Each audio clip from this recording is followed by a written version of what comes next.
Ooh, welcome back, Heavenlies. This is Heavensarmy playing Yu-Gi-Oh! Master Duel. We are on episode 17. We're back-to-back Yu-Gi-Oh! Episodes. It's been a crazy time. And because I'm back so quick, I have not had a chance to mess with decks. I haven't had the time to learn some new things that I wish to share with you or anything. It's just like back-to-back. Let's go right back to solo and move on. What I can say is that I am trying to find a way to, with one deck, try to get rid of cards off the field. And I found a way to do it. It's a continuous trap, which is what I want. And I want to just be able to send a monster, draw a card.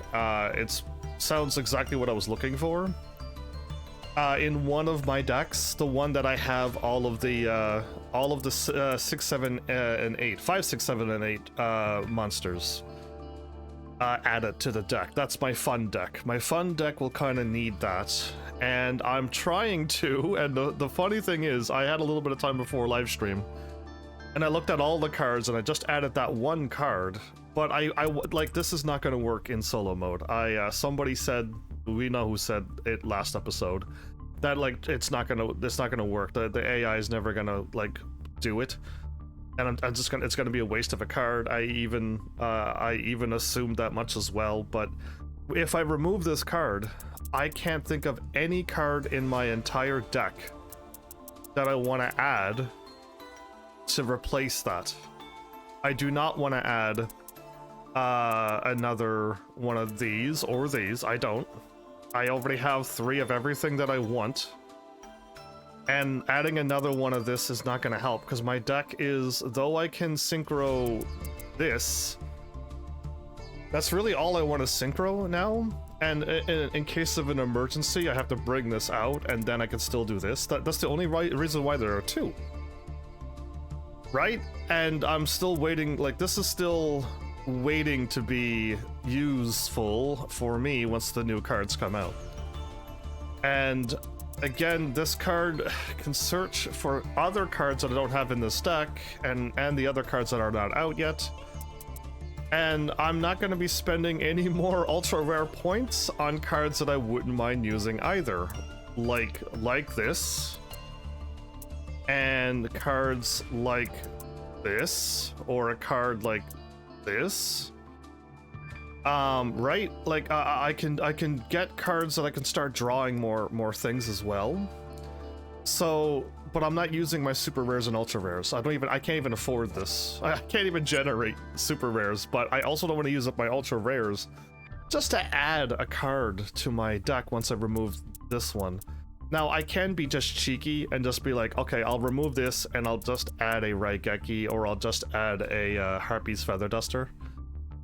But I don't need it, because I have a Raigeki and a Feather Duster right here. Right? This does exactly what a Raigeki can do, and a Feather Duster.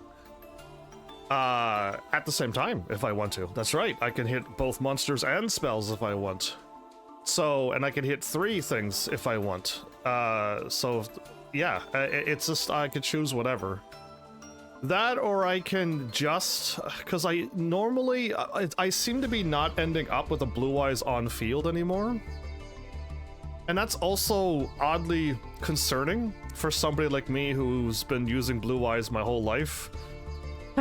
I say it like that, but what I mean my whole life, as in, I played Duelist of the Roses not that long ago, right? That's like my career was how many years ago did I play Yu-Gi-Oh! Duelist of the Roses, right? And then it's been off and on Yu-Gi-Oh! But then I did, a couple other Yu-Gi-Ohs, and I'm calling it my life, as in this live stream career. I didn't I wasn't a child growing up with Yu-Gi-Oh! And I wasn't when I said my whole life, I didn't mean actually my whole life, but ever since I started Yu-Gi-Oh, I've always enjoyed Blue Eyes, is what I should have said, but when I worded it that way, I actually cracked. Anyway, I've always liked Blue Eyes, and I'm not ending with Blue Eyes on my field anymore. And that's what's thrown me off a little bit, so I don't know what to add. That's not gonna work anymore. I don't need to add it to my deck to my hand. That doesn't work. drawing this is going to be fun, but I gotta get a Blue Eyes on the field. Like, I'm absolutely stumped on what to add. I'm not doing any rituals or fusions, and only one. Seriously, only one ritual I'm doing. I don't have any of those cards I want to reveal from hand and then summon it out. And, I don't have enough Blue Eyes monsters in the deck to do this. And I don't want to discard any cards. Like, I'm literally at the point where I, like, add a Tyrant Wing to my deck just because I don't know what else to add. Or I could add another one of these for no reason whatsoever. I'm not banishing any cards. Like, I'm literally stumped. Absolutely stumped for a card that can either, like, draw, which I'm not using the trap jar of greed. It's kind of silly to, like, set it down and then, like, wait.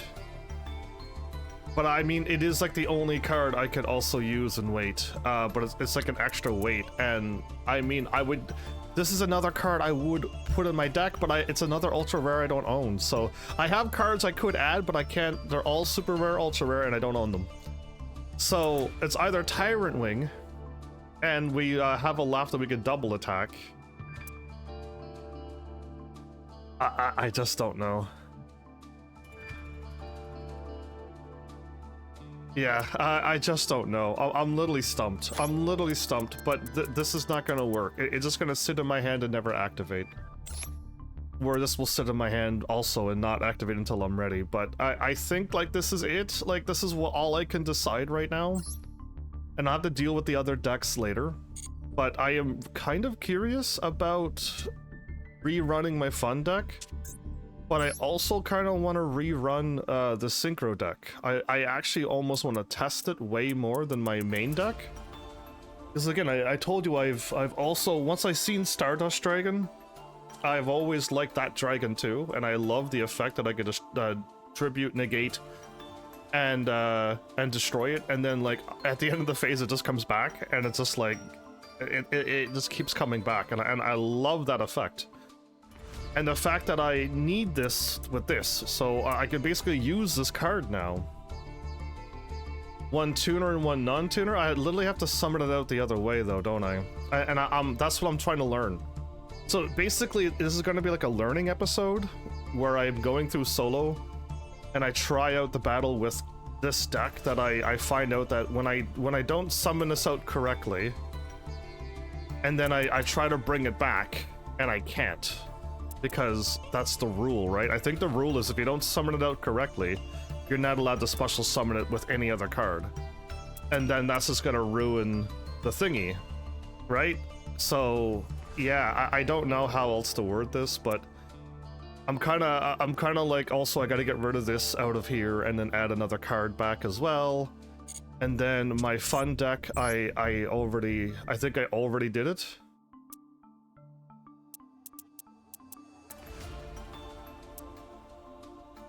Yeah, okay, no, my fun deck was like that. I just needed to... I can just add this and remove something else. Yeah, that's crazy, but I don't know. I'm not doing this right now. I can't. It's too early in the morning to be trying to use my brain the way I normally use it. When I have, like, a little bit more time than this, but let's just hop right into solo. I'm saving my gems up a little bit more. I'd rather have a little bit more gems, and I could go and buy a double pack or a triple pack and get a whole set of cards, a whole bunch more crafting points from them. Now that I can do that, so again, I'll show you again what I'm thinking of. But now that we're here, we can buy these now, right? The special's done.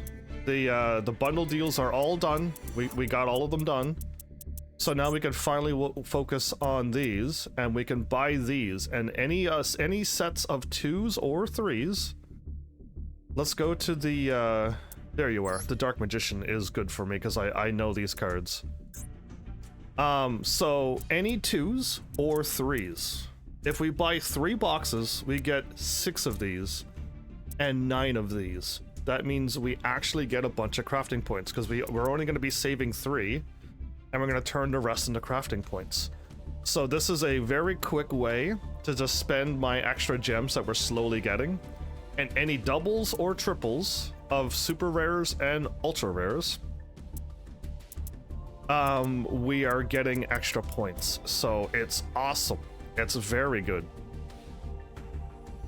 So I'm thinking, like, once we get 1,500 and I just want a little extra more, I need to make sure I stay above 700 for the gold pass, because we definitely want to save up for that. But just know that now we can move on to this and start buying these. Again, we could go easy on myself. I could just need to save up 1,000, and then I could buy this and finish this completely, and then buy this one next.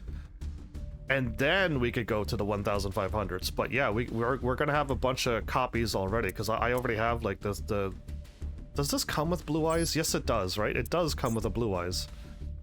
Yeah, so we already have 3 blue eyes, so when I buy 2 more, we're gonna have 2 more ultra rares coming our way. And we have 3 of these too, so we're gonna have another 2 more coming our way. So, and we're gonna have another 2 more coming our way with this too. So, like, it's gonna be great that we have 2s and 3s already. So we're going to get way more super rare and ultra rare craft points. It's the only way I know how to do this. Like, we're getting 2 more of these too. So, like, it's just like, I see the potential now that I've finally committed to buying the things, getting it done and out of the way, and now we move on to step 2. We got all the specials, now we work on structure decks, and eventually we could just stay above the gems and the craft points when the new cards come out, and we could get them too. And I think all will work out just fine on my playthrough. Now that I finally got a grasp of this game, and now that I finally been putting, like, an actual effort into this game, unlike episode 1 and 2. I do apologize for episode 1 and 2. I just assume, like every other card game that I find, it just, like, it never works out. And yes, I never had a chance to play this last night. I really didn't. So we're just like hopping right back in. But I figure I'll do I'll give you a little heads up on what we're doing. We don't need to go there, so we're not going to. We're gonna go into the duel, continue the scenarios, and beat the story. I can use any deck I want. I can try my synchro deck.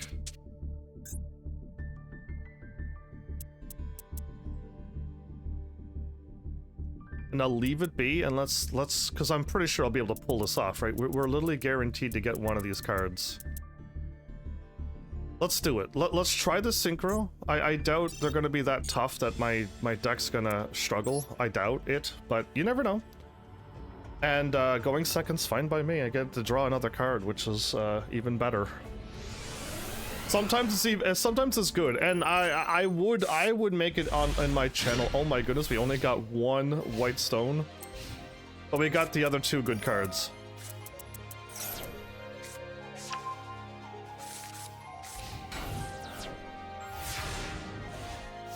How come they do this when they go against me, but when I use a loner deck, they go crazy?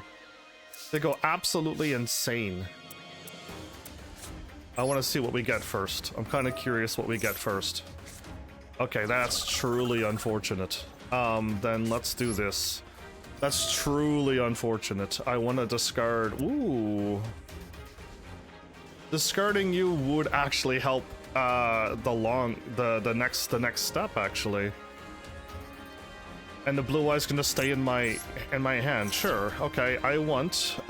We have our roar. We need our summon. We need this, and we need you.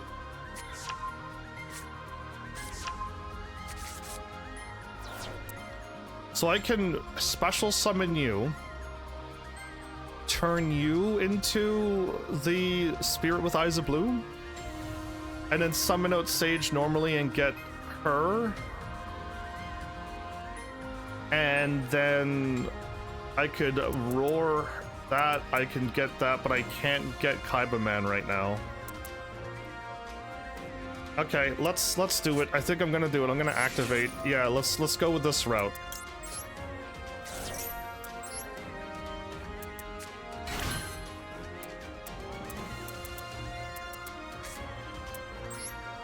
Or I could get rid of him and then get a Blue Eyes out that way too, but no, I gotta summon him. Because I want her.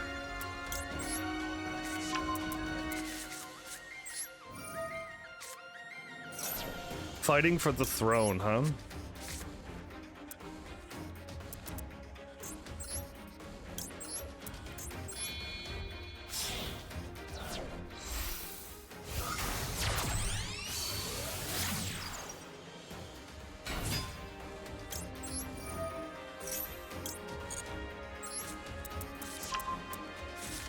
Oh, I could finally toggle. The auto. Yeah, I had to go to the settings and have that going. My bad, I forgot to tell you about that. It was kind of you can do something with that and not let people see what you have in your hand all the time.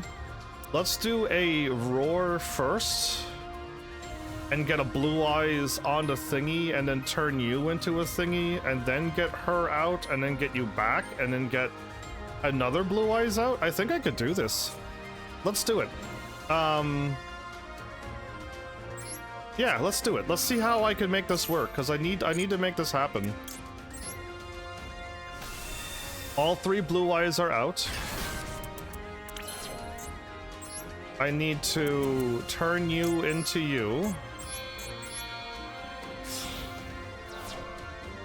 Yeah, I'm going to attack.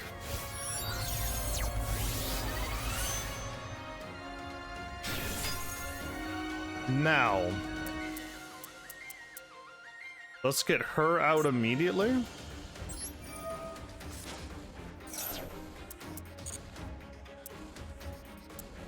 And get this out of my hand, because I don't need this in my hand.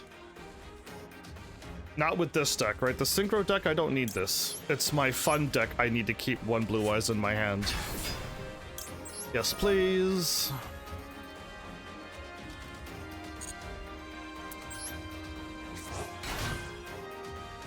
Okay, now, I can...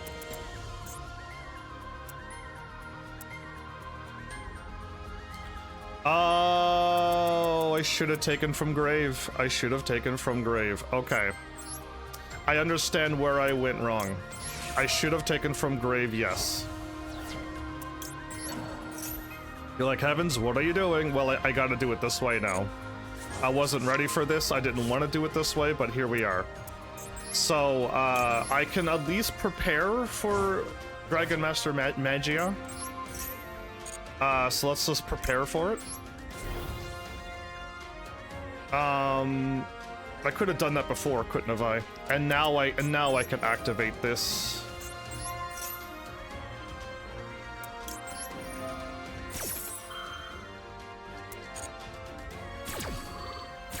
Now I can summon out a Blue Eyes and have a Blue Eyes on field.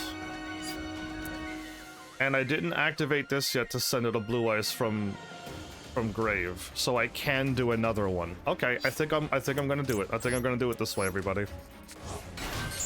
Okay.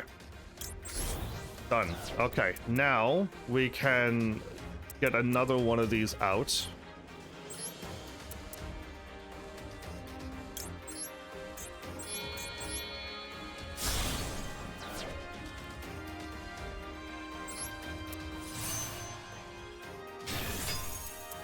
And I could get another one out. I have so many ways. Oh my goodness, let's do it this way then. I changed my mind. I was going to use my True Light for it, but why would I when I could just do this?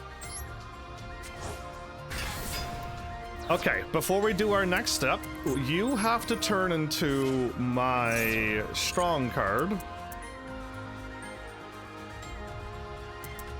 Yeah, I have to do it this way.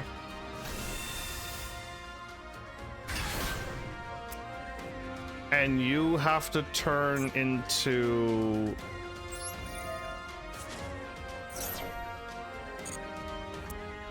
you, and you have to turn into that one. So, yes, okay. We actually pulled it off already. We actually managed to pull off that crazy combo already. Yes, please. I want Synchro Rumble here. We're good. I want it in hand. Marvelous. Now we use you and target you. And we want Cipher, or we could get you too, but let's get Cipher.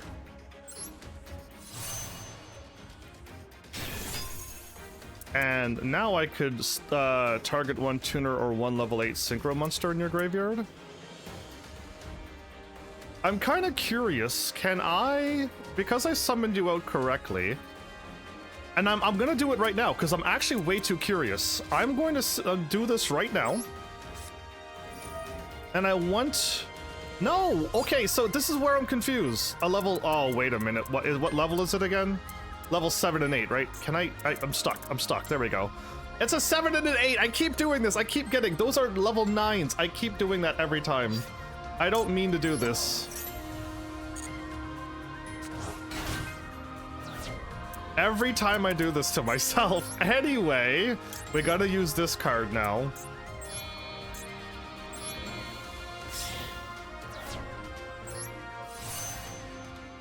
I keep forgetting that they're not level 7s and 8s, and I don't want to do that, but I want to activate you.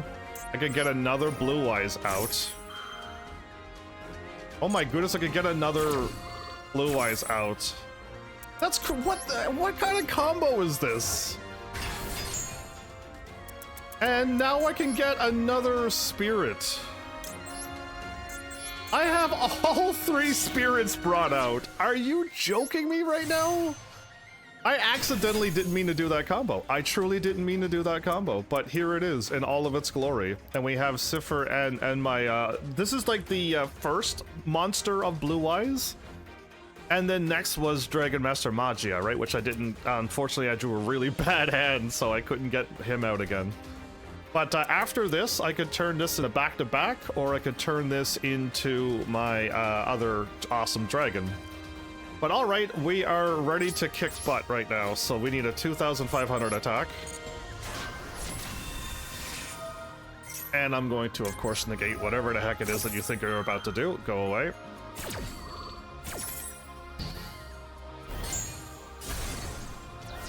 And then I'm going to attack. And then we're going to attack. And then we're good to go.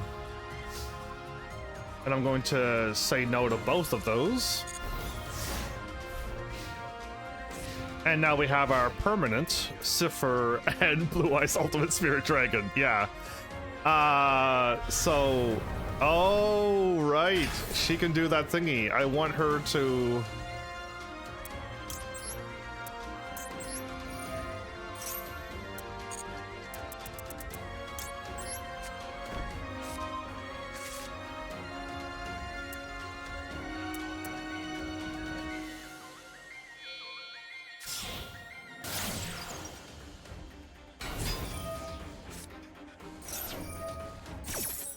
I can't do anything?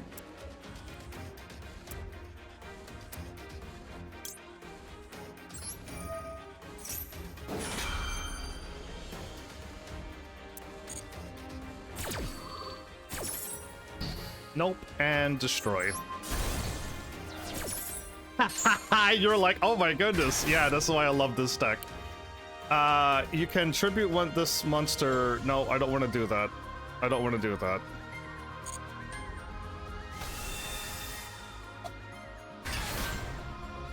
No, we're good. That's not gonna really do much. I negated her thing in the graveyard and she's still going crazy?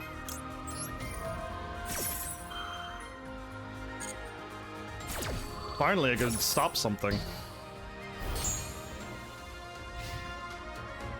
Alright, nope, we're good. And now we can finally go back to the attack phase. Oh, yeah, there we go. That's what I want.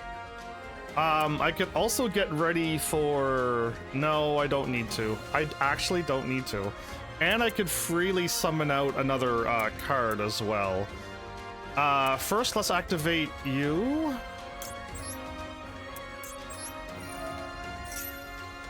And I can get you out and pop that, but I don't want to, and I don't need to do that or that. And I want to not really lose any card right now. Let's get the bingo card out, because that's always fun. I get to draw twice now. And I don't want to send out a normal monster to my graveyard. I'm good. Oh, I'm good. Okay, now. Let's see what we get. Nope, we're good. Oh, yes! Oh my goodness, what a perfect. Oh, I love it. Yeah, we're milling our deck and getting a card that we want. And there's our card that I wanted, everybody. That's exactly what I wanted, because I want Kaiba Man.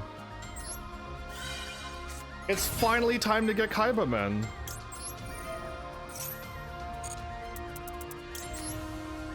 And there's our access to our Chaos Dragon.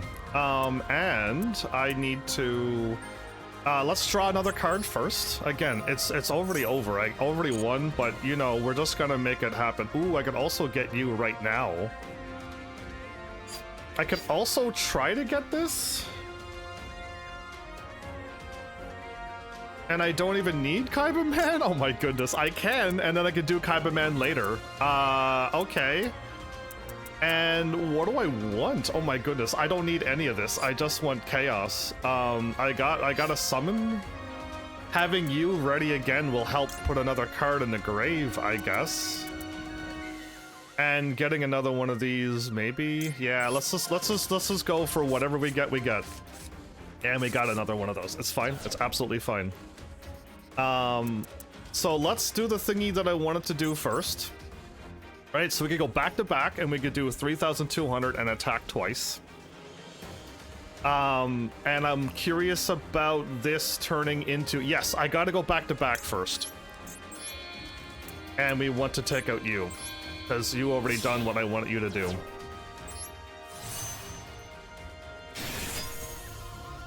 Now...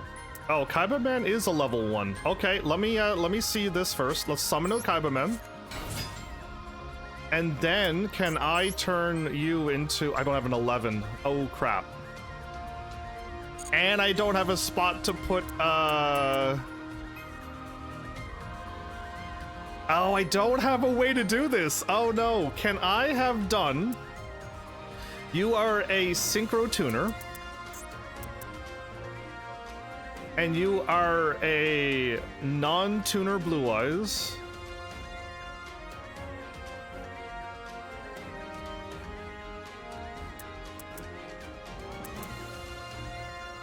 Non-tuner Blue Eyes?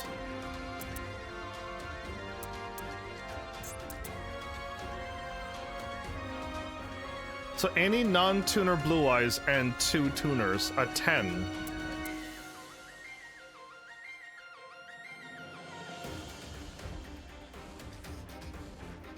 I think I need to find an 11 and go from an 11 to a 12, but I don't think this counts.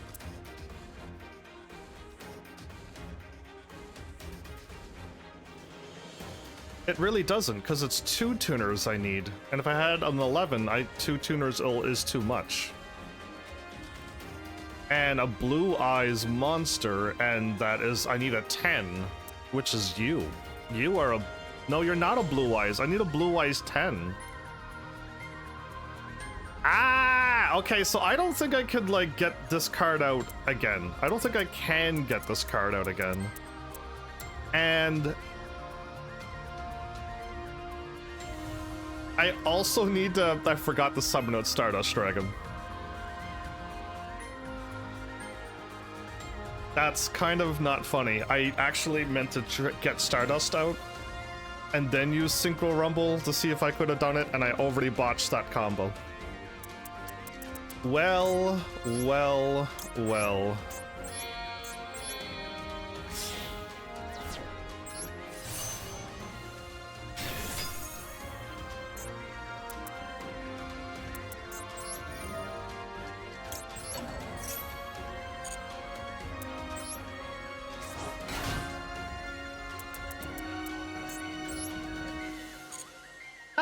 Okay, I can do that.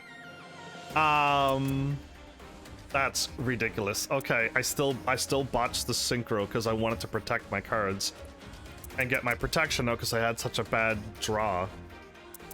This is not working out like I wanted to.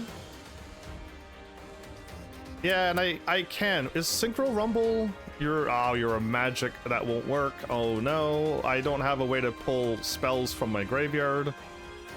It's already too late, everybody. We've already done goofed.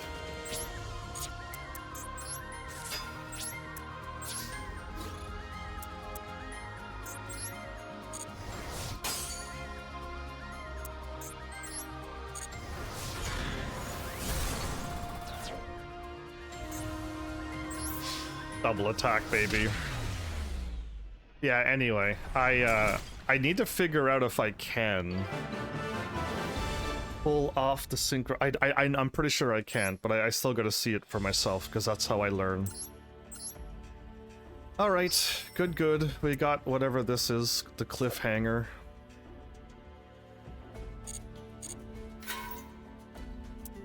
And we continue story. My bad for the little bit longer of a battle. What's going on with this picture? Okay.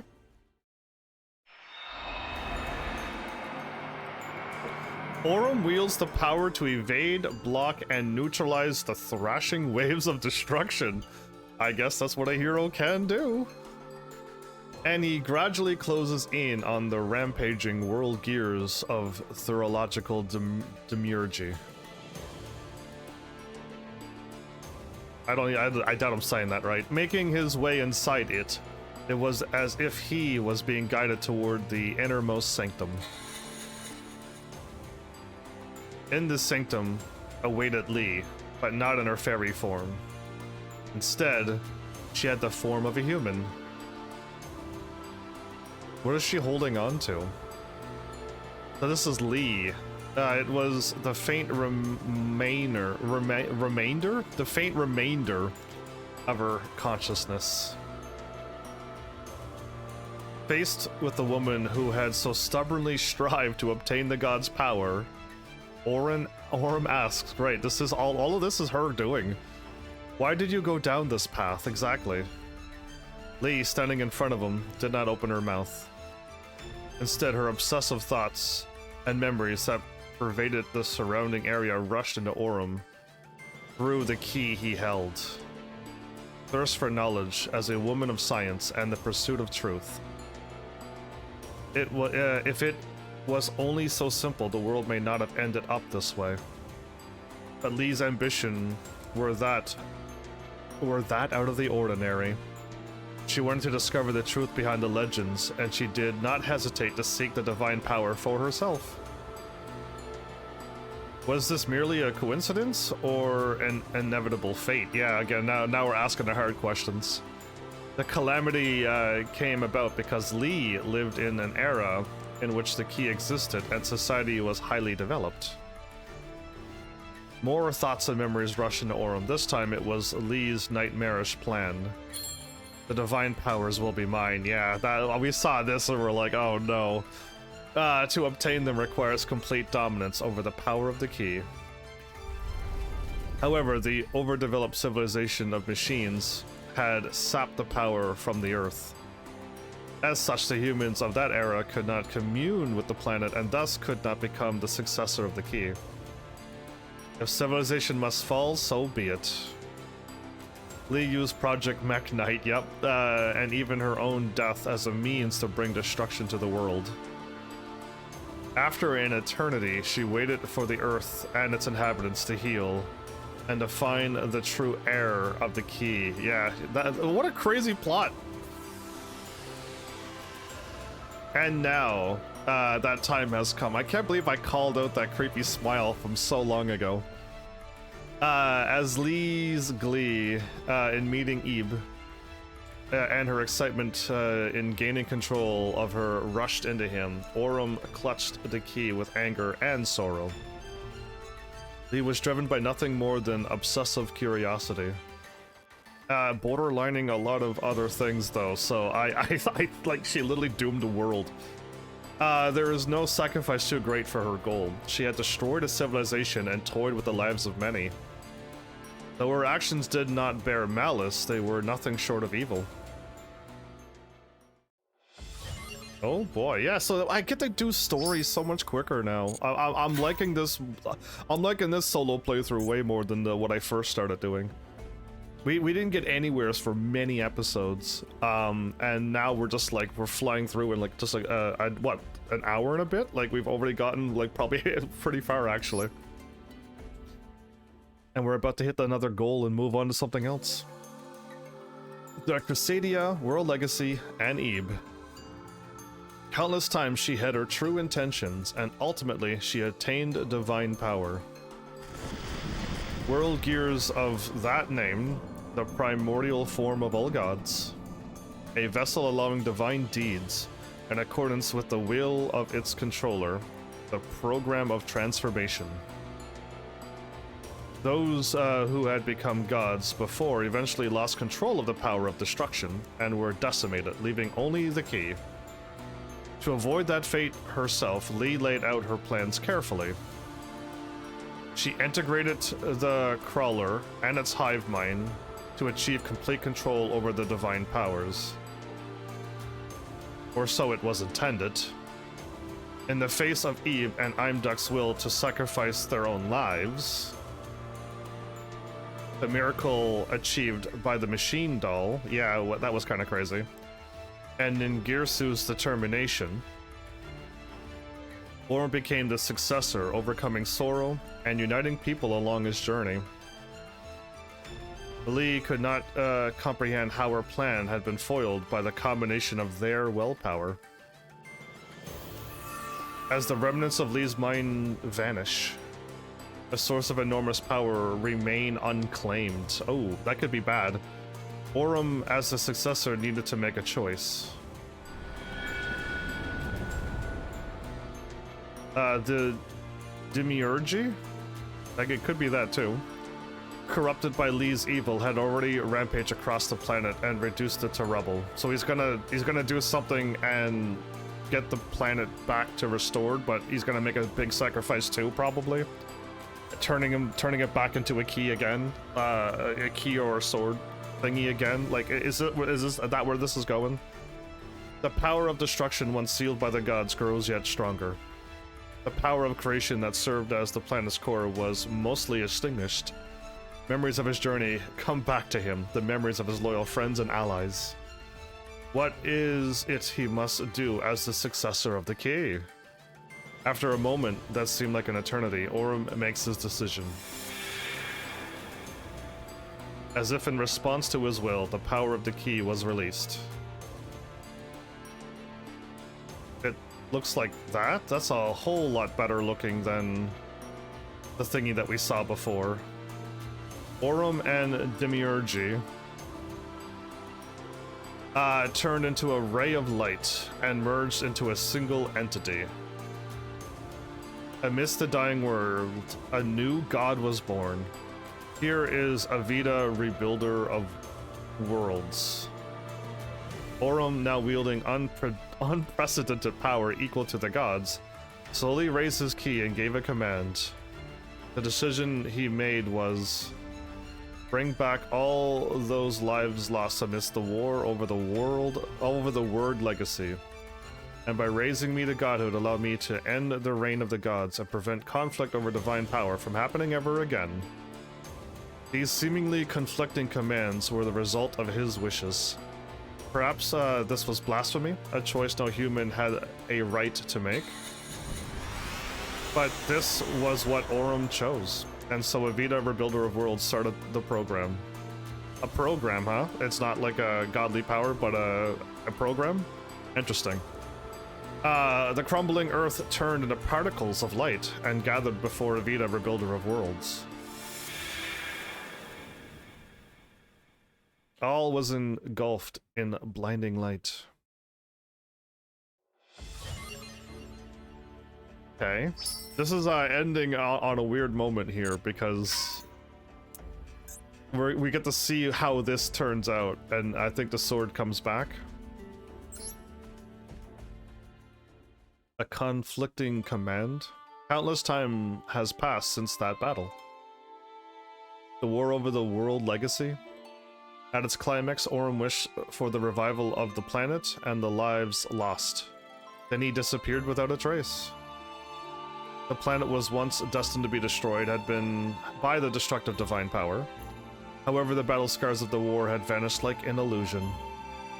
Lush green nature fills the land, and life blossomed as it always used to. In a world without Aurum, one final gift was left for Ebe. The key that controls the fate of the planet, the sword with the power of the world legacy. The world legacy world key. Ebe, with the sword from Aurum in hand, set out on a journey to remember the planet that her beloved brother protected. Imduck accompanies Ebe, and Nagirsu watches over them from afar. He watches over them from afar because that's what he turned into? Yeah. Born anew as the protector of Ebe and the planet, he is tasked with ensuring Aurum's wish is realized. He becomes the defender. Okay. Accompanying him as he supports Ebe from the shadows in the now peaceful world is the fairy Galatia. So she's a fairy. She turned somehow into a fairy. Okay. Under the glistening starlight, Ebe takes the sword in her hand, and it shines faintly. She and Imduck follow the ray of light toward the sky. Where does the world go from here? Hope is abundant once more. Ebe carries on forth, guided by the world legacy to what lies beyond. Oh my goodness, this is like a wonderful little storybook. Like, you could read this to, like, I mean, it was a little, the sad stuff kind of doesn't work for like a bedtime story, but yeah, that was crazy. That was a crazy story and a crazy adventure to go on, and we like easily completely finish this now. Like, that's the crazy thing. Like, we've already finished the story. I can come back and do these battles anytime later on, right? And I'm not doing the loner decks, but yeah, we just like easily and quickly finished this, I think. Yeah, it's done. Just like that, finished. And we can move on to the next one now, and we can get all of these done so much quicker. I'm so happy that it worked this way. So, I was gonna go and complete all the ones that we got done, but no, I want to do only new story stuff, so I'm here for this. The Light Swarm? Realm of Light? Scenario, practice, battle, and then finish. Okay.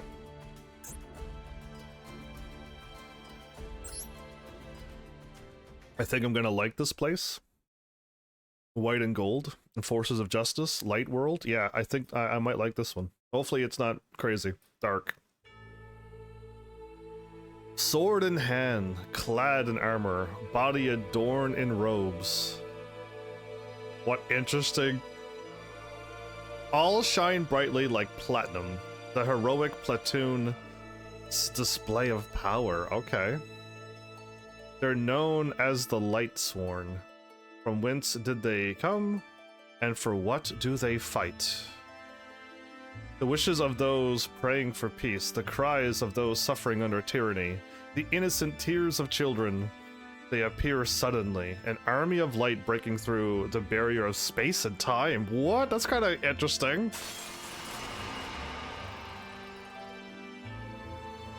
To each they aid, their justice embodies a different form. Some see a knight in shining armor, others see a graceful wizard, but it's one person changing what they look like, what other people's perceive. Okay. Still others see a divine angel or a dragon so great it eclipses the mountain, with a single wing they claim. Regardless of the form the enforcers take, their mission is unchanging. I hope that these people are as good as they sound. I really do. After annihilating the wicked, that's a little bit extreme, they vanish without a trace. They live in the radiant realm of light. Okay. In a world existing in another plane of space and time, and they can go anywhere they want? Like, this is... okay. They continually train in preparation for dispensing justice. what justice do they say is right and wrong is the question, right? Like, if they're like, yeah, you're allowed to do this, and we're all like, whoa, that's really wrong, that's not justice at all, and they're like, well, we say it's justice, so we're gonna do it, and it's just like, yikes, okay, you guys are now a problem, right? So that's all I'm like hoping, that it doesn't go down that route and road. Okay, there's my 150 that I think I was short on. Yeah, it is. That's the one I was short on to open up another gate. So yeah. Anyway, I think if we do all of this, we'll be able to open up all the gates once I'm done all of this. What makes a Lightsworn deck unique? This deck is filled with monsters with high attack and useful effects. Oh, unlike all the other ones you let me play as so far? Because yeah, they were low attack and no useful effects. It was awful. But you must send a few cards from your deck to the graveyard during each of your end phases. Make sure you settle the duel before you run out of cards to draw. Okay. If you can fill your graveyard with 4 or more Lightsworn monsters with different names quickly, you'll be able to bring out the ace monster, Judgment Dragon. That's the ace monster. I gotta put 4 things in grave to send you out. I can just go boom, boom. There's my ace monster, 3,000 attack, 2,500 defense. I don't even need to work that hard. Okay. Light ace monster. Bah. Anyway. Blue Eyes Talkers, you know, Blue Eyes Duelists, you know what I mean? Them. If you can, yeah, this monster has an effect that allows you to destroy all other cards on the field at the cost of 1,000 life points. All other cards, even my own? Because I think that's silly as well.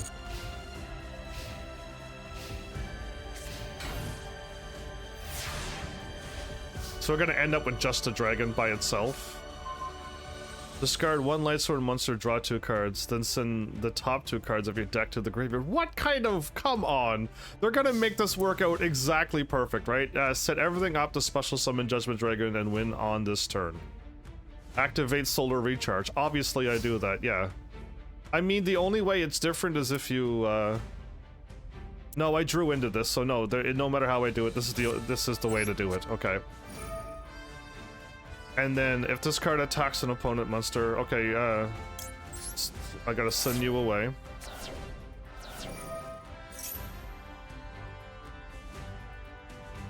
Cannot be normal summon, must be special summoned by a card effect. If this card is sent from the deck to a graveyard, special summon it? Sure.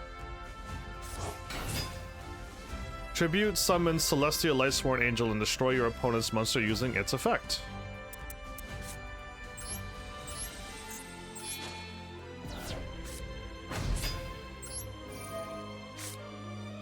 Oof. We just milled a bunch of cards. There are now 4 types of Lightsworn monsters in your graveyard. Special summon Judgment Dragon. Yeah, I saw that. Yeah, I saw that. Oh, and I can just special summon it. I don't need to tribute. Okay. Attack your opponent's life points directly. Oh my goodness, she just milled all of these people. And one of my Judgment Dragons. At least we have some 3s and 4s. Remember the last deck? I had 5s and higher only. I wasn't ever able to drop down a single card. It was awful. The loader decks were really, really, really hard to play. Well, we might as well use the ace monster first, and then finish off with the real ace monster that the deck says it is. Anyway, you wanna... Yeah, anyway, I'm liking the story. I'm not too sure if I'm a fan of the cards.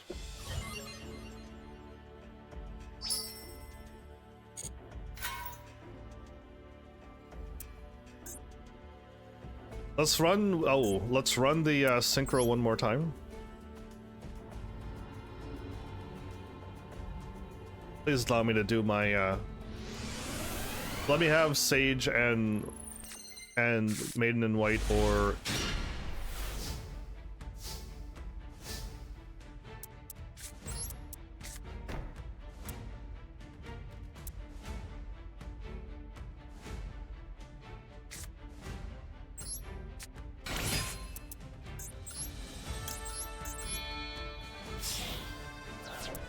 we can't, by the way. We're doomed.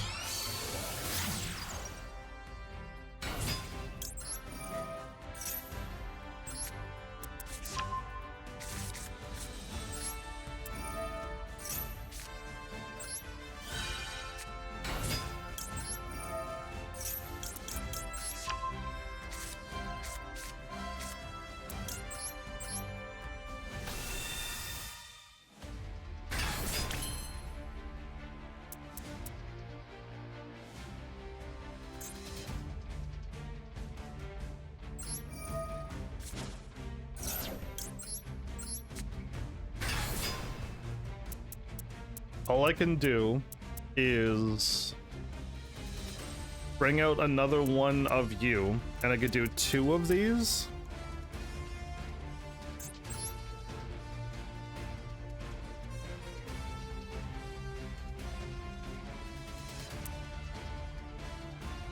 And I could bring out you and you and just leave it be. That sucks so badly. I'm drawing pretty badly with this deck, I realize.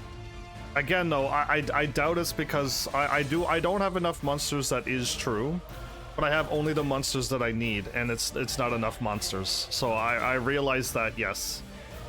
Do I want you to turn into an ultimate and you to stop the thingy, and then on the next turn we can go, or just get rid of one of you for now, and that gets Kaiba Man off the field, just to keep myself safe, and 1 Blue Eyes to the grave. Let's just get Kaiba Man off the field.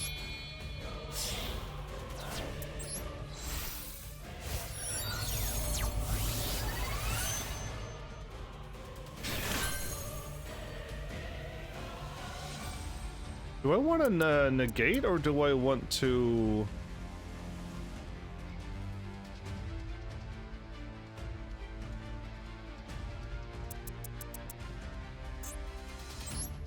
Yeah, I can't. But I can send, or I could turn you into...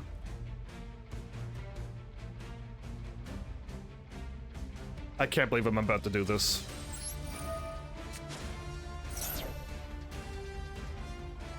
It doesn't work.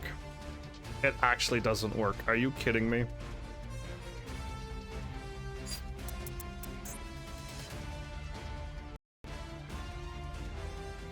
Once per turn, you can activate the effect. You can tribute 1 synchro summon card, special summon white light. Oh my goodness, you have to be a white light dragon. Oh, you're not light. You're not a light dragon. Oh my goodness, I didn't even know it. I'm so glad I tested this. I don't have any way to get this card out. I have no way to do it now.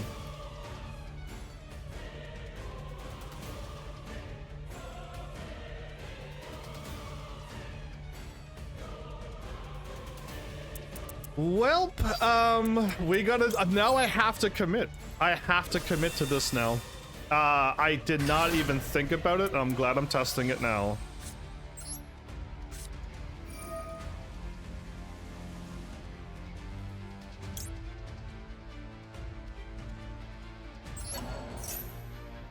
I'll be able to get a Blue Eyes actually out as well at the end of this.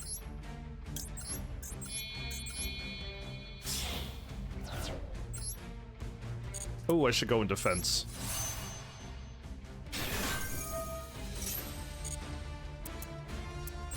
At the end of the turn, I should be able to activate you and special summon you. And oh yes, please. Okay, we got lucky. I did that and it worked out perfectly. Never mind, we're good. We just now need to get the and we're gonna cancel. And we got our one negate only and another.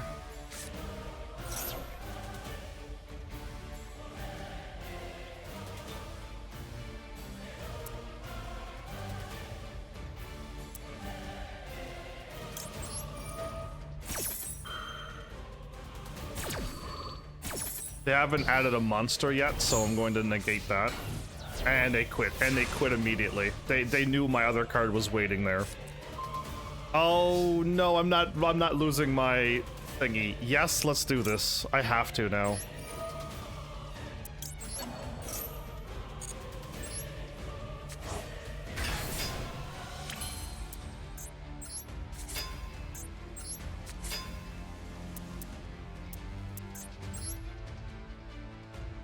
All I can... Yes, do that. Yes, do this. Okay, this works. Oh my goodness, that actually works. I can pull this card out, and it'll go back to my extra deck, or I do what I was planning on doing. Right? Put the card in my hand, and then immediately get rid of it. And then immediately get rid of it. And then, no, and then we need to get our... If I want to continue this, I need to turn you into that, but I can do that right now, can't I? I think I can. And I can get a Sage happening too. And if this doesn't work, which I think I can, but I think this will work. Sage into there. And cancel, and you. There we go. Now we're cooking. It just took me an extra turn.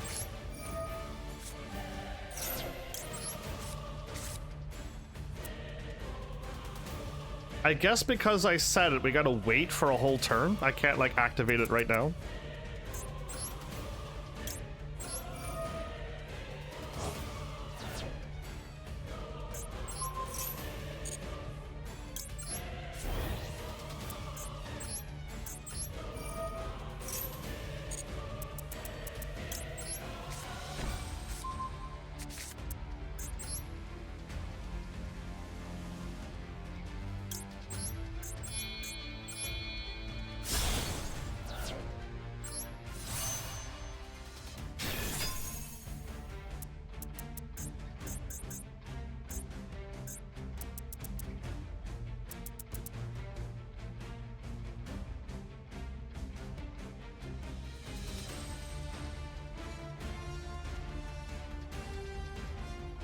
So why can I not activate you? Because I put you down, face down? Because I'm on my main phase. Right? I'm on my main phase. I haven't gone into battle and main phase 2. Fusion summon one fusion monster from your extra deck that mentions a blue-eyes white dragon. Yeah, which I have as material by shuffling the materials mentioned in the places where I already have them. Yeah. So why can't I do this right now?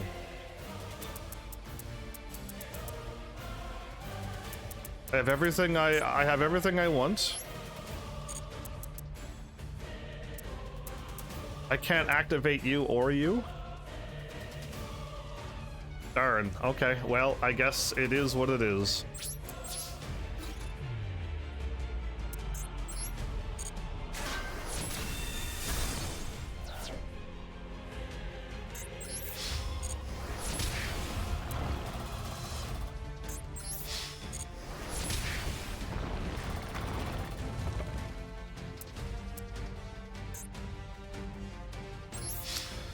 Let's just win.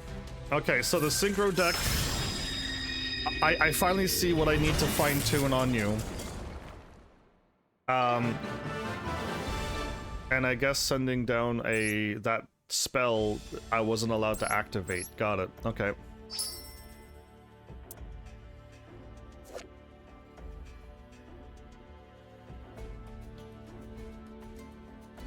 Oh.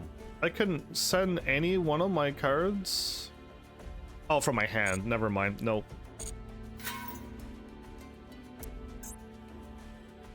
From my deck or graveyard or my hand? Like, yeah, now we're talking. Like, it needs to be in, like, more than one place right now for me to be wanting to add it. Though the Light Sworn possesses ultimate power, sometimes even for them, the evils that appear are too great. When the enemy is too fierce, they have no choice but to give up on justice? What? But that is not an option. Deep within the realm of light lies a tightly sealed treasure chest that when they show up and they can still lose to the darkness. Okay. When a mighty enemy appears, the treasure box's heavy lid opens. So this treasure box is what is the main. Neatly folded robes of black await a warrior of justice. What? Okay. If I assume Lightsworn would not have any of that, but okay. Possessing the power of darkness, therein slumbers the twilight cloth. Oh, the power of light using the power of darkness. Okay, here we go again. When adorned by a Lightsworn, the warrior of justice is imbued with the powers of both light and darkness. I see. They who wear the twilight cloth show no more mercy to the forces of evil. Yikes. Joining forces with the Black Punishment Dragon. See, they don't look happy. They look like they're mean people now. They don't look like you're heroes of light anymore. Right, again, like, I was wondering how this is gonna take a twist on me. These warriors will not relent in their onslaught. Oh, good grief, the words they're using too, until all wickedness is vanquished from the world. And I think that's where they go too far, right? The kid, like, breaks a toy and lie, and they're like, oh, how dare you lie, and then they just vanquish the wickedness. And it's just like, oh, come on, man, you're going too far, right? Like that, like, I don't know where this is going, but I hope they don't go that crazy to, like, they wipe out all darkness in the world. Won't be very many people left at all. So it's just like, yikes. Okay, another practice, another duel, and we're done. Just like that, everybody. Oh, I love it. I love how fast we're going through this. Okay, so, yes, I gotta do a loner, right? I was like, huh, why can't I choose my deck? It's a practice. I'm gonna swap out to another deck, and maybe I should try my fun deck and see how that handles. And by the looks of this episode, I got so much time to practice. I got 4 hours of practice today. What makes a Twilight Sworn? So not Light Sworn, but Twilight. Monsters have effects that send cards from your deck to the graveyard whenever a Light Sworn monster effect is activated. Plan the timing at which you activate these effects to pull off some deadly graveyard-based strategies. Okay. You can also use their effects to banish one Lightsworn monster. When you have 4 or more banished Lightsworn monsters with different names, you can special summon Punishment Dragon. Sounds like a deck I actually don't like now. Okay. The Messenger of Justice appears at dusk. 1, 2, 3, 4, 5, 6. Okay. Set everything up to special summon Punishment Dragon and win on this turn. First, normal summon Raiko, Twilight Sworn Fighter, and activate its effect.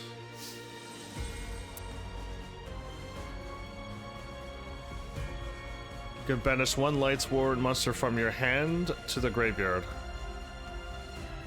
And banish one card on the field. Okay. You want me to get rid of my stronger 6-star? Okay.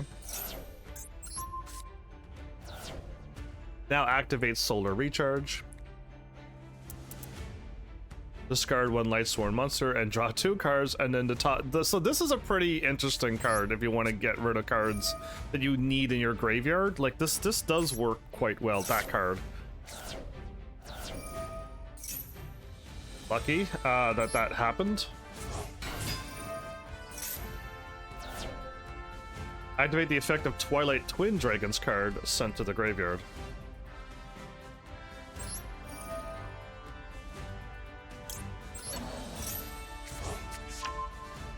Ah, I managed to get that and do that. There are now 4 types of banished Lightsworn monsters. Special summon Punishment Dragon. That just worked out so perfectly, everybody.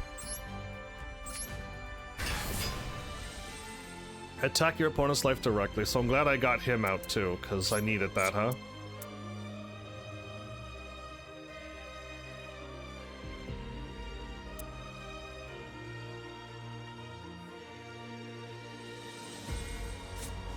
I can't, oh, they're traps, okay.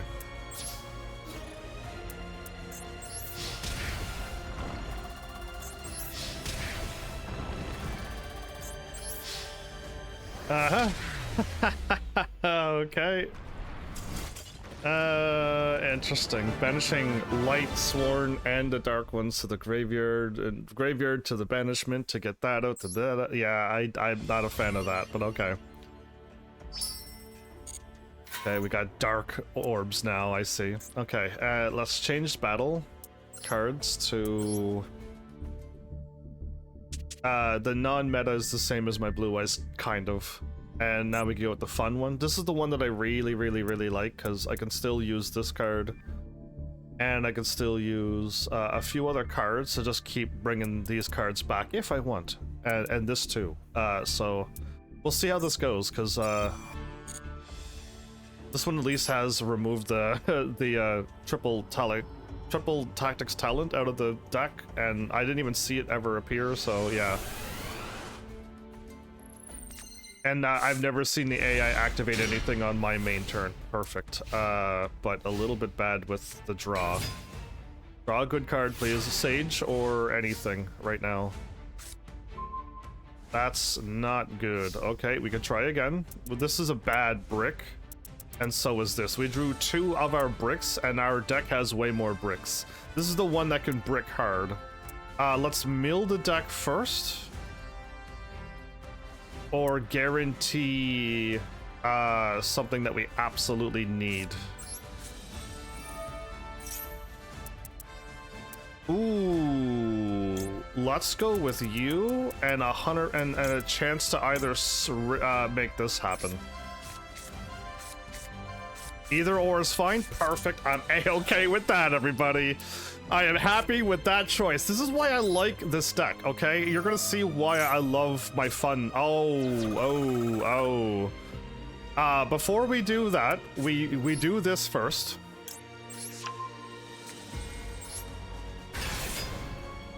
And then we get rid of our blue eyes.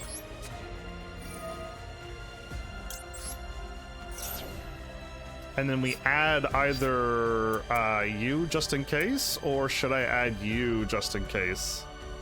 Let's add you just in case. I don't know if I need to start targeting things. If I add you to my hand, I could have you ready. The target I could get any time. Yes, okay, and I need to add you now. Okay, so I could use this to get my trap out. That's why I was thinking ahead. At any time I could just do this, by the way. Bye-bye. Right? I love that. Now, this card can't attack, but that's fine. I'm cool with that. I am a-okay with that. I can totally live with that life decision I just made. I can safely put down True Light and have it active, so let's absolutely do that instead of setting it down and waiting for another turn. I can now also do this first. No, I definitely want to do it the right order. Let's do it the right order. I need you.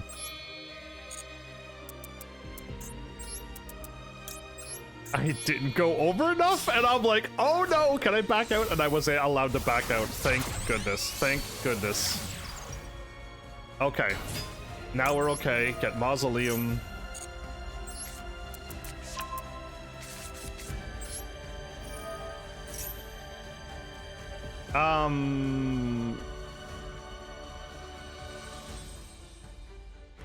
I can summon it to Blue Eyes.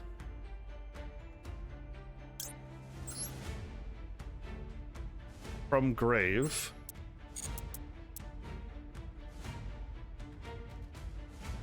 I can special summon a Blue Eyes from my deck.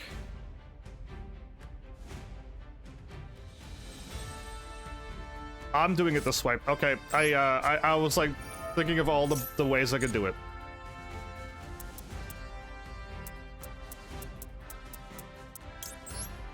I need to activate Maiden in White. So right now we could activate you and you. I forgot that doesn't activate Maiden in White.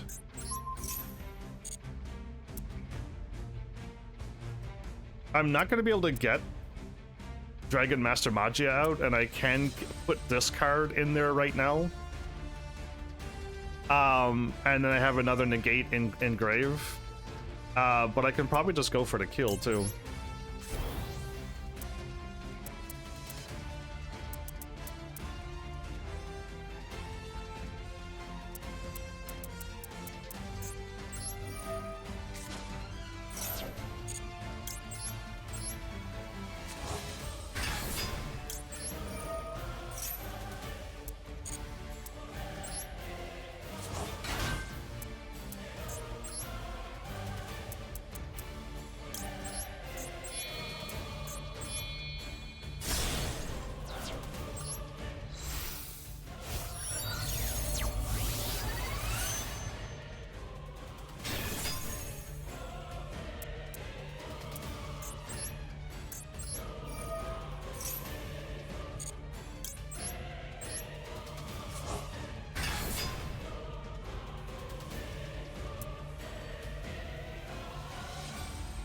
I could get Tyrant Dragon if I want. I can fusion another thingy. I could get an ultimate one. Or I can just,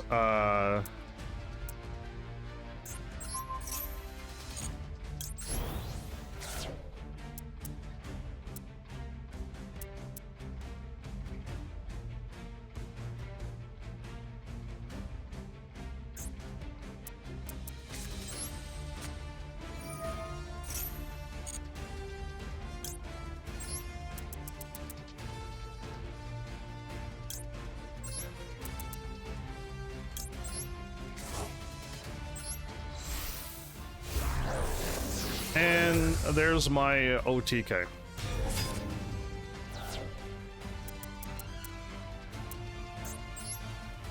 I can do that too. Okay. So everybody, this card can't attack, unfortunately, but we can prepare for the Annihilation event. White lightning. So I managed to draw into one of my favorite cards. I absolutely love it, and I didn't draw good again. I didn't get a Sage and something, so I can't do straight to Magia, but I can still do that. And I could probably always OTK with this deck, probably always. And I didn't even need to summon that out to do the other route. I could have went with the Abyss if I wanted to add the Ritual. Like, there's so many ways I could route that deck too. And I love it. That's why it's my fun deck, because I get to do the cards I will never be able to use online, right? If I were to duel, like those cards will never work. So it's so fun. What's going on here? Okay. The Lightsworn cannot inhabit this world for long. So they go, they enact justice, and then they leave. This is because they require enormous magical power in order to maintain their forms while in this world. Hence, as soon as the evil is destroyed, they vanish and raise back to the realm of light. Transcending time and space, their battle for justice never ceases. Some have honed their skills in the realm of light to receive new roles as enforcers of justice. The Lightsworn have great hopes that the people's hearts will be at peace. Hopefully one day the world won't need such enforcers of justice. Until that day comes, where were they at for the last place that we were at? Where the world got like literally eradicated by that thingy. Yeah, anyway, until that day comes, they will continue to dispense justice wherever it is called for. Okay, done. Another gate clear. I love it. We found a new card pack, Justice from Light. Nope, I'm good. Again, hopefully one day I could come back as well and just click on all of the lock gates, because we'll have enough. And just open up everything too. That is also the dream, to just open up all the gates and then complete all the duels with my deck, and then hopefully move on from there. The fact that we've already finished this one, we were nearly done, but we also completely finished this, and to the point where I'm like, yeah, I just want the story, and we will come back and unlock the gates later. Right? I have enough to unlock these gates already, but we're here to get more of these orbs. And keep going. This is absolutely great, and this is gonna be quick as well. So yeah, the fairies who paint the weather. Okay. Oh, this is like the really colorful one. Oh, okay. I'm gonna like this. I'm gonna like the artwork in this one.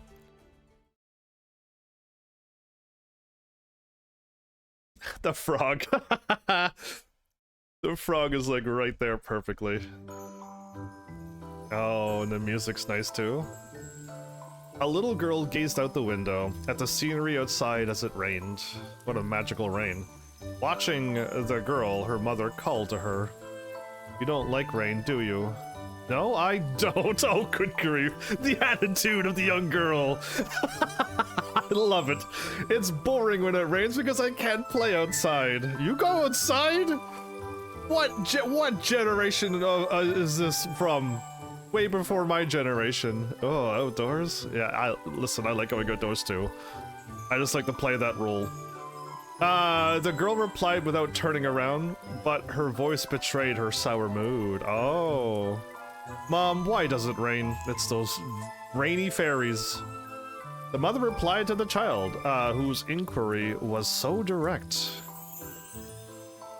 So, I'm guessing rain and snow and ice, and then the clouds, and then yellow? Are you like sunshine? Cloudy weather, sunshine, rain, and snow? I'm guessing my best there. Hello there! Unsolved Mysteries. Welcome to me going through solo mode, and not using the borrowed decks ever again. The loaner decks are banned on my channel. I suffered for many episodes getting utterly annihilated, as some of my shorts may have shown you. But welcome to, we're down here now in the solo mode. It rains because the weather fairies are working on behalf of all of us. Okay, this is nice. Perhaps due to the unexpected answer, the girl now turned to her mother with an intrigued expression. Her mother began to speak. Look at the one on the right, looks absolutely...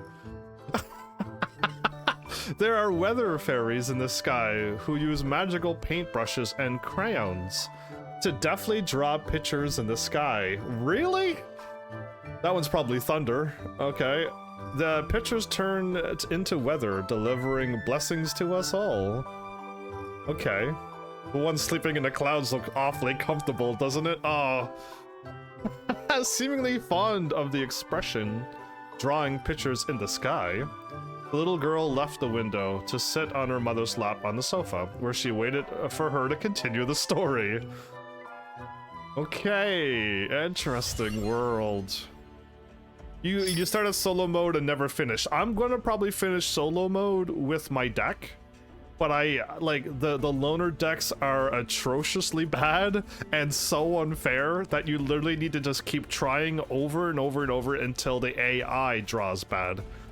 And it may take a long time, but I will absolutely finish solo mode because I'm a live streamer and that's the goal. But the loner decks, I had to stop. I had to stop 2 episodes ago.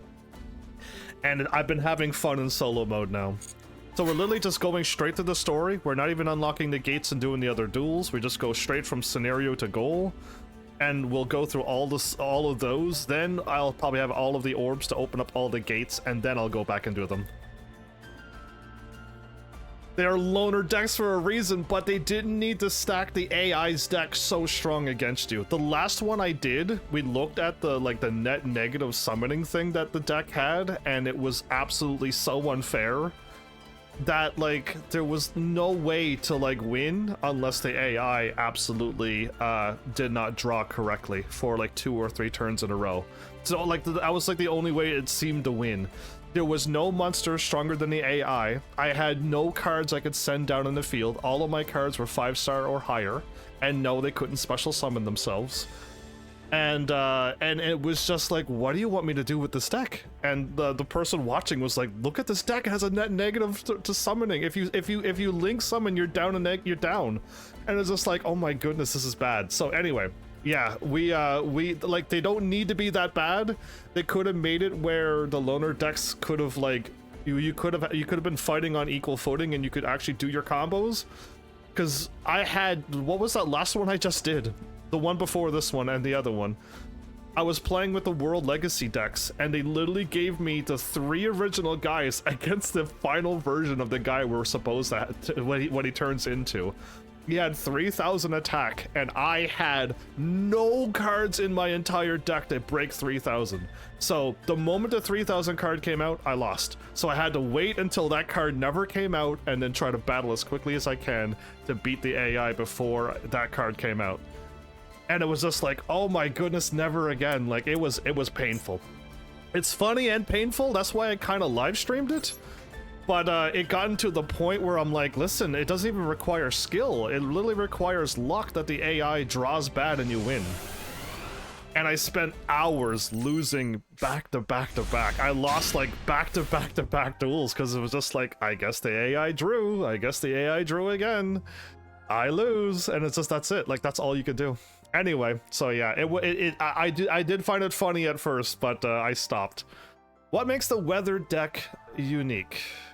Use the weather continuous spell and trap cards to grant you the weather monster's various effects to aim to link summon. Oh, we're link summoning? This is a link summon deck, okay. The Weather Painter Rainbow, after the weather monster uses one of their effects, they will be banished until your next standby phase. Having your monsters leave the field before they can be destroyed by an opponent's effect can be a good strategy to keep them protected, but use those effects in moderation to prevent your field from thinning out too much. What? Okay.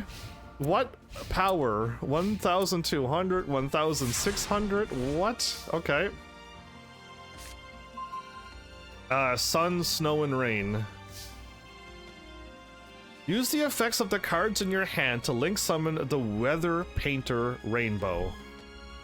Firstly, special summon the Weather Painter Rain using Valhalla Hall of the Fallen. Oh, this was the card I got recently. I actually gotten this card recently in my drawing thing. Yeah, so I used the loner decks for quite a while, and I beat a lot of the solo mode, like surprisingly a lot. But the one that had the World Chalice one, that one was where it got real bad. It got real bad. Oh my goodness. It was bad before with the other decks too, right? Like I just had to randomly win. It was a random win. So yeah, anyway, it was something. But yeah, I looked at this card because it was so pretty. Anyway, let's and they said special summon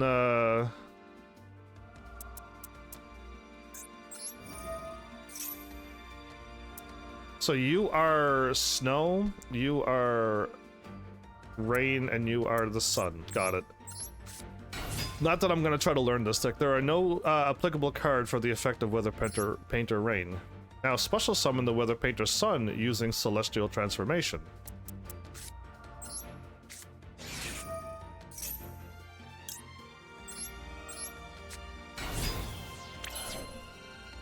Next, normal summon the Weather Painter Snow and use its effect to place a weather rainy canvas. Okay. Normal summon, which we only special summon so far, and activate it. And we're looking for weather rainy canvas. A continuous spell. The wither monsters in your field will now gain the effect written on the weather rainy canvas. Use those effects to your advantage to make sure the duel continues in your favor before you've even prepared your link summon. Now you have 3 the weather monsters together. Try link summoning. We're choosing a level 3 link, and that's all that we can choose. Okay. Painter Rainbow.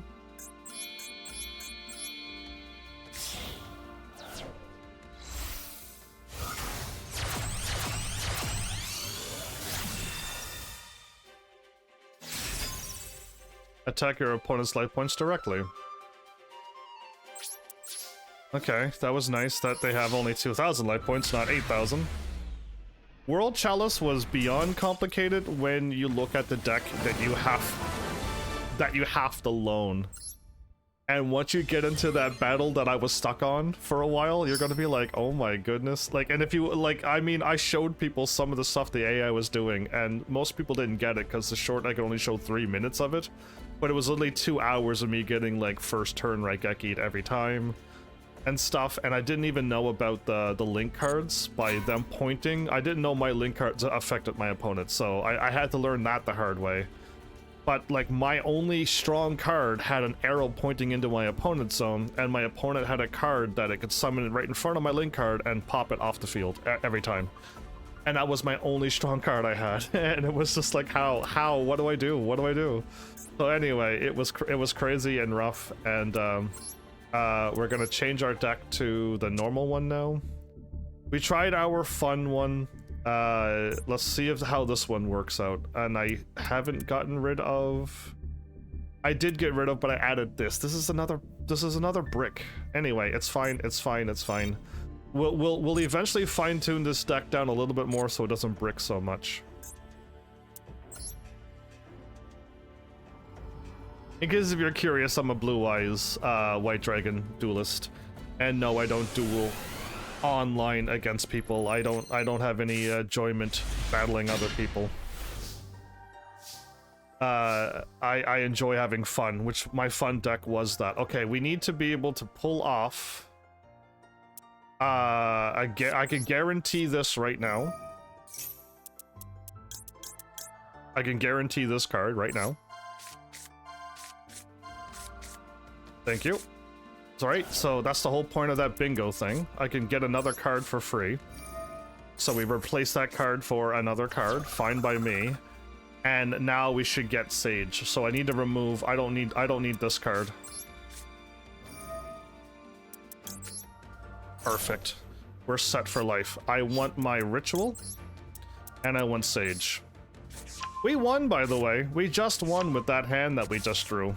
I made it work with my calculations and math and everything. Right, this deck works out just fine. Yes, please.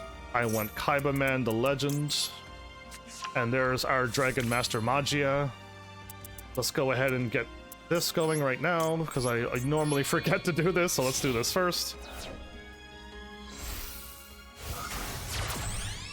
Oh, they're probably amazing at full power, but again, like, the problem is your deck isn't at full power. Your deck had 3 monsters and 3 links, and that's all they gave you. And you had to beat a 3000 monster that can do a bunch of stuff. And they had the lightning Pegasus and the other cards as well that can just like pop your spell cards anytime they want. It was just an unfair battle, like where nothing you do mattered. Okay, let's get Kaibaman right now because I want a dragon on field.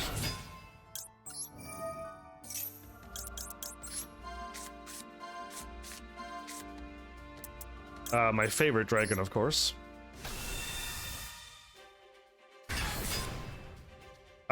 Nope, I don't need to do that, but let's go ahead and do this immediately.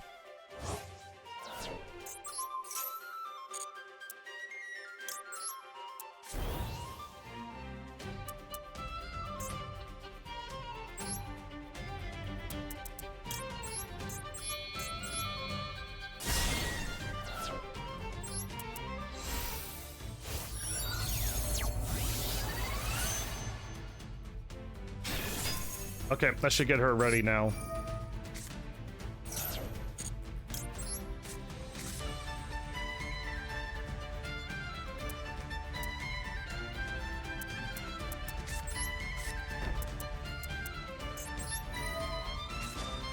Let's do the full combo here. You. And of course you.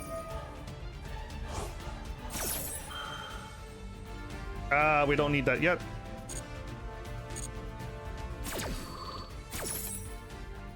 And I want you.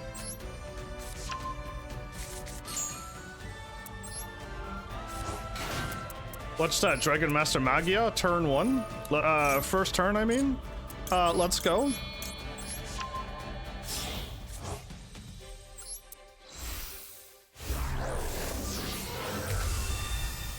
Tomorrow's forecast is sunny. I guess it is. I need to activate this because I want Sage here as well. Yes, I do. I want to add Sage back to my field before I do this. So we can do our full combo. You know, the fullest of full combos ever. Beautiful. And now that we're there, send you to the grave. And now that we got you, let's do this. And let's get another one of you.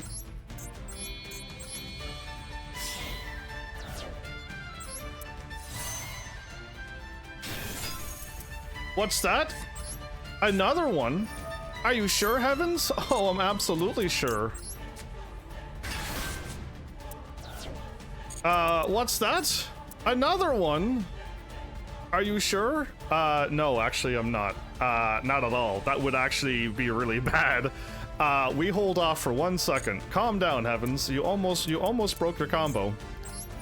We get a free ultimateness. Let's get our free ultimateness right now. Let's get our free Cipher right now.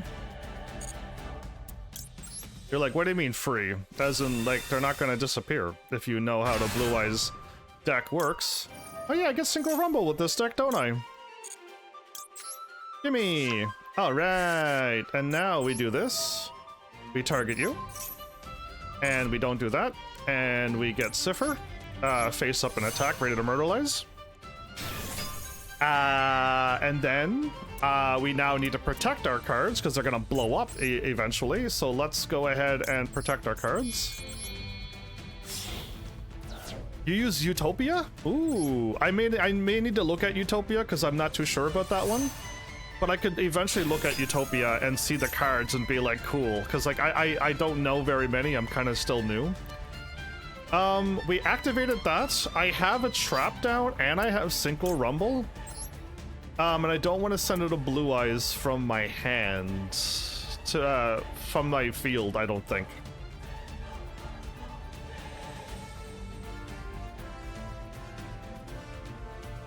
No, I want to try to get my hands on my Chaos Dragon now. And the only way to do that is no way. Okay.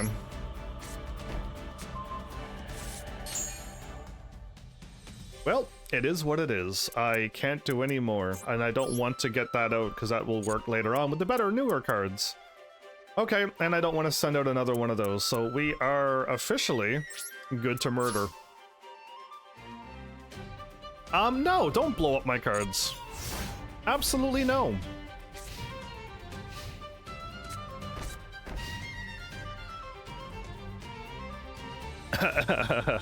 That sucks for you. Yeah, let's blow that up. I don't like them. I don't like them, you don't like them.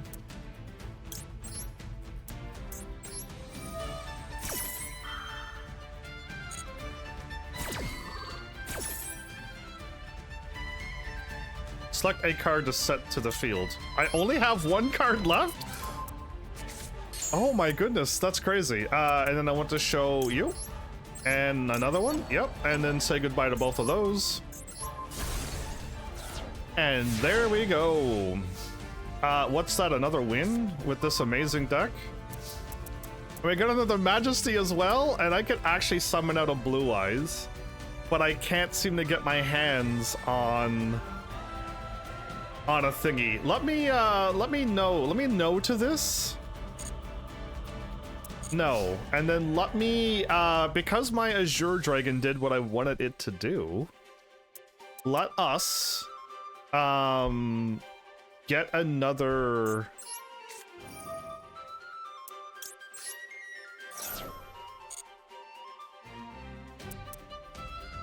I may need this, and I may need this, just in case if I mess up, but, let's take you for now, and I can get you later. And I want to add a Sage, because the Sage will work just fine, but so will she, right? And I'd rather another Kaiba Man, so I can activate him instead, and he will act as a level 1 light tuner. Yes, okay, Kaiba Man will work too. It better work. If it doesn't, I'll never summon Kaiba Man ever again.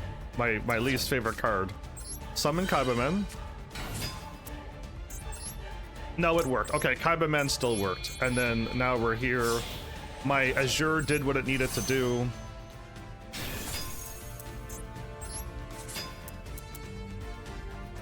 And I could special summon you to do something else. I could summon out you to do something else. I can also activate you and summon you out. And have my White Lightning on effect and ready to go. And then, oh, there it is. That's how I do it. There, just like that. I just accidentally figured it out. What's that? Do we have another horrible monster on the field? Yes, we do. And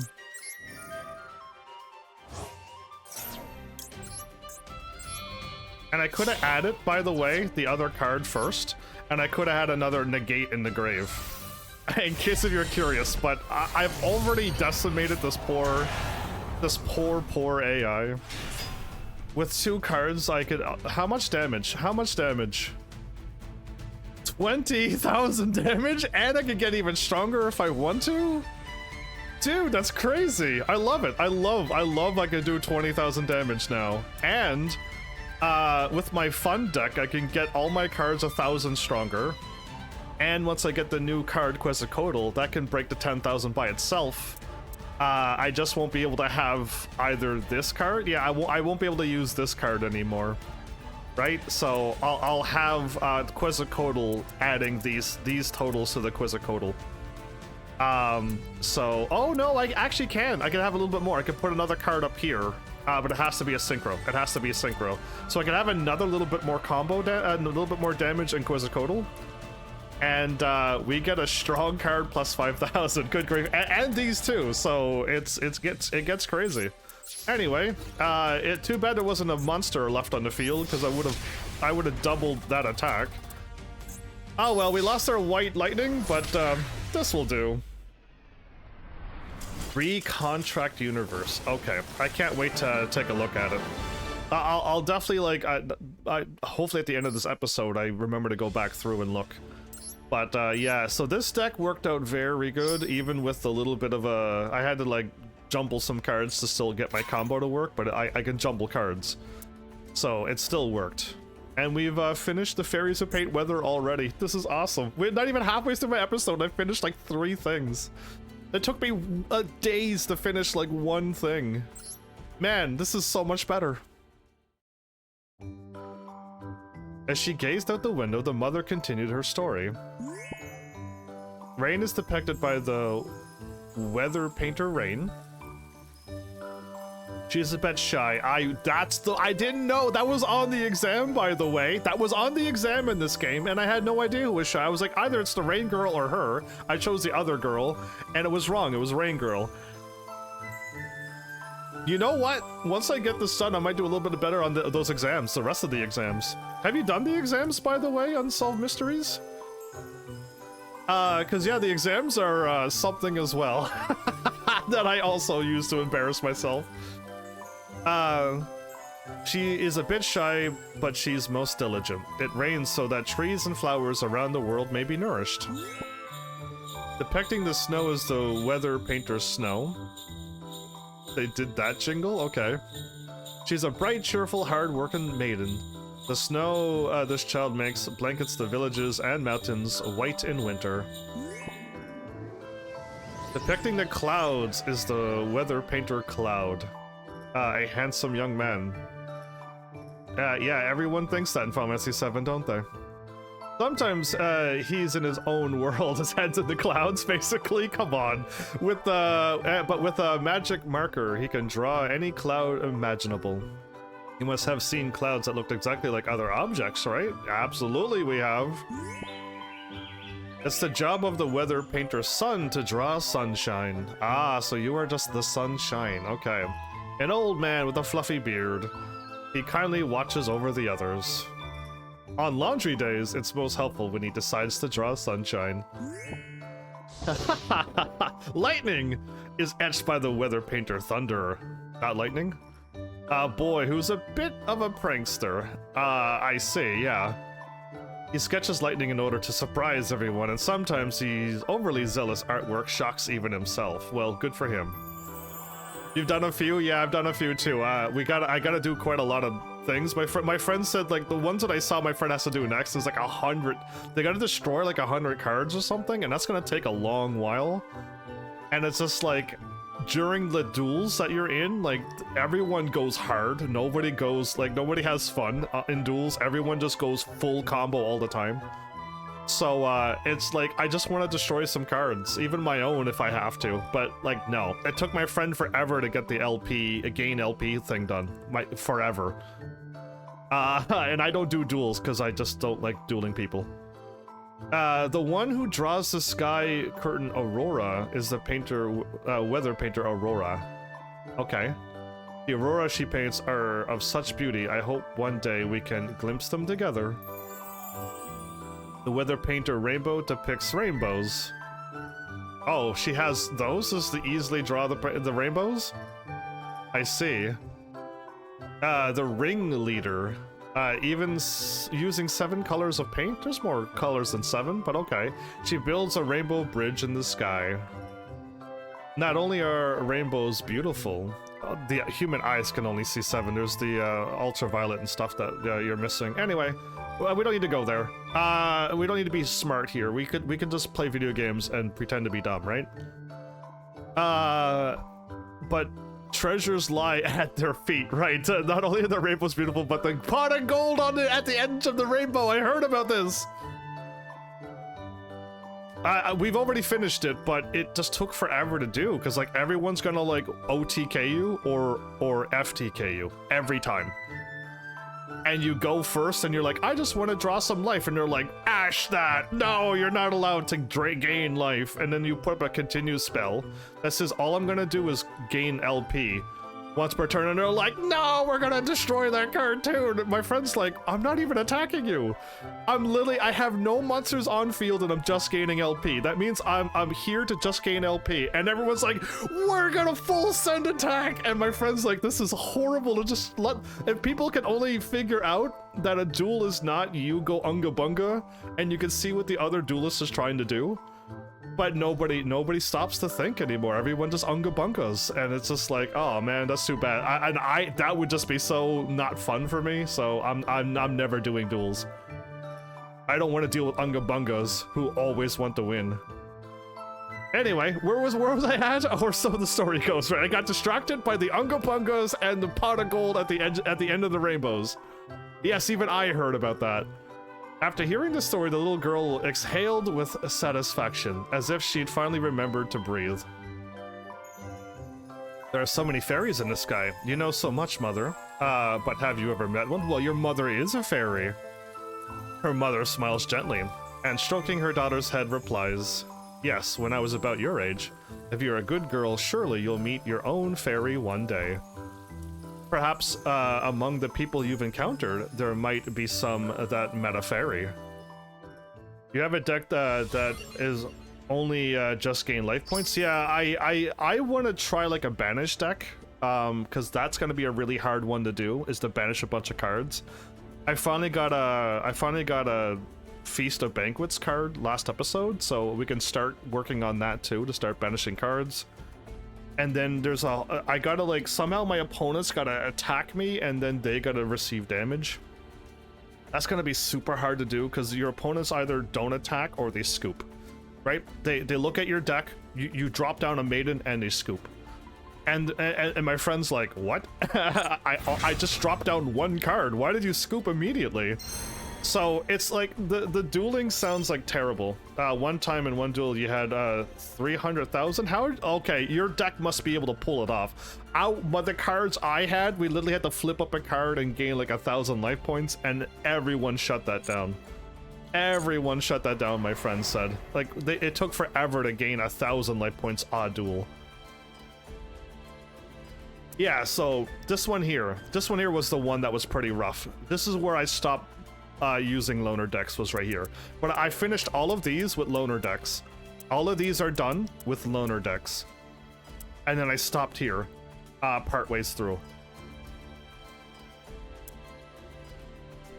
So yeah, and then now I'm going through with my deck and we're flying through these. Okay, another scenario. Ooh, this is a crazy looking thing. Okay. The Herald's Guidance.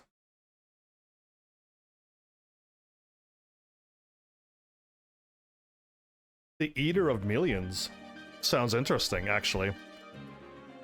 The rule of the gods has ended, and humans had ruled the earth for many ages. Interesting. Though many gods had fled, many people continued to believe that the gods watched over the world, even as their visages changed. That's what a god looks like? Okay. In a remote domain on a distant continent, gods had long been worshipped by the people living there. It was a god that spread its wings and emitted a blinding light from their entire body. The Herald. You are the Herald, most likely. Among the living there, a few have been or even heard the voice of the herald. Though their depictions differed, okay, I'm starting to not believe their story, they insisted they'd seen the herald. The atmosphere about it and its afterglow was precisely that of an angel that they'd pictured in their minds, they told.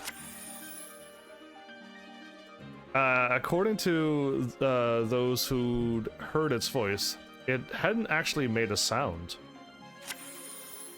The meaning of the words came not through their ears, but directly into their minds, they told. I see. And when they asked if they'd seen or heard the herald, their replies were eerily consistent. It was always in moments of confession that it appeared. Moments of confession? They assert they fainted soon after, but awoke with a comforting feeling of forgiveness throughout their bodies. Interesting. Some find it hard to believe these people's stories. Yeah, me too. Nonetheless, the herald is worshipped by many people.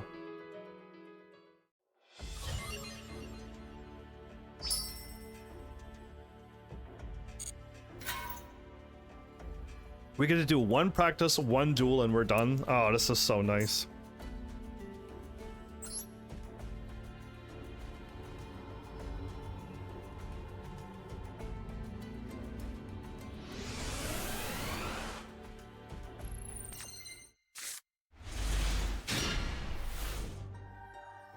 What makes a Herald deck unique? There are many Herald monsters that allow you to negate an opponent's effect by sending a fairy-type monster from your hand to the graveyard. Although this is very powerful, take care to use it in moderation, as it can burn through your hand very quickly. It is best to use them to only negate effects that will land you in difficult positions. Focus your strategies around Herald of Ultimateness, what a name, and Herald of Perfection, cards that can negate many different types of effects. Okay.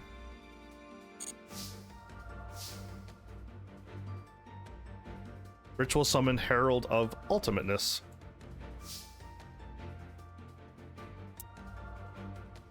Oracle of the Herald? Ritual spell? So a card from hand I could ritual spell right away. Wow, okay.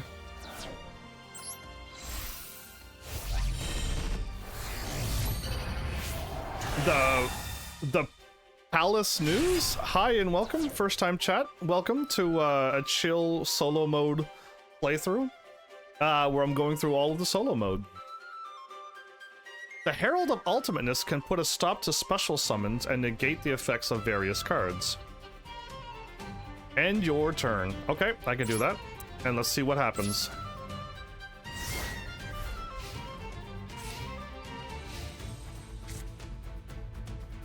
Negate the spell card your opponent activated. So they're trying to ritual summon too, and I go, no. Select a card to send to the graveyard.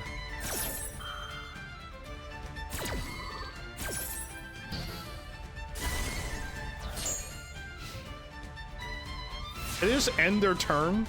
They don't summon out a monster or anything? Oh, because all of our monsters are too strong to summon out normally. Attack your opponent's life points directly. I'm not liking it. If this deck, I had another deck that had no level 4 or lower monsters, and it was really rough to deal with that. And anytime you put down a spell, they can summon freely in their hand, so you had to pass your turn with an empty field. It was rough. It was truly rough. That was a hard battle.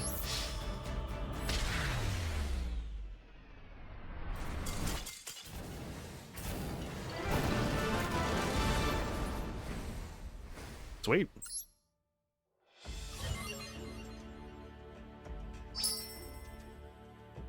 A light orb. So I'm gonna just keep using my deck, because it's way more fun than dealing with those loners. Oh no, my going first is going second? We're so in trouble.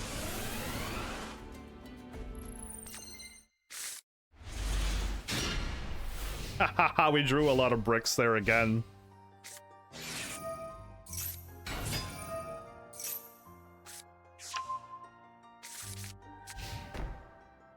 Oh my goodness, you're not even trying. They're not even going crazy. What happened to the... Remember when the AI did 700 summons on turn 1 with a Raigeki? And it's just like, they're just dropping 2 cards down and 1 face up. Really? Okay, so I'm assuming you're gonna try to negate me, so let's activate and see how this works first.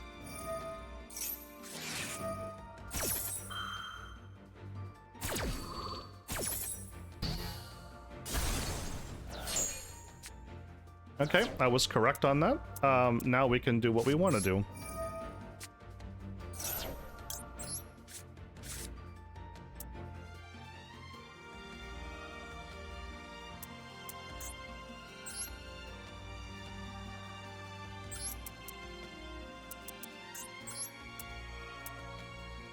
Oh, I can summon a Blue Eyes?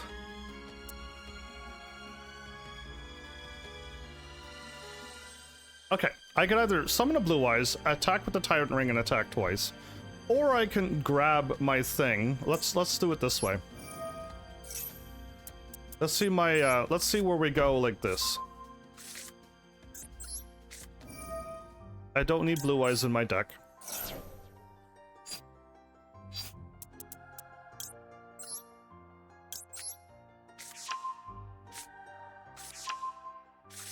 Okay. Now, let's see what happens now. So you're not going to be able to stop me now. You've already wasted your 1 card to stop me, and now I just go off on Combo Town. I see. I see.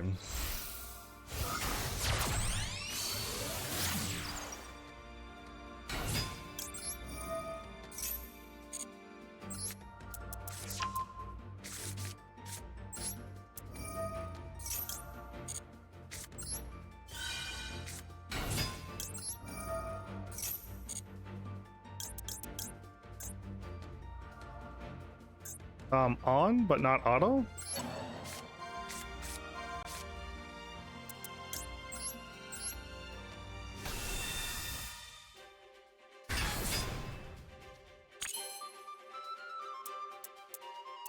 So we want to activate this first. Because we get Dragon Master Magia now.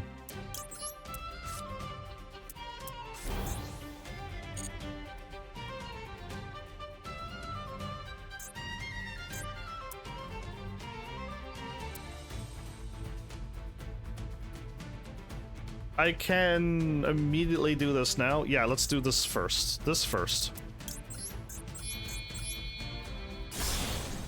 I'd be silly to not do that first, because then I won't activate Kaiba. So yeah, that would have been silly not to do that. Okay, now we're ready. I almost done botched my combo again. I clearly got a lot to learn with this Blue Eyes, and then I want to activate both of you, please.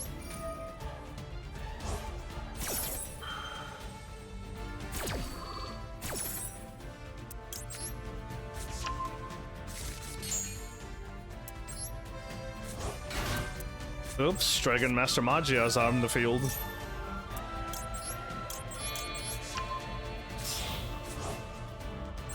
My main card right there.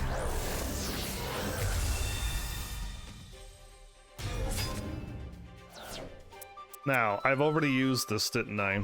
Darn. Okay, so because I've already used that, there's no need to try to send out my Sage, because I can't get a Sage and another Blue Eyes out. But I can activate her and send out another Blue Eyes. So we will do just that, everybody.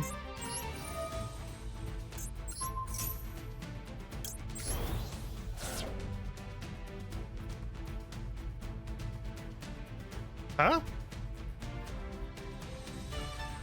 She didn't activate.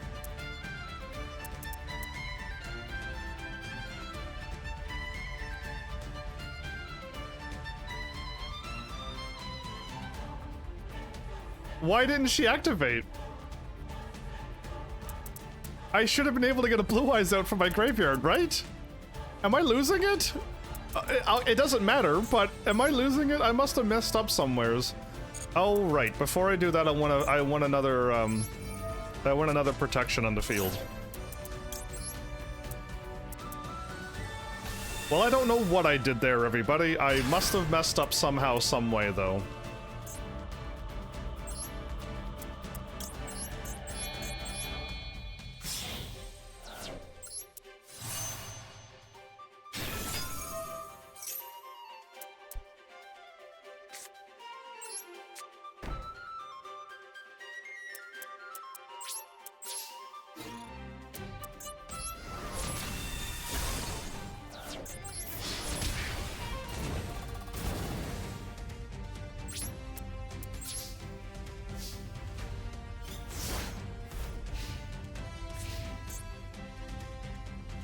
Okay, the on or auto. Okay, so it does, I gotta make it pop up, huh? Yeah, hey, welcome back. You're having your lunch, right on. I can do another one from grave, but I'd rather have another card on field, actually. And I can't do that. Oh, I can actually pop that card. Never mind, I'm getting rid of that. I don't want that card. I didn't even see it. I didn't even see it, but it was up there hiding the whole time. How dare you? Go away. I didn't even see that field spell. Yeah, and I want a chance to either I can go for another Sage to Kaiba Man route.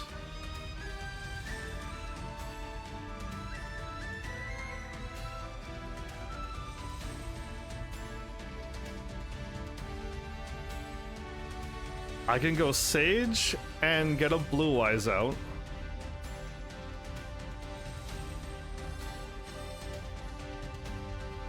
Or I can go straight and try to get my Chaos Dragon. No, let's go with this first.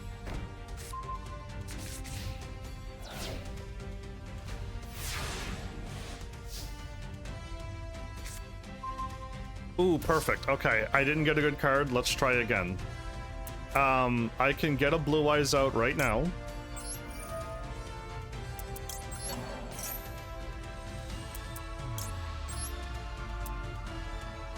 I'll hold off because I don't know what I'm about to do. But I want a Blue Eyes out. Oh, Maiden? Absolutely yes, then. Not yet. I already can do my combo with Maiden, right? She did that for me. It's going great, Flowers.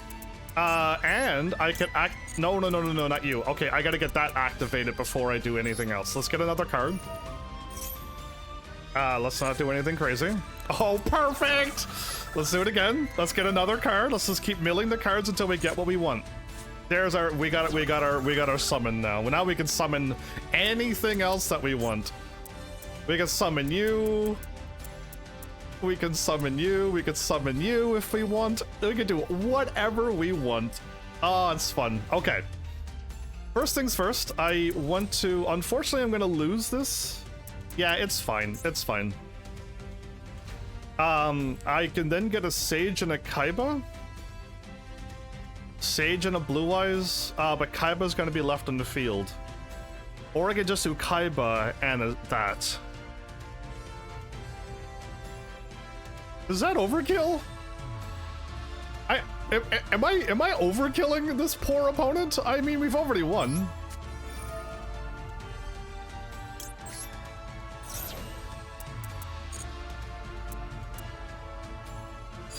Oh yeah, I get to choose whatever I want. I can get another Blue Eyes up, but I don't have enough space anymore.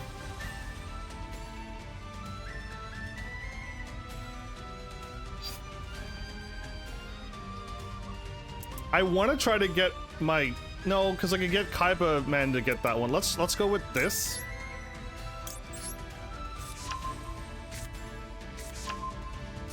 Okay, so let me attach this to my Blue Eyes. This is ridiculous, by the way. There's no need to go this hard on the AI. I can attach this card, everybody. And when I get rid of this card that we're right about to do...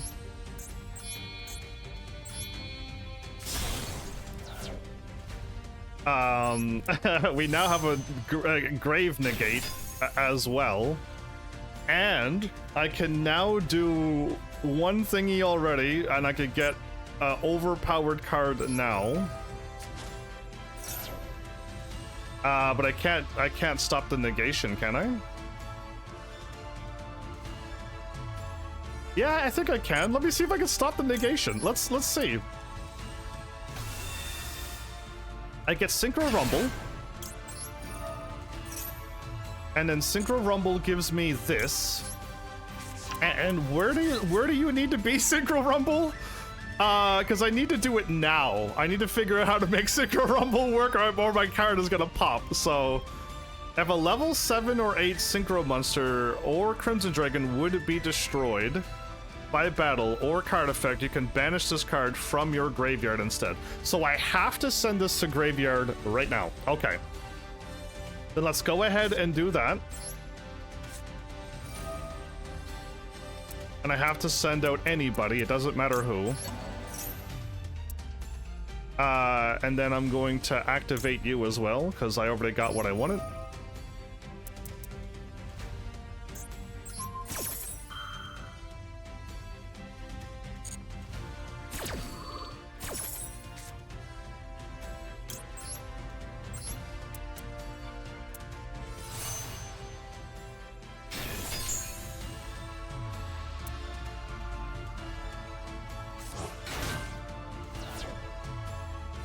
Okay, so right now, I can send out another card, or right now, I can do what I already have, okay, before I botch this really badly, and I can get a stronger card out. And this card already done what it needed to do. Unfortunately, I do not have a dragon stone in my grave. But I can equip my card with that. I think this is only active. No, I can summon and do another one. Are you joking me? Give me a moment. I don't know what I can do right now. I kind of want to.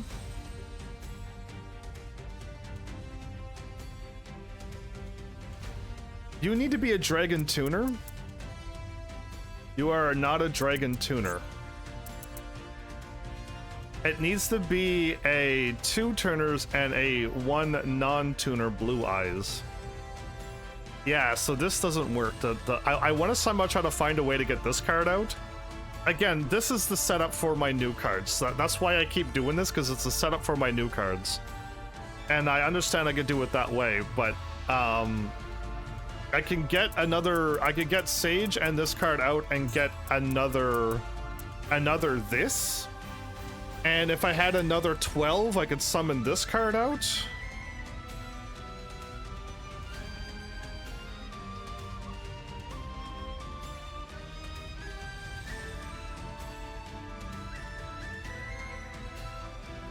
Let's just do it, because I'm not too sure how this is gonna work. Summon. Yes, please. Actually, I'll get another card. Yeah, I should have that. Anyway. Can I summon a Blue Eyes from... Yes, okay, I can. So let's go ahead and make another one of these. Oh boy, this is going to be really weird. And I'm not going to take out my opponent. I want to see how this works. I have one synchro thingy, and I don't have a way to stop it with my Azure Eyes unless I had a dragon thingy, and I don't have it in the grave, so we're kind of in trouble. And I could still activate you? What in the world can I do with this?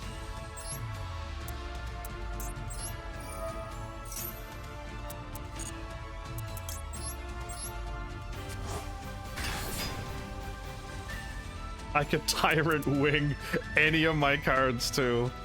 That's ridiculous. You know what? I think I'll do it.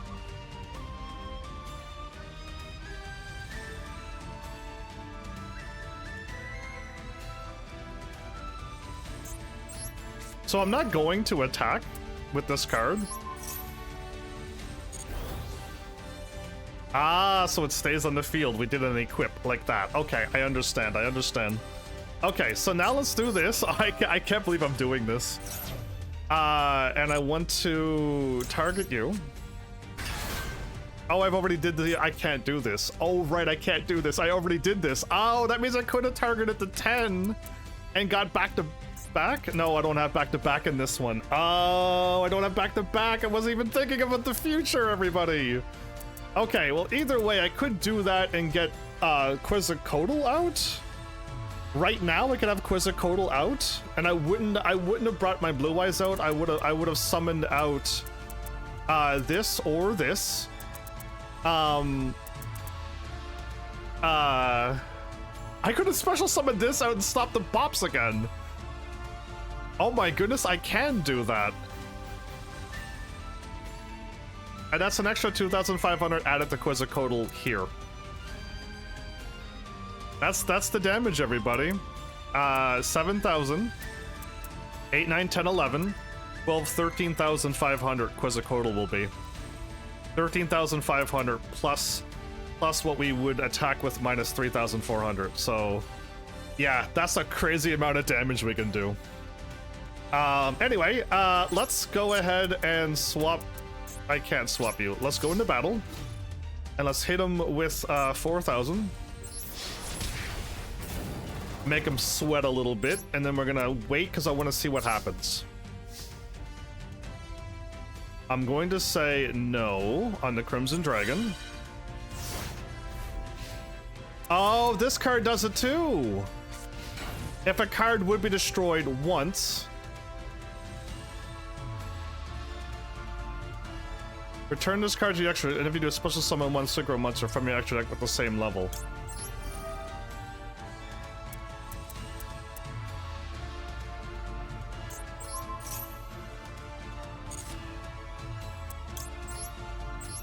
Oh my goodness. Are you joking me right now?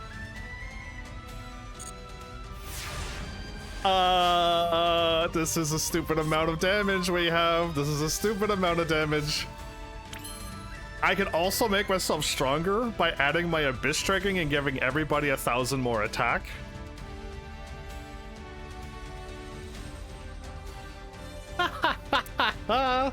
Okay, I'll set you down. I can also get a Tyrant Dragon, or I could do any of my purple cards. So I can get this or this right now if I want.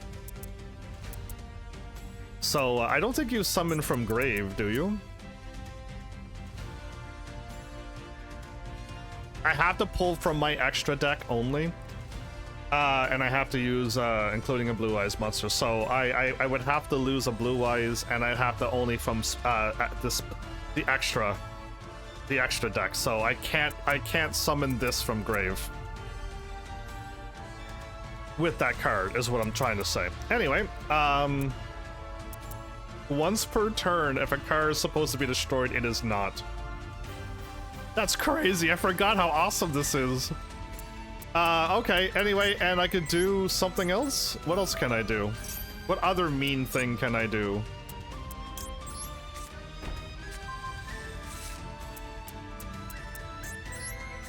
Give me Chaos Dragon!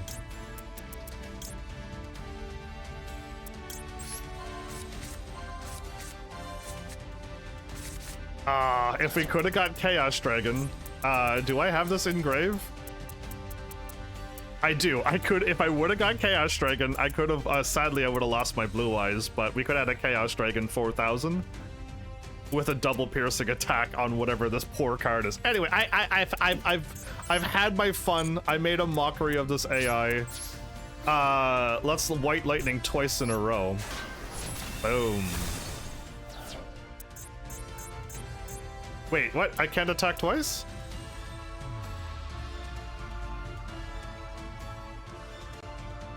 Can make up the attacks on monsters during each battle phase. Oh, I can't attack twice. It only attacks twice on monsters. Boo! Well, fine. Cipher, you actually saved my card from popping, and I had another backup for the Synchro Rumble, but you know what? You go ahead and you take this win.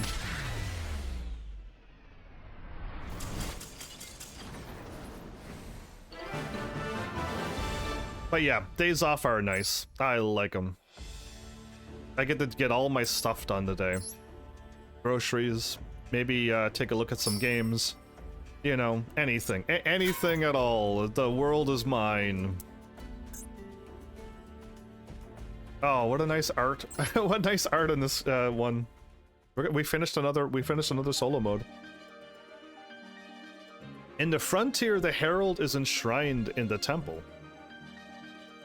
As for when this temple was constructed, nobody knows. Maybe that is the actual herald pretending to be a statue. It is old but well maintained. Yeah, it probably is it then. And has a sacred, solemn atmosphere about it. Okay, it is the herald. However, depending on who you ask, that structure may have an unusual aura about it. It appears not to have been built as a place of worship, but to contain something, merely covered up as a shrine. The central part is hidden, and it is said there are god statues inside. And into that inner sanctum, only a select few priests or diviners are allowed. Oh. The diviner of the herald, the person who receives the oracle from the herald. She claims that from a certain age, she began to hear the voice. Okay. After many trials and tests, a priest determined that the voice she heard belonged to the herald. Okay. This diviner is not one who commands the people. Her role is to correctly decipher the oracles for people and protecting them from natural disasters. Her resolute power and connection with people had helped pass along to future generations her role of diviner. And one girl will continue as the new diviner to connect people with the gods.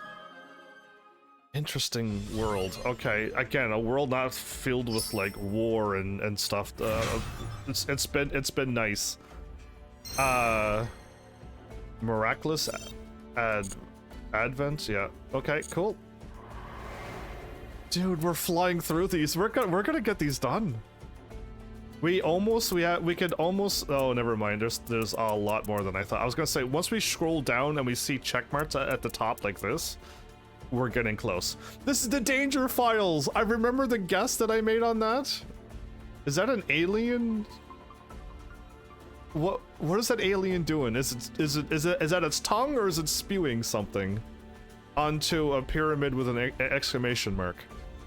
The danger files. Anyway, this one looks good.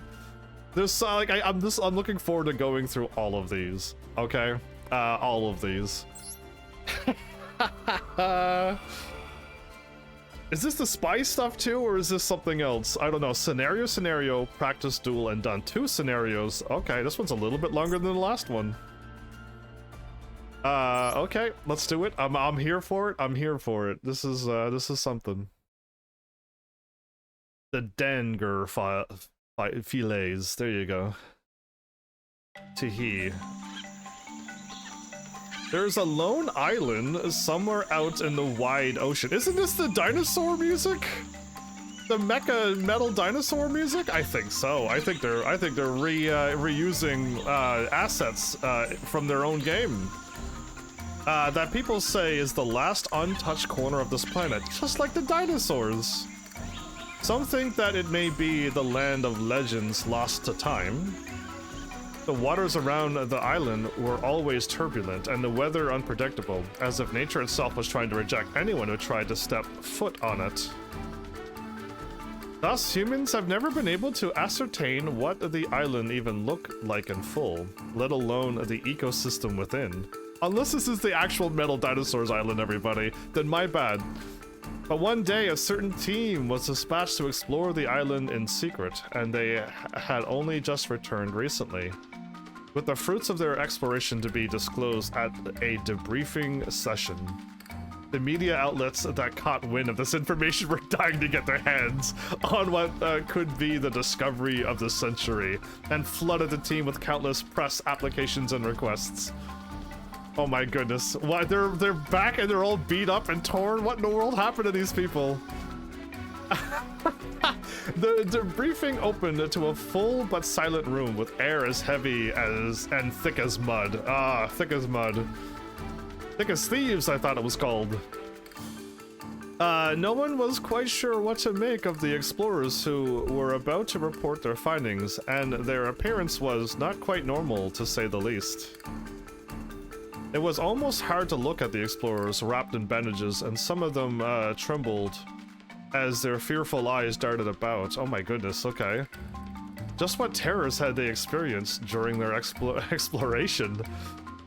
What dangers had lied in wait for them as they ventured into the island, or onto the island? Okay, everybody. The dude in the bottom right corner, his face is crazy. The one that's looking to the left. Yeah, that one's just crazy. I saw it the first time, but I was trying to commentate on that picture first. Okay, let's do it. Let's see the next. Well, let's see what happens. Oh, they're all giant creatures. Okay, crazy.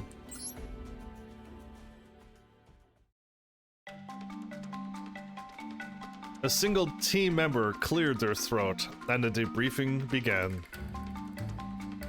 File number 28. I took a guess, and I was like, it's gotta be clearly file number 28, and it was, and I got that question guessed right. Danger, Tsuchinoko. Okay, Tsuchinoko. Lives in grassy areas and wetlands. Appearance is akin to that of a snake with a rounded torso, and it seems they shed their skin too. Okay. No live specimens were found, but we succeeded in collecting its shed skin. Analyzing it may lead to further discoveries. File number 0159. Danger Thunderbird. A giant monstrous bird that circles above the island, covered in a thick plumage of colorful feathers. The biggest out of all the creatures the team members discovered, with its full wingspan, about the size of a mid-sized aircraft. It appears to be surrounded by some sort of electricity. The creature was cited to have bolts of lightning emanating from its body. That's pretty crazy. Once it spots prey, the creature dives down from the sky like an eagle and uses its sharp talons to capture whatever it is. Although we were caught in its path, we were able to escape safely to a nearby cave. While we took shelter, we discovered one of its feathers nearby and brought it back with us. Oh my goodness, that's why he's freaking out. The feathers coursing still with electricity. The people in the press are like absolutely shocked at what stuff they found on this island. That's crazy. Okay, we finally get to see why he's freaking out. It's over this feather. As the audience listened to the report, they ruminated among themselves. Some researchers were elated by the fact that there was physical evidence of these never-before-seen creatures. Others, such as the sponsors from the scientific organizations that sent the explorers out, wondered how they should handle this island in the future. What dangers awaits on that island, yeah. As the creatures were more dangerous than they had thought. Exactly. Exactly. And now you showed up on their island. So that's what he was freaking out over. I saw him down there, but we only get to see the full picture after we do the scenarios.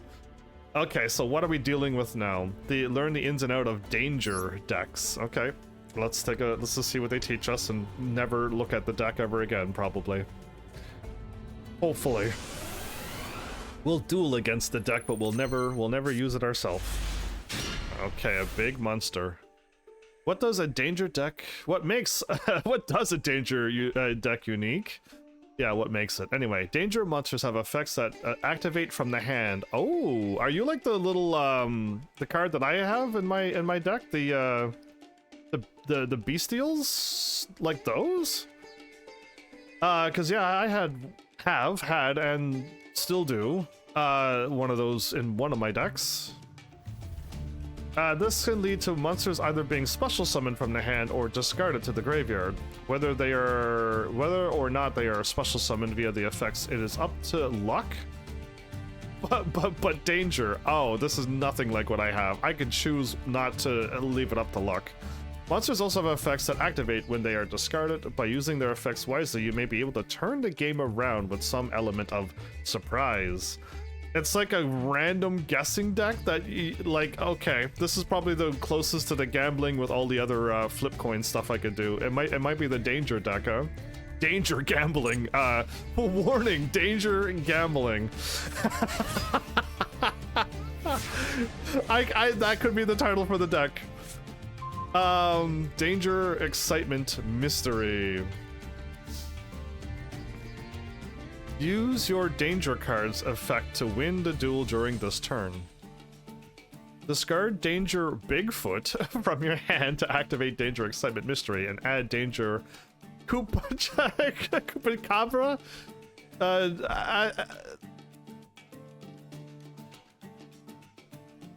Okay, I'm curious to see how this artwork looks from your deck to the hand. Hold up, I want to see these cards. I want to see Bigfoot. Okay, so this is Bigfoot. Okay, I want to see all of these cards. I have to see them now.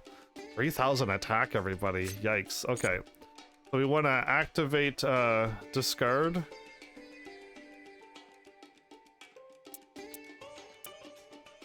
Discard danger Bigfoot. Oh, okay. I was trying to discard Bigfoot, but I had to activate the thingy to discard it. Jackalope. Okay, so we're getting the jackalope thingy. Okay. Well, let's see what's going on here. Oops. That's that. I can't scroll between them. Okay. And then what else is here? Mothman. Ooh, scary. And then what is this? Oh, it is that's something. Okay, yikes. And okay, I see it now. Danger monsters have effects that activate upon being discarded from the hand. Activate the effect of Danger Bigfoot.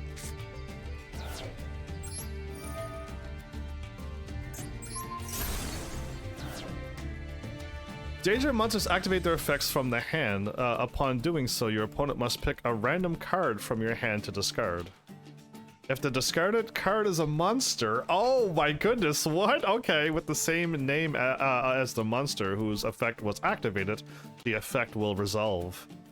If the discarded card does not have the same name as the monster whose effect was activated, you can special summon the activated monster from your hand and draw one card. What? Now activate the effect of Danger.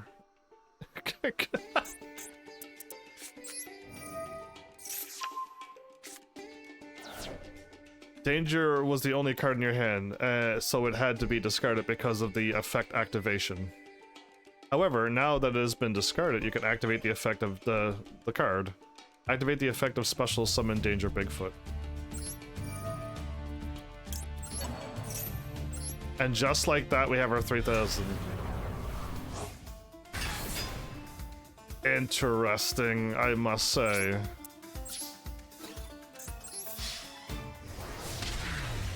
Disquieting Danger. These are big looking monsters, but okay, very strange, very strange. Very odd. And now I get to duel against this danger enemies.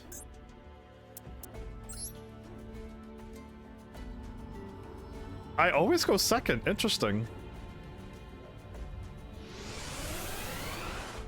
Do they know that my deck is like a strong going first? That is a crazy amount of cards we just picked up. Okay.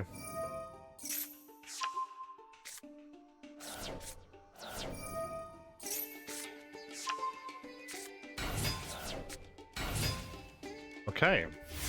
All their effects didn't do anything because I had no cards on field. Okay, that'll help. I don't know why, but I keep summoning this crazy card out. It's amazing. Let's activate you and see what happens. Nothing happened. Okay. When you're waiting for your cards to explode and nothing happens? Yeah, I was actually just as surprised. I could get rid of another Sage. Yeah, let's absolutely do it right now.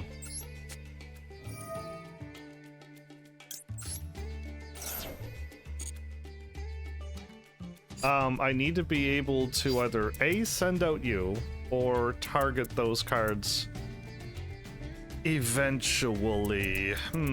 Let's go with a backup summon just in case. Just in case. And I want to add you to my hand. Yes, please.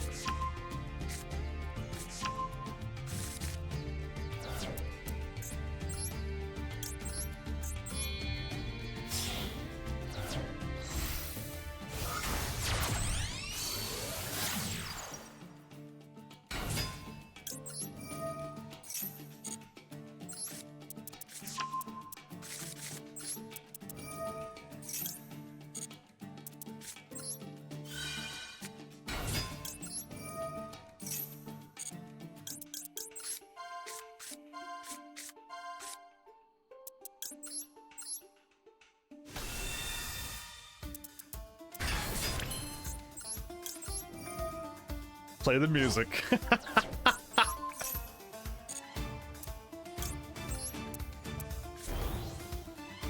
Okay, we're ready for step 1 to commence.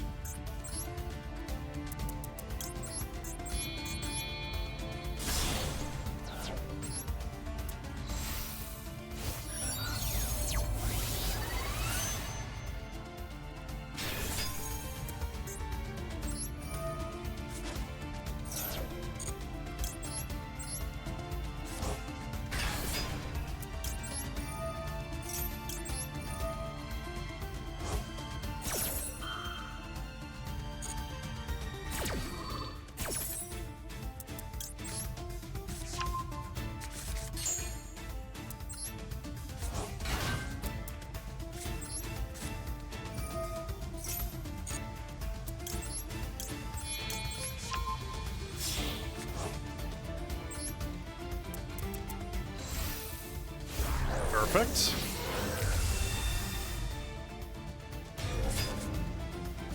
Okay, so I actually can definitely get the other ones out. And this is going to work this time, right? The last time I summoned this, I didn't get what I needed out. And I don't know why I didn't get it out. This is because I brought out a Sage. I don't know what happened. I don't know what happened. But yes, please.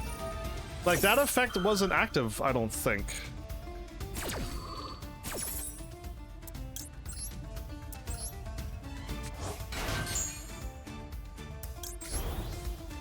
Okay, let's get rid of you.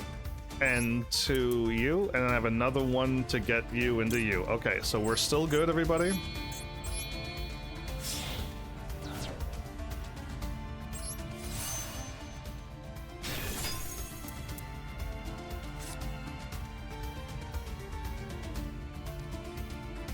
Yeah, so I could activate you, and I could also activate you. Let's activate you right now to get a trot.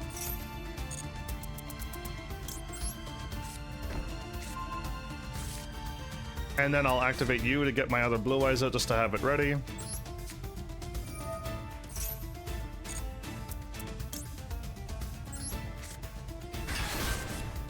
So now before I commit to this, I gotta turn you into...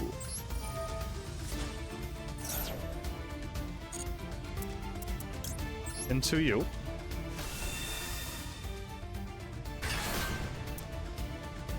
You.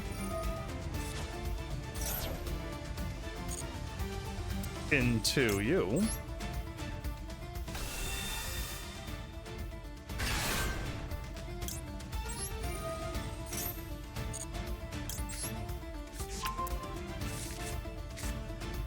So I can't. Okay, so I have to activate you. Target you. Don't stop that. And then activate you and put you up here.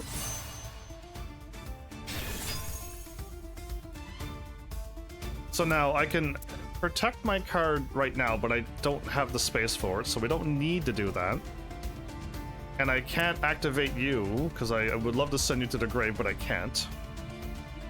So all that's left is to protect these two cards from popping, and this card can do it too, is to get another one of these out. And I can get this card out right now, and this card is going to do what I want, right? The first time each card you control would be destroyed by a battle or a card effect, it is not destroyed. Yeah, I don't even think I need to summon out the Azure Silver Eyes anymore. It's just if I can't pull this off, I need the Azure Silver Eyes for backup. And I can summon out another spirit instead of this. I want to do this route because I really feel like Sifr can do it.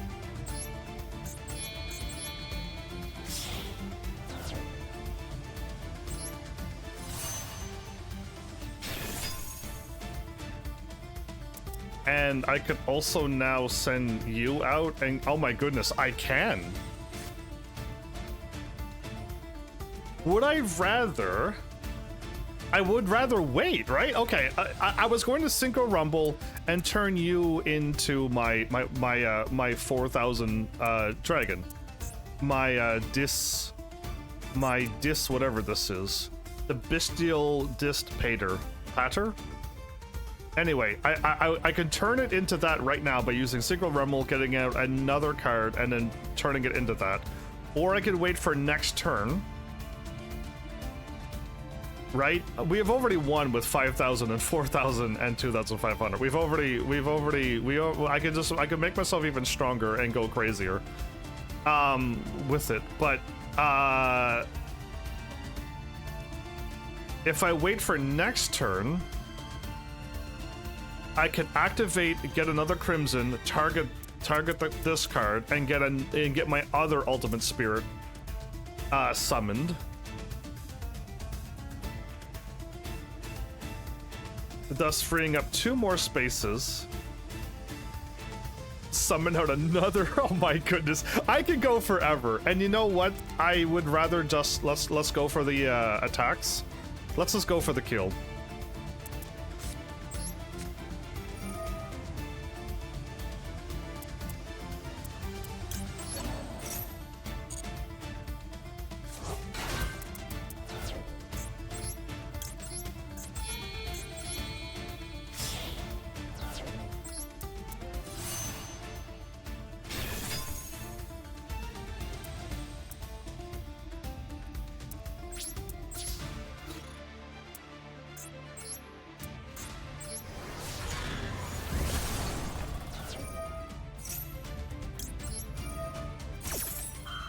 No.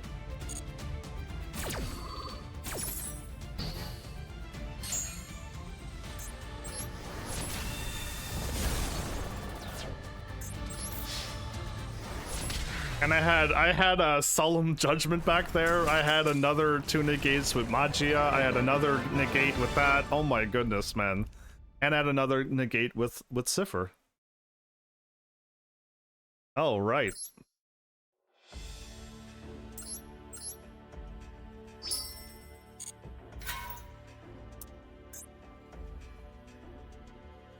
Ooh, okay.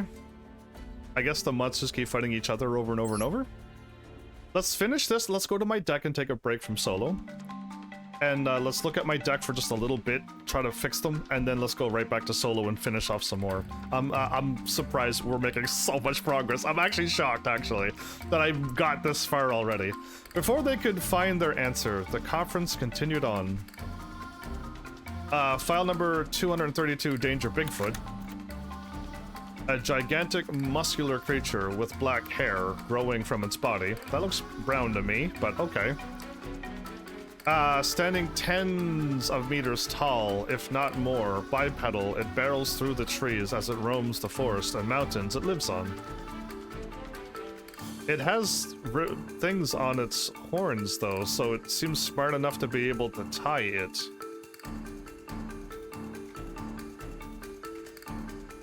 Yeah, there's some intelligence here.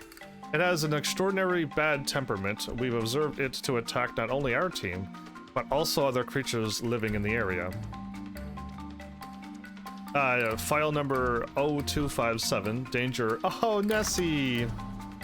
Oh, Nessie's angry. A dragon-like creature with a long neck observed to have been fighting with Bigfoot. This creature is also extremely large, appearing to be just as big as Bigfoot. It is extremely dangerous.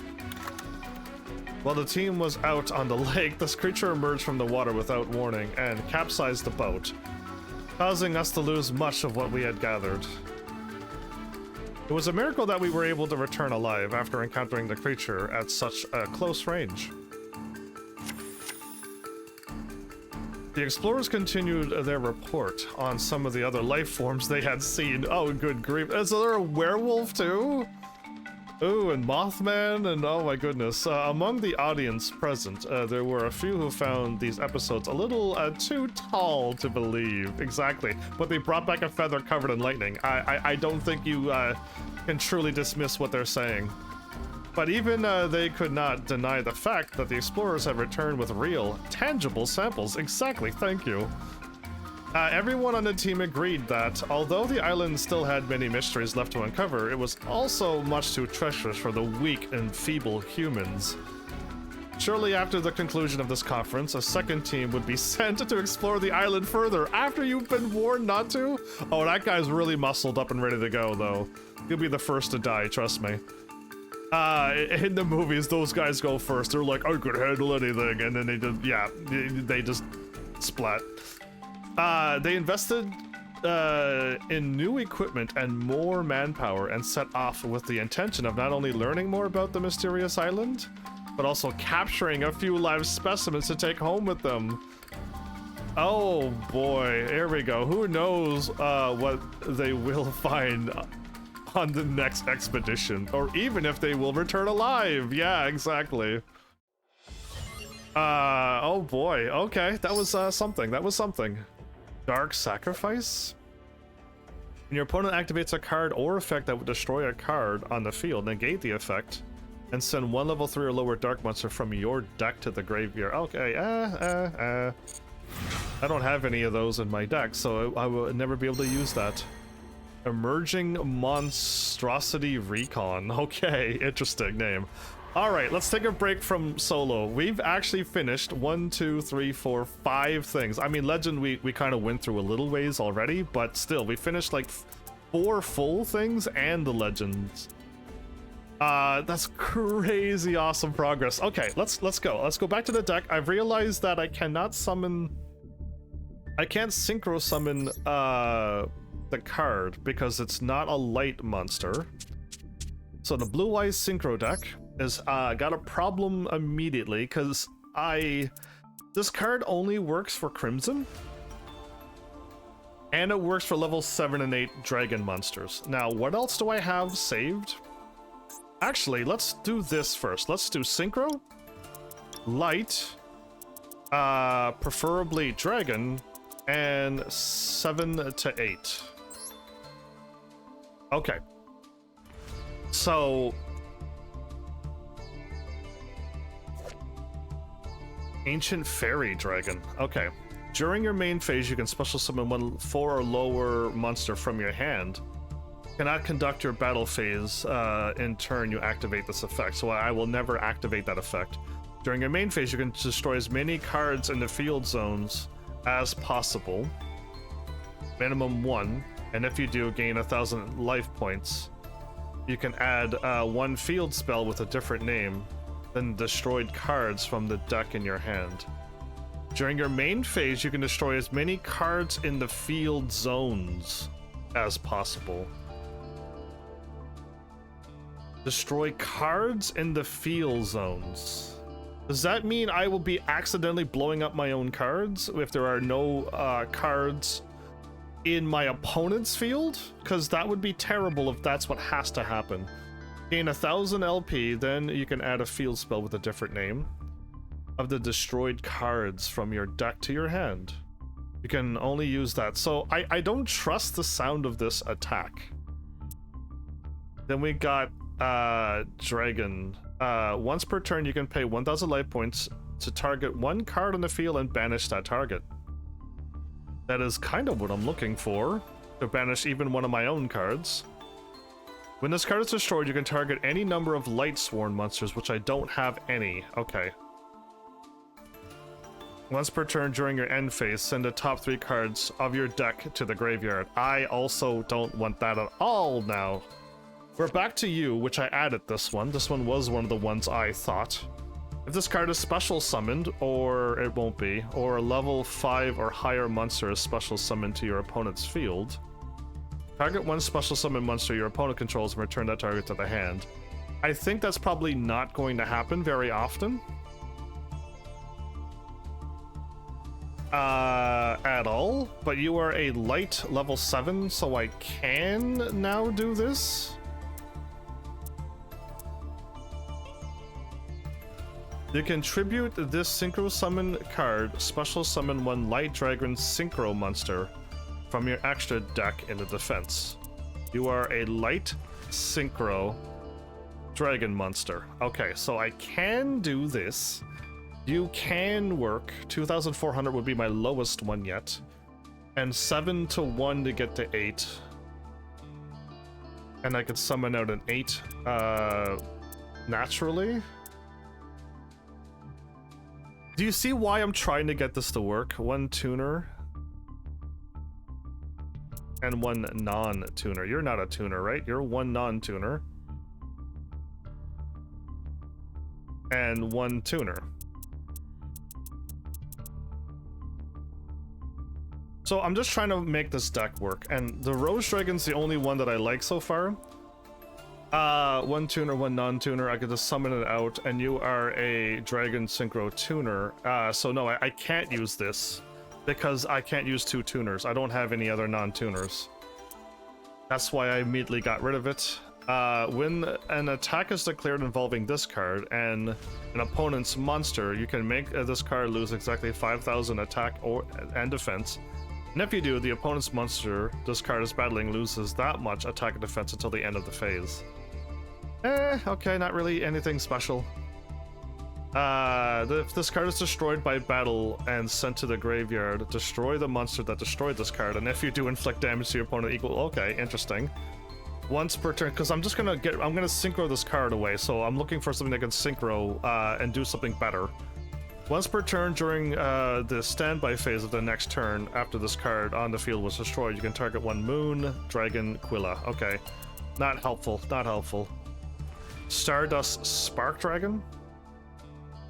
Once per turn, quick effect, you can target one face-up card you control once during this turn. It cannot be destroyed by battle or card effects.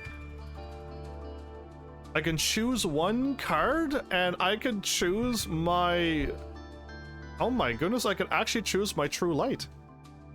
I can do another protection just once with my True Light, and I don't even have to activate any protections on that. And if they got through that, and then they get through Magia, and then they get through Cipher, and they get through the other one, man, like how many hand traps and stuff that they had, right?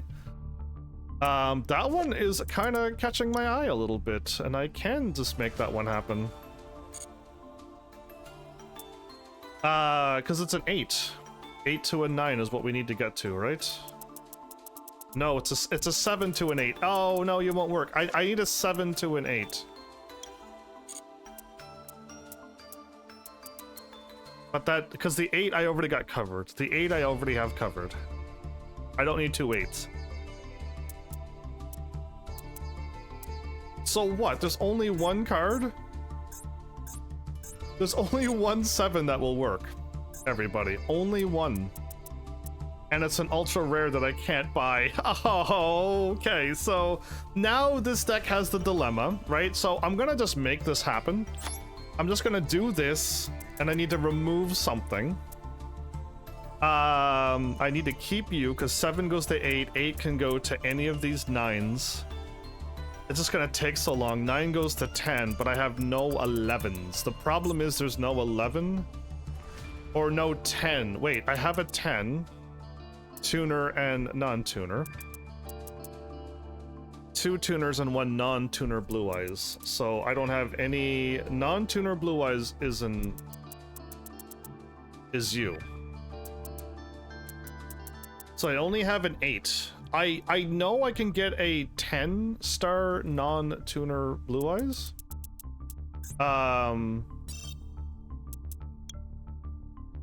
Synchro, you gotta be non-tuner. You gotta be, well, it doesn't really matter about you. I need to be a dragon, and you need to be 10-star only.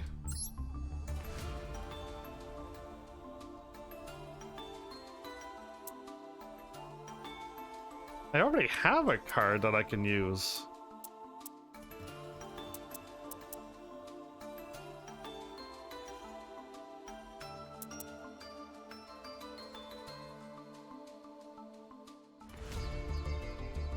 Okay, you are a dragon and a blue eyes.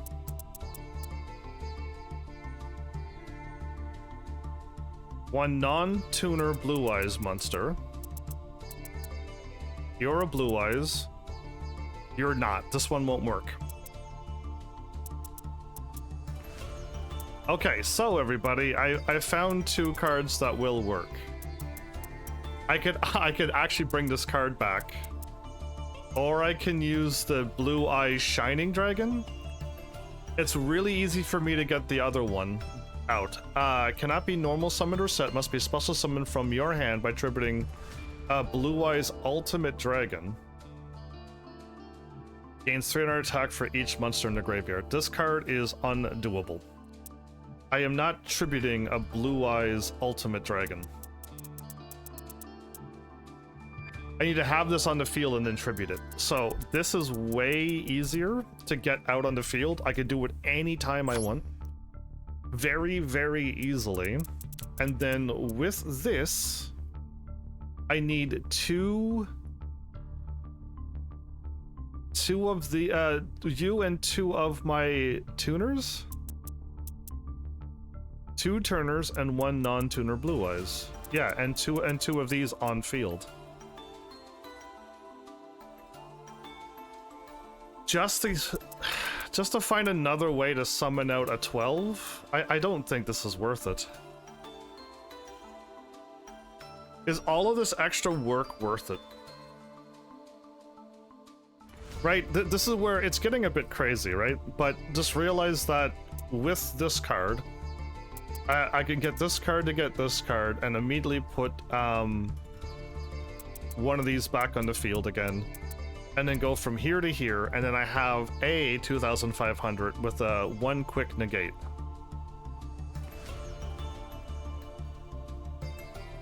And then I could also, because I have this card and this card now, I can protect both of these cards once. As in, like, I can protect this or this once. And that's the whole reason why I was just trying to get the synchro thingy. But literally to go from 7 to 8, to 9 to 10, and from 10 to 12.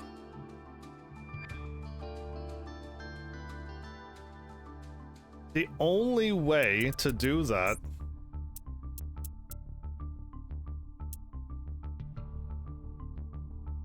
is to use this card that can summon out 2 of my cards from my hand. I can add you to my hand. I can add one of my tuners from my graveyard to my hand.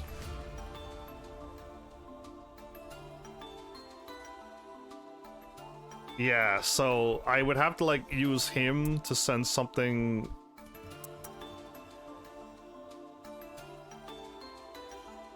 One of my tuners to my hand, and then use this card and get 2 down on the field at once to be able to go from like 7 to 8.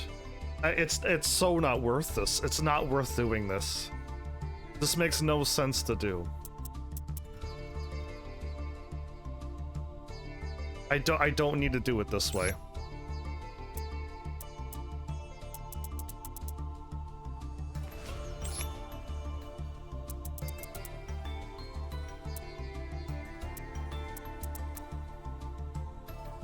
I think this is the only way I can do it, but I don't own the card. Which sucks, because that means I can't do this. And I also need to get rid of this card, because yeah, it's not going to work in Synchro. What do I want? I don't want to add any more of those, these cards. I got 3, 3, 3, and 2, and 1, and 1 that I don't want to add any more. This card will work with my other cards, but it's not part of the Synchro strategy. And you're not part of the Synchro strategy, but you can power up all of my dragon cards at any time. Or I can just put this card in and I could use it for another remove a card from field, put it to hand, and summon it anytime anything gets destroyed.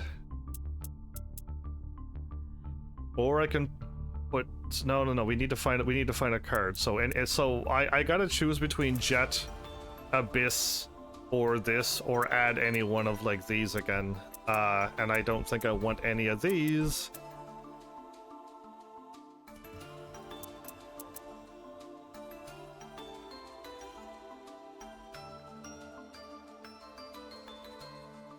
This is supposed to be a synchro deck.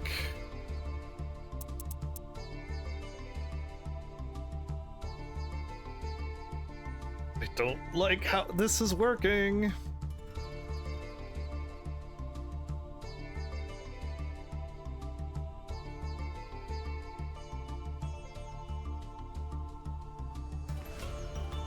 I don't know what I'm gonna do. This is what I struggled with this right before the live stream. I had no idea what to add.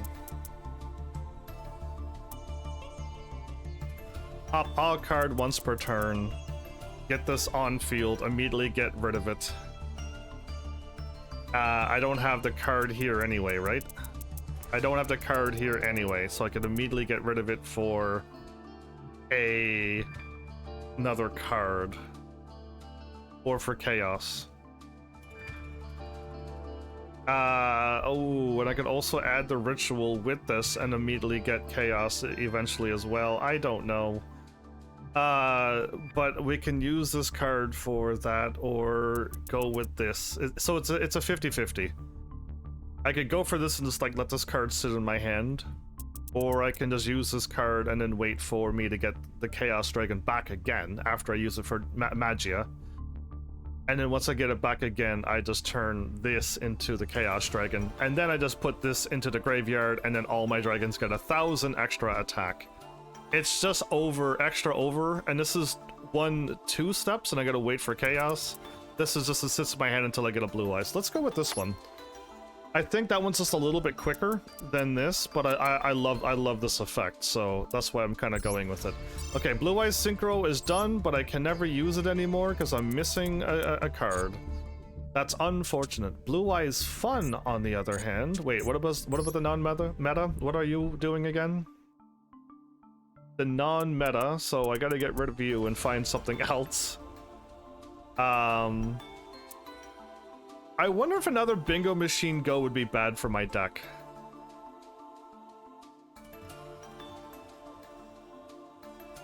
Having a chance to draw again and then try to get Chaos one more time does sound nice. But I just don't have the card. And what did I add to my deck? Because I know I chose something.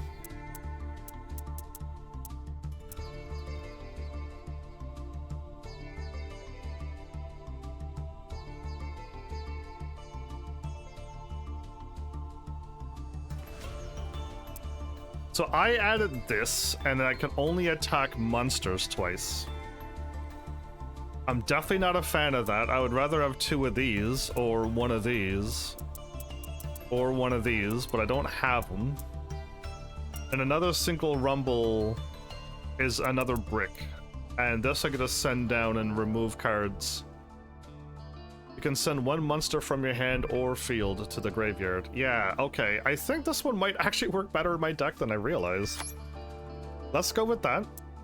I'm gonna remove this because I have to attack 2 monsters, and if I wanted to do that, I could attack all the monsters on the field if I wanted to. The reason why I thought Tyrant Wing is because of this thing attacking pierced defense cards twice. This card being able to attack twice is just sickening with the amount of damage I could do. So like it's just like the Tyrant Ring is a fun thing, but I think this card might actually do better than Tyrant Wing. So let's swap those around, and then my Blue Eyes Fun. I don't think I added the Fun card, right? What do I have in the Fun deck that I did not have before? I don't even think the Fun deck had that card. But I need to be able to. If I get this card, I can actually remove this card a little quicker if I wanted to and free up more space. I can remove cards from field if I can get this card to ever appear. And that means I could go 1 less card that I don't actually want to draw. And this actually works very well with these cards now. And I definitely want 3 of these. And I can summon any of these with these. And this could still do my traps, and I could still ritual summon my Chaos Dragon. Oh my goodness, you know what? What's crazy is I gotta remove a monster. And I don't want 3 of these, but these 3 has a chance for allowing me to send cards back to my hand, and I didn't want to reduce them down to 2. Are you kidding me? We're struggling. We're struggling right now. This is the struggle. I can make these maybe go down to 2, and then I could cycle them back if I want to. Or I only need 2 anyway, and I would rather not draw into it. How about we remove one of these? Maybe that's the right call. And the fun is like up here anyway. And I still get to keep all of my fun cards down here. Yeah, and I still get all my protections, and I get to power that one up to that. I think this is fine. Again, this is a little throwing me off a little bit, but okay. This is what I would do if I had time after live stream, right? And it takes me a couple days, but hey, I have 4 hours today. And now we can go back to the Blue Eyes deck. And we're going to remove Tyrant Wings, because it actually didn't work as good as I was hoping it would, because I thought I could attack twice, but no, attack monsters only twice. And we're going to add you to my deck. I think that's probably the more fun play. And I don't want to try to do any extra stuff. I'm happy with 1 Cipher, 1 of you, and then turn you into that eventually. And eventually this deck is the one that's going to get turned into the newer one with the Raigeki, the Deep Eyes, Blue Abyss, ultimate alternative White Dragon, or whatever it is called. Spirit Dragon. Ultimate alternative Spirit Dragon.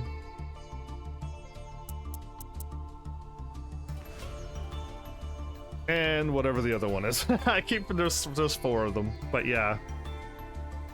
And we'll see if any of those work. And I got the Hydraulis Harmonia that I haven't got here yet. And we can, oh my goodness, we can even have Baron in our deck. That's crazy. But yeah, we could have Hydraulis Harmonia as well, and that's a 7 tuner. Odd. To do like another hand trap. Destroy a monster, send 1 revealed synchro monster to the graveyard, which we can do more combos with that, which is why these cards are here, because sending these to the grave does stuff. And this one allows me to draw? Yeah, this just gives you send this out, you get a free draw. You get the draw. It's an odd card, but I can draw another card with a synchro. So like I'm just looking at all the ways I can do everything. But I think we're okay with this, and I'll try this out. I mean, we'll probably never see it, unfortunately, and I can't get rid of the card that I want to like get rid of off the field, maybe. This deck really doesn't have the one where I want to remove a card off field, actually. The more and more I look at this deck, I don't want to remove a card off field.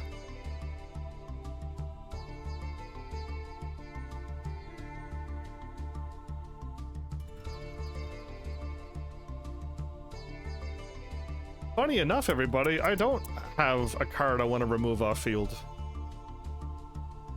Oh, I can remove a card from my hand as well and send it to the graveyard. That's also for the other deck. The only card I want to remove from hand is these and this. This card doesn't work for my deck. Okay, oops, everybody. That did not work out well at all. Add 1 more light tuner, which I don't want to draw. I have all of them that I can possibly have equipped. The only card that works here is more of these or just this, everybody. I don't have any other card to add. And I'm not going to add the ritual. I don't need it to summon my chaos that way. This is the only card. Are you kidding me? That is the only one that works for now until I get more cards. That's crazy. That is it. That is all I can do. Oh my goodness. Anyway, that's all that wrote. Back to the story. And Danger Files is done, yeah? Yep, okay. Danger Files is done to the point of the story. Worshippers of the Sun? Of the Sacred Phoenix. Okay. Another quick short one. Oh wait, that statue looks like it's gonna move too. They all look like they're gonna move.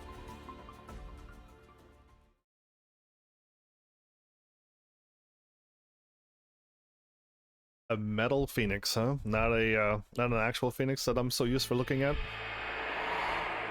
Sacred Phoenix Nephthys, a god enrobed in flames, who came to the mortal realm blazing so brightly it could have been mistaken for a second coming of the sun, or meteor. It was worshipped and revered in a certain land where dry winds billowed and deserts stretched in all directions. Okay. Each generation had a priest with powers to embody this deity. With the power of their strong soul, they would offer their prayers and hopes brought forth by their ritual to manifest Nephthys,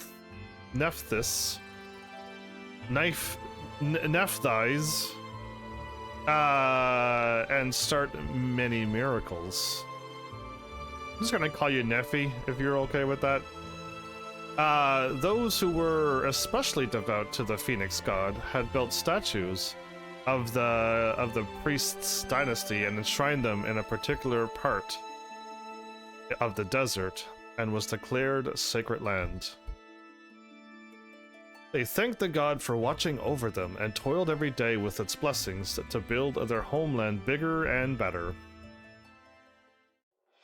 Okay, okay. Cool. Let's see where this goes.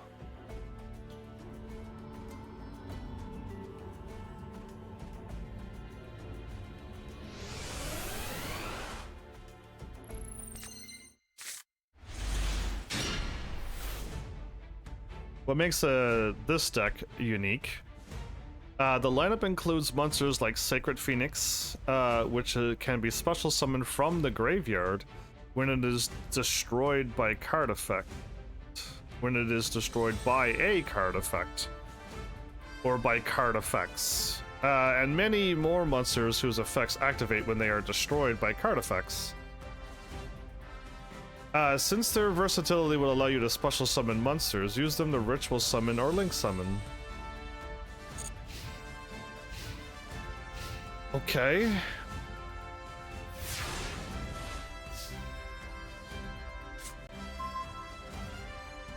Ooh, what face is that? Gather 3 ritual monsters to your field to link summon this, the Sacred Flame. First, activate free Preparation of Rites. Then add Rebirth of Nephthys and Cerulean Sacred Phoenix of Nephthys to your hand. First, activate this, add 1 ritual spell from your deck to your hand, and add 1 ritual monster from your deck or graveyard to your hand. Okay. So we're gonna grab this and Cerulean. Okay, I like the 3000 attack. Activate Rebirth of Nephthys and ritual summon Conductor. And Conductor is 2000. Okay.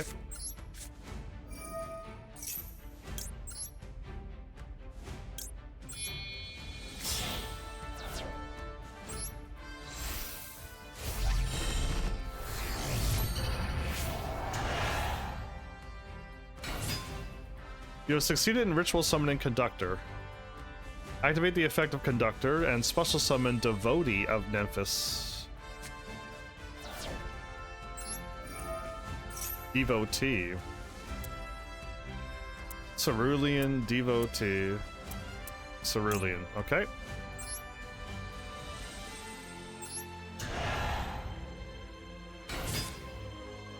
Ritual monsters that are special summoned with the effect of Conductor of Nephthys will be treated as having been ritual summoned. Activate the effect of the Devotee and special summon Sacred Phoenix of Nephthys from your deck. Okay, that's crazy, the combo that's going on right now, and I could just immediately summon you out. And we link, activate your second rebirth, and we're gonna link 3 of them away. Tribute Sacred Phoenix of Nephthys, ritual summon Cerulean Phoenix of Nephthys. Okay.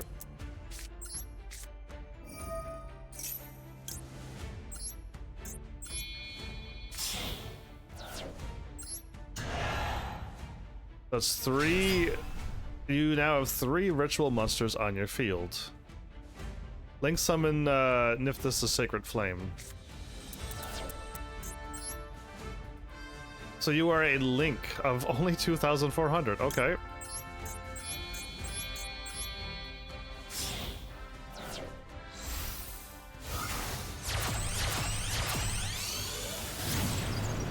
Okay, you got 3 arrows. Nephthys the Sacred Flame will gain different effects depending on how many ritual monsters were used in its link materials. Attack your opponent's life directly. 1, it cannot be destroyed by battle.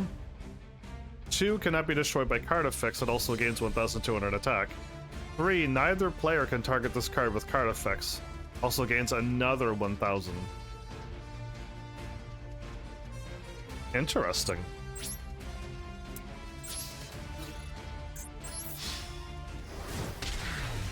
Most interesting. Okay.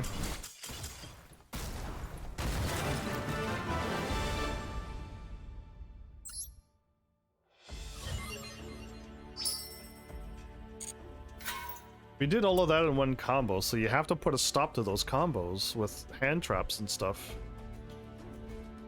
Starting to see how rough the online world can be. Yep, let's just use main blue and see what we do.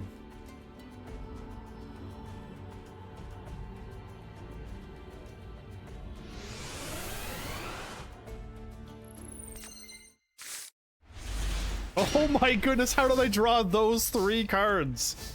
They don't, this is not random. Who would shuffle a deck like this?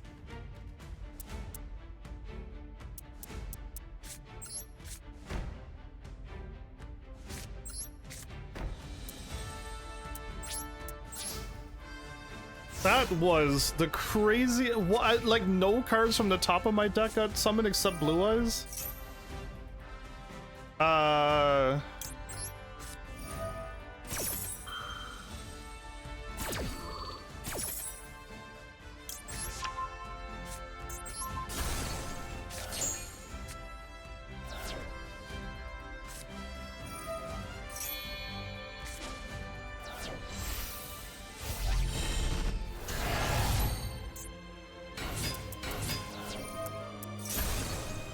Oh, so I could only do one of these. I should have waited.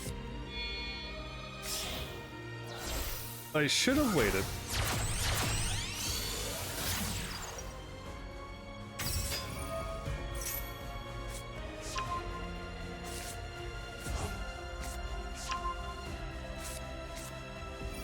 So used for traps being able to be like fire off.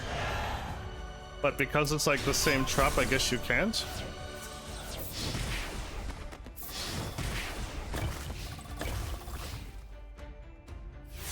Ow, wow, wow. Ah, there we go.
I can't destroy a card?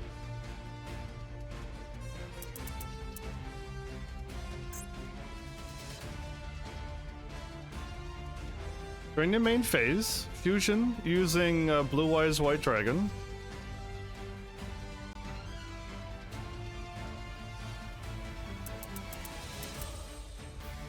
Must first be fusion summoned, which I did by tributing a Blue Eyes. I thought I had a thing that once I did that, it destroyed one card. What was that about? I had a way that I could destroy one card. Was it the other fusion that I had, or am I not seeing what I had before? Anyway, we can do that, but let's not. Let's just battle like mad, everybody.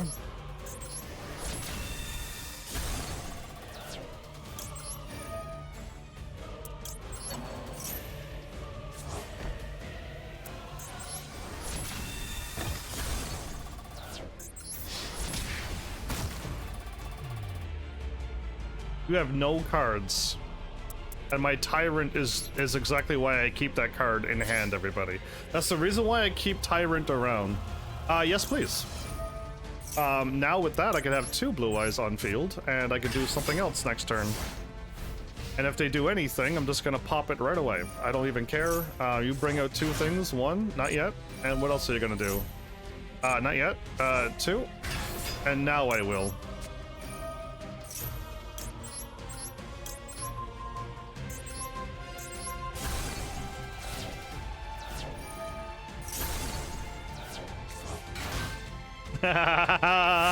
And now they lost their combo, so yeah.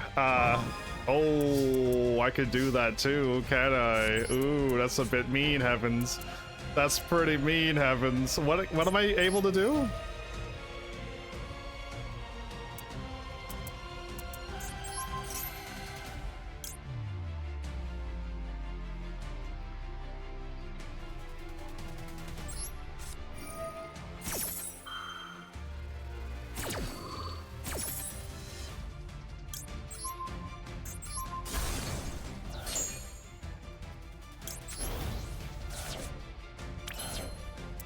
What can I do?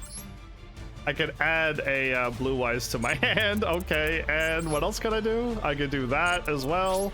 Unnecessary. Blue Eyes, White Dragon, White Lightning. And that was a horrible draw, but the Tyrant is just enough, right? Just enough damage. And if not, I could have powered up my Tyrant to attack a little harder. So yeah, anyway, that was a bad draw, and I still came out on top with this deck. That was as bad as it gets, everybody. That was pretty much as bad as that deck can draw. Another terrible brick hand. Good grief. But we're still winning, even with bad cards. But one day, disaster struck. How? Didn't they not be able to do the thingies? Without a single warning, when a tremendous entity arrived in their land, the soldiers armed themselves for battle immediately. They had faith that the evil would bow to their god, and the standing priest at the time manifested the Phoenix god once again. Little did they know the bringer of ruin they faced had even greater power. The Phoenix god's strength was insufficient, and the desert land was left defenseless against the calamity. There was something stronger than the Phoenix. The only hope the people had to protect their home was a young girl who many believed had the potential to become the next priest. When they tried to appeal to their god again, there were no offerings, no music, no dancing. Only the whispers of the girl as she devoted herself to prayer, while her homeland burned and crumbled around her. The god heard her genuine wish and answered to the cries of her heart. In the girl's soul dwelled a power so divine and unheard of in its intensity that she was able to awaken the sacred flame. The Crimson Phoenix god descended with its flames of gold, and with one swoop of its wings, the fires ripping through the land disappeared. Once the catastrophe had settled, the god became a statue once more. A few months later, Peace had returned to the people's homeland, and they were once again holding a ritual in honor to the great Nephthys. Among the worshippers was the girl who had been the sole ray of hope in the disaster. She seemed more mature now, and carried the air of one who was determined to be ready for whenever the next tragedy struck. She clasped her hands together and prayed for another day of peace and wellness.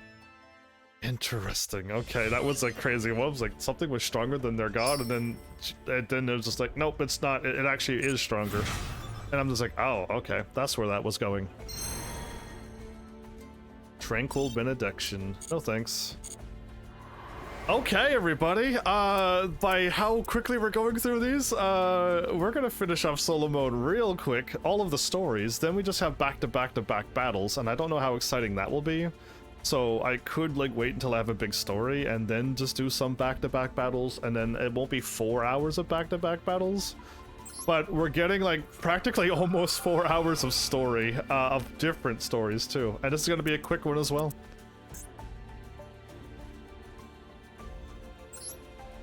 So a bunch of knights, the invincible beat troopers. Beat troopers? Okay. They're Beatles, or are they music? Beatles with music would be definitely a beat. In this world, there exist insect warriors who fight and expand their territory with the deadliness of an organized army. They charge into the battlefield with their trusty bug companions, like knights on their steeds. What is this, Grounded 2 that I've heard about with the mounts that you can have now? So yeah, anyway. Just a reference for those who possibly want me to play that game. These warriors, with their formidable strength and unique battle style, were known far and wide as Beat Troopers. Bee Troopers. Beetle Troopers would have worked, but Bee Troopers they are, with no bees around. When they went to battle, they would employ various tactical maneuvers to gain advantage over their enemy. Okay. Heading the front lines were Bee Trooper Scout Buggy, and Armor Horn. Okay, I see the buggy and the Armor Horn, yes. Scout Buggy would launch aerial assaults from afar. Smart. And Bee Trooper Armor Horn dominated the land warfare with its impenetrable defense and advancement prowess. Okay. Once they were close enough, Bee Trooper Invincible Atlas and Bee Trooper's gigantic, the Bee Trooper's gigantic powerhouse would swoop in and capture all their targets. Swoop in and capture their targets, okay. These fearsome monsters left no holes in their defense or offense.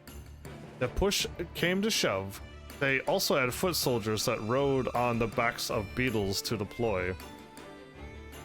And if any of their troops were injured, Beat Trooper Light Flapper would come rushing to their aid. They have a medic as well, offering medicine, bandages, and a healing hand.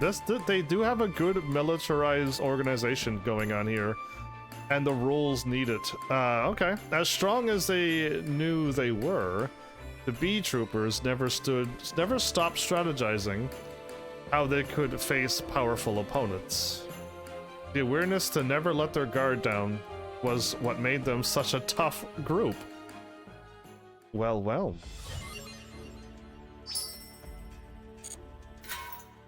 Okay, let's do our practice, see what the deck is about, see if I like it or not. Most likely not, but you know, we'll still see what they are all about.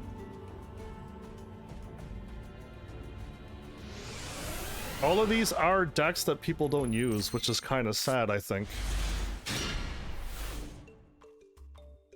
Many of the monsters are characterized by effects that support the development of their allies. Utilize the Bee Trooper's token to get together 4 Bee Trooper monsters to call forth your trump card monster.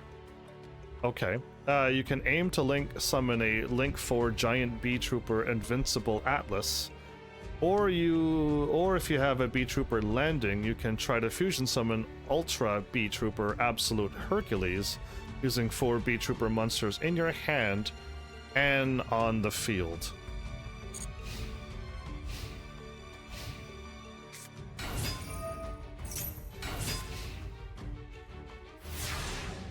Up in attack? Why?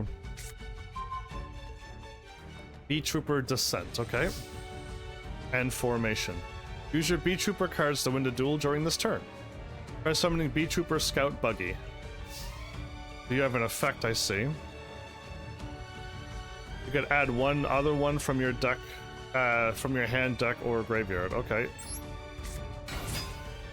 Activate the effects of Scout Buggy to successfully summon the effect B Trooper Scale Bomber from your hand. Okay.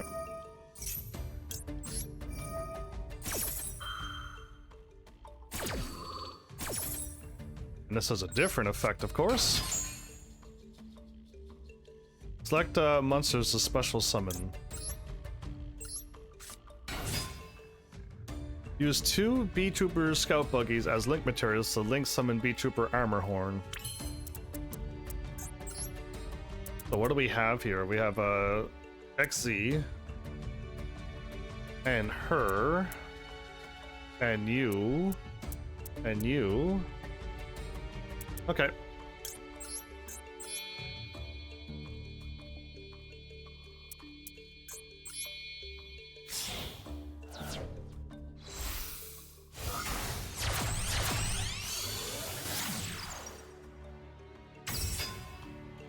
Activate B Trooper Descent. Let's special summon a B Trooper token to get more link materials on your field. Okay. You get to add 3? Wow, okay.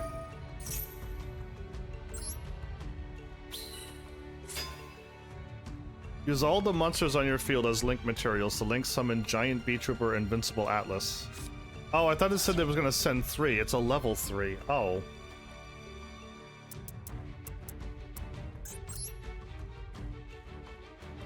You're level 4.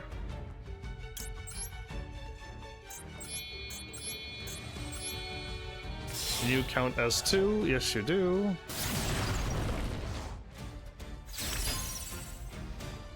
Link summon successful with 3000 attack. Get an insect-type monster ready to tribute in order to activate the effects of Giant B Trooper Invincible Atlas. Activate the field spell B Trooper Formation. Activate the effect of the formation and special summon B Trooper Scout Buggy from your graveyard. Okay. You can special summon 1 B Trooper monster from your graveyard with the effect of the formation. Okay. That's pretty good. However, you will lose life points equal to the attack of that monster, and you will not be able to attack with it. Oh, okay. I was gonna say that seems pretty good in my opinion, but we want to take just 1,000 life points.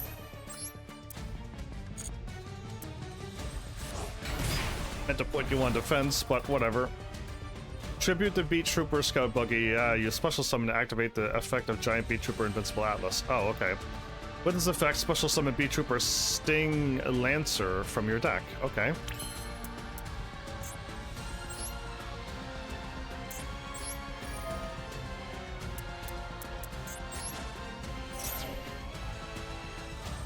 $2,400.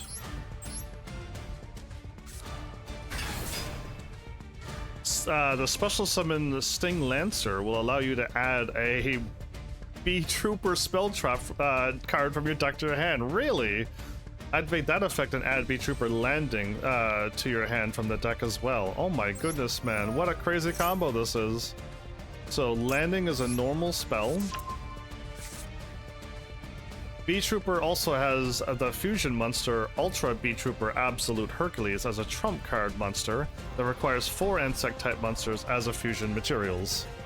Deploy your insect type monsters and choose to link summon or fusion summon depending on the situation you are in. Okay, let's proceed to the battle phase. You can also activate something? Okay, they won't let me. They won't let me. Attack your opponent monster with 2 monsters.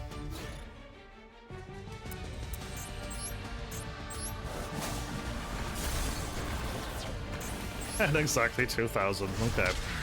So yeah, they just I wish all of the battles were like this and not actual battles with loner decks, and then you could battle using your deck, and that would be fine to complete the whole solo mode. All right.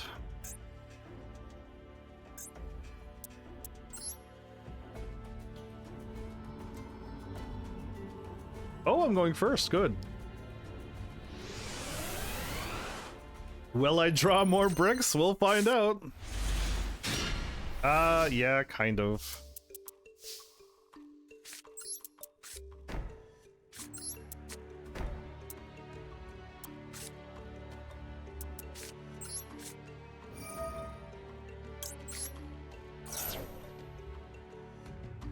So I want to be able to either A, summon out you, because I will not be able to get... I will not be able to get Kaiba out again, because I drew terribly once more.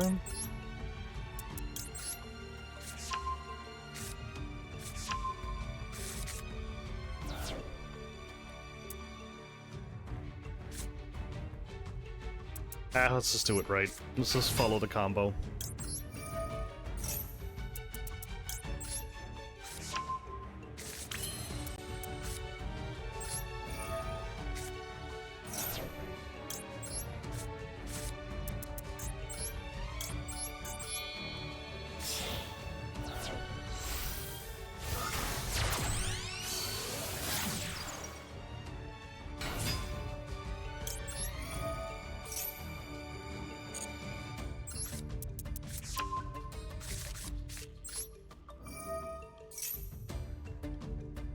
So I can either send another spell trap to myself, or summon out a blue eyes this way and activate the effect.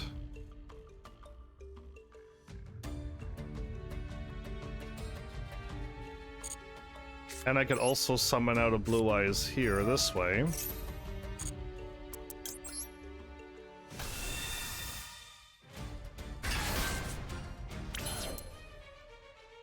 From my hand or only the graveyard.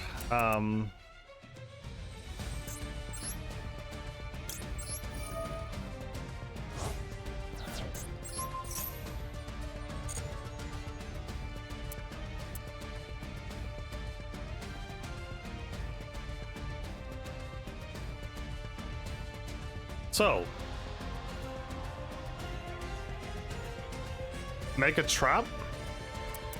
Make Tyrant immediately.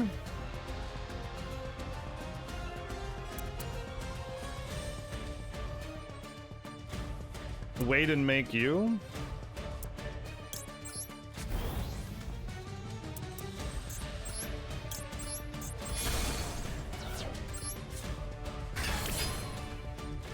Tyrant's always been my go-to monster, man. Always have been and probably always will be.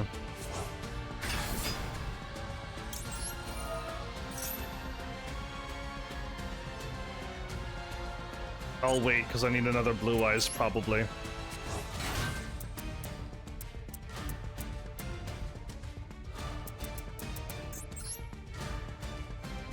Yeah, I don't want to add you to my hands.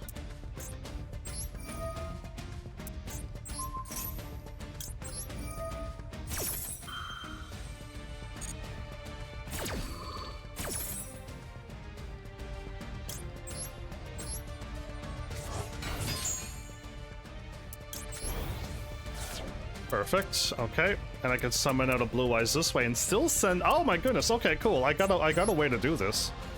Let's get you out then, since I kind of need you now.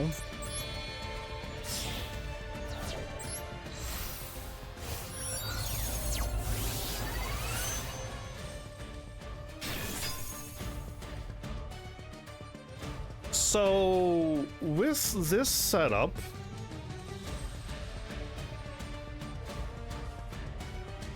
I can get you out, and with this setup, I can get you out.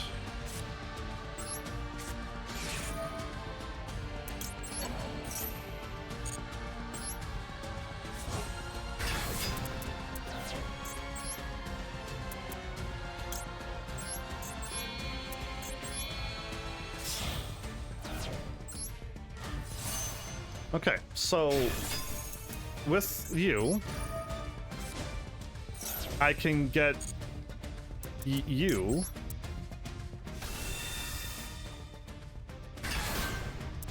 And with you, I can get you. Can I always do this? I think I could always do this.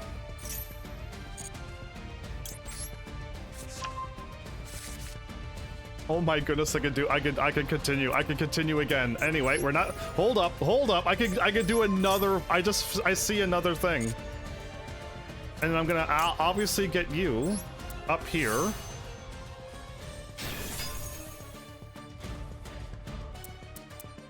And now, so what is in here? Yeah, okay, I could now do this and this.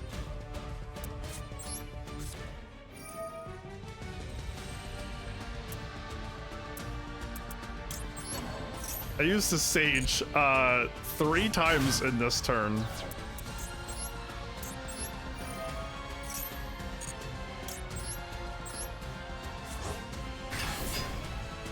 What craziness is this? And I could either I know that this is gonna work. So let's get another one of these.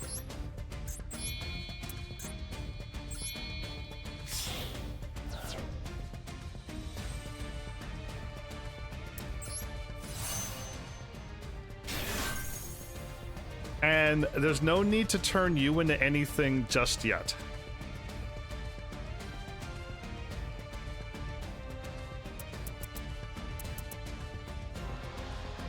And this should protect us.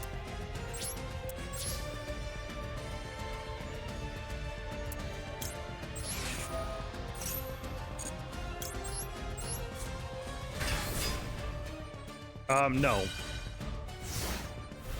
Awesome, it did. I love it. Okay, so Cipher, you're awesome. I didn't realize it works this good.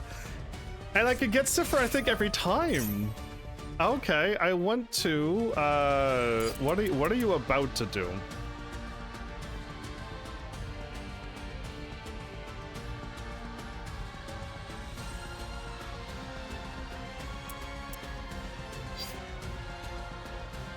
I'm going to absolutely stop that from happening right now. No. Get that out of here. And I can either send another Blue Eyes from my hand or graveyard and special summon it.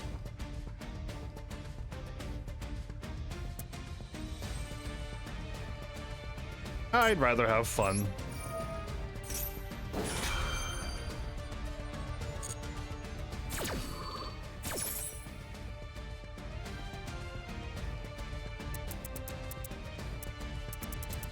I keep going for the fun card every time.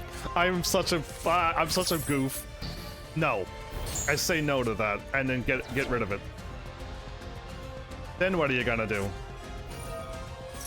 Okay, I will gladly negate that. Absolutely, get it out of here. Negate and destroy. I'm cool with that. Get it out of here. Now what are you gonna do?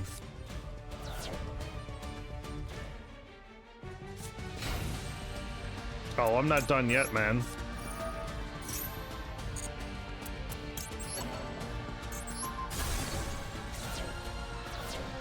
Okay.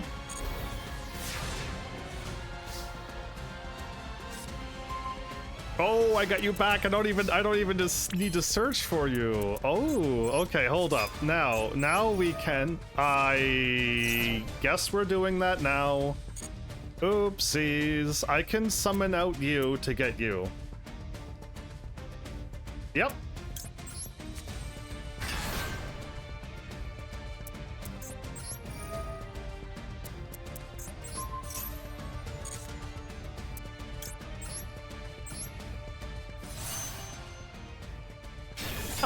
I love it. I love it.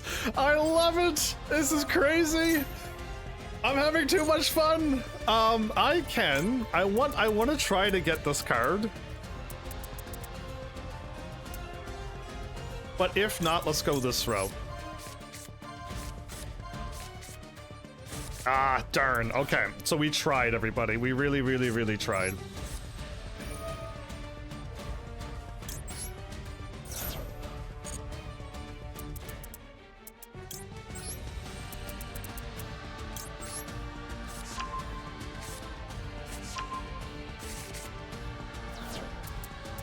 So I still have a chance to get you out. Okay, I think we can pull this off, everybody.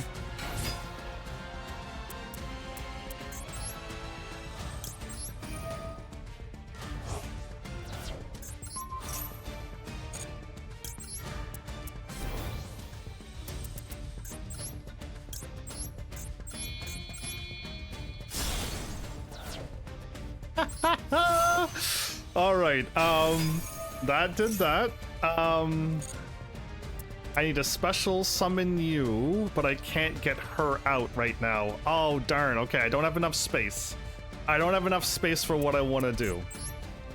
Yeah, I don't have enough space, but I can still make this happen. I can still get Kaiba to activate, which is what I want to do. I wanted to activate Kaiba so I can now,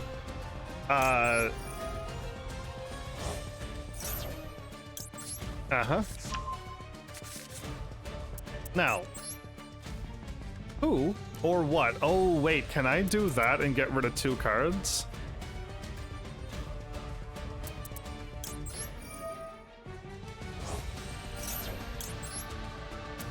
It has to be my blue eyes to equal 8. Not, I can't go over.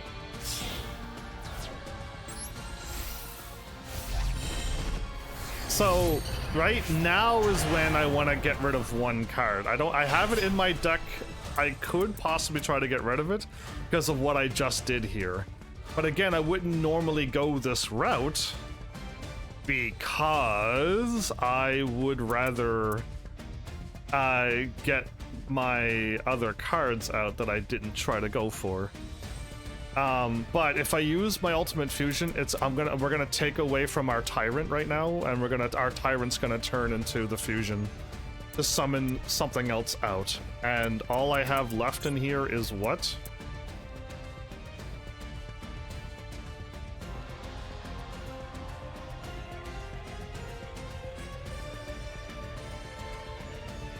Actually, what?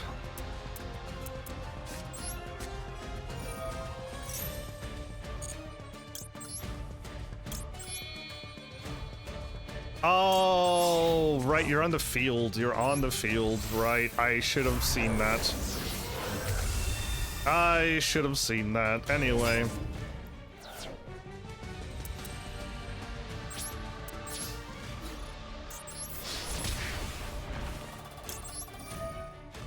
And the crazy thing is, I can get this card back. I can get my infinite impermanence.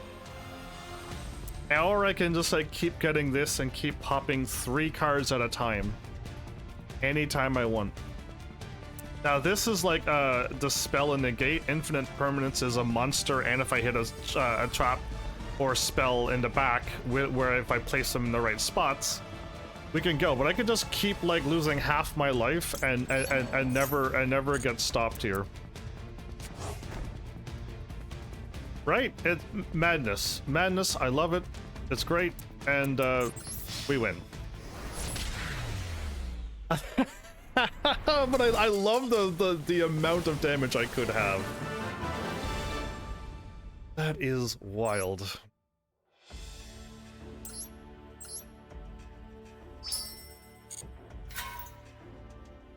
I mean, I think I'm gonna be playing this deck for so long. I'm probably gonna miss and forget that I used to play a little more slowly, which is what I liked. And then if I try to go back to the slower playing of my blue eyes, I wonder if I'll still like it. Because I've been, this is just like absolutely crazy what I can do now. And it's gonna get crazier once the other new cards come out. But yeah, I'm curious if I can go back to the slower style. There were many types of fighters among the bee troopers. And they all brought their own specialized skills to the battlefield. These included beetles who could adopt metal boulder-like forms, and other beetles who would carry them into battle. Okay. These are like the dung beetles, basically, known as the B-Trooper Assault Rollers. They work perfectly in tandem. They drop and destroy tactic was extremely effective, and it could even knock down stone walls. When the B-Troopers took to flight to barren lands where it was hard for the foot soldiers to gain advantage, their flying fire razors would take the spotlight. Flying fire razors. B-Trooper Scale Bomber would scatter their flammable scales with lit torches, engulfing their enemies into a burning inferno. Good grief! They would take the lead to bring chaos to a wide area of the battlefield. Oh my goodness. Any targets that were left would be mortally wounded by the poison spears of B-Trooper Sting Lancer. A poisonous. As formidable as every B-Trooper was, the most attention-grabbing forces would have to be their giant beetles. Heavy B-Trooper Mighty Neptune. Ooh, you're new, I didn't see you. Who devastated enemies from a distance with its cannon and ranged archers. Oh! Dang. And Ultra B-Trooper Absolute Hercules, who obliterate all those who stood in his path with the energy blast powerful enough to raise the earth to nothing. Okay, wow. And who could forget Giant B-Trooper Invincible Atlas, a major key to the B-Troopers' victories. Whenever the B-Troopers claimed another successful battle, the land they fought on would become theirs. Another area would be added to their ever-expanding territory and the vast lands and lush nature that they hungered for after they burnt it all down to nothing. I see. And just like any other day, the B-Troopers are off again to a new battlefield. Okay, that world sucks. If you don't like bugs and they are there and are constantly attacking everybody, yeah, that world sucked. I gotta call it now. All right. Are we now? We're getting closer. We need 1, 2, 3 more, I think. Yes, 1, 2, 3 more, and we could see. We gotta get down to here, basically. And that is the 3. We the Merry Plunder Patrol? It is! Okay, this looks like it's gonna be good times. I hope they're all happy, and I hope it's just a good time. They're not actually plundering and harming people. This is like a Zelda game, right? This is the base of the Plunder Patrol, located in the port town. At the entrance awaited a troll intending to welcome those hoping to join the Plunder Patrol. The dude looks shocked at the window, the dude looking down, somebody's fishing. Okay.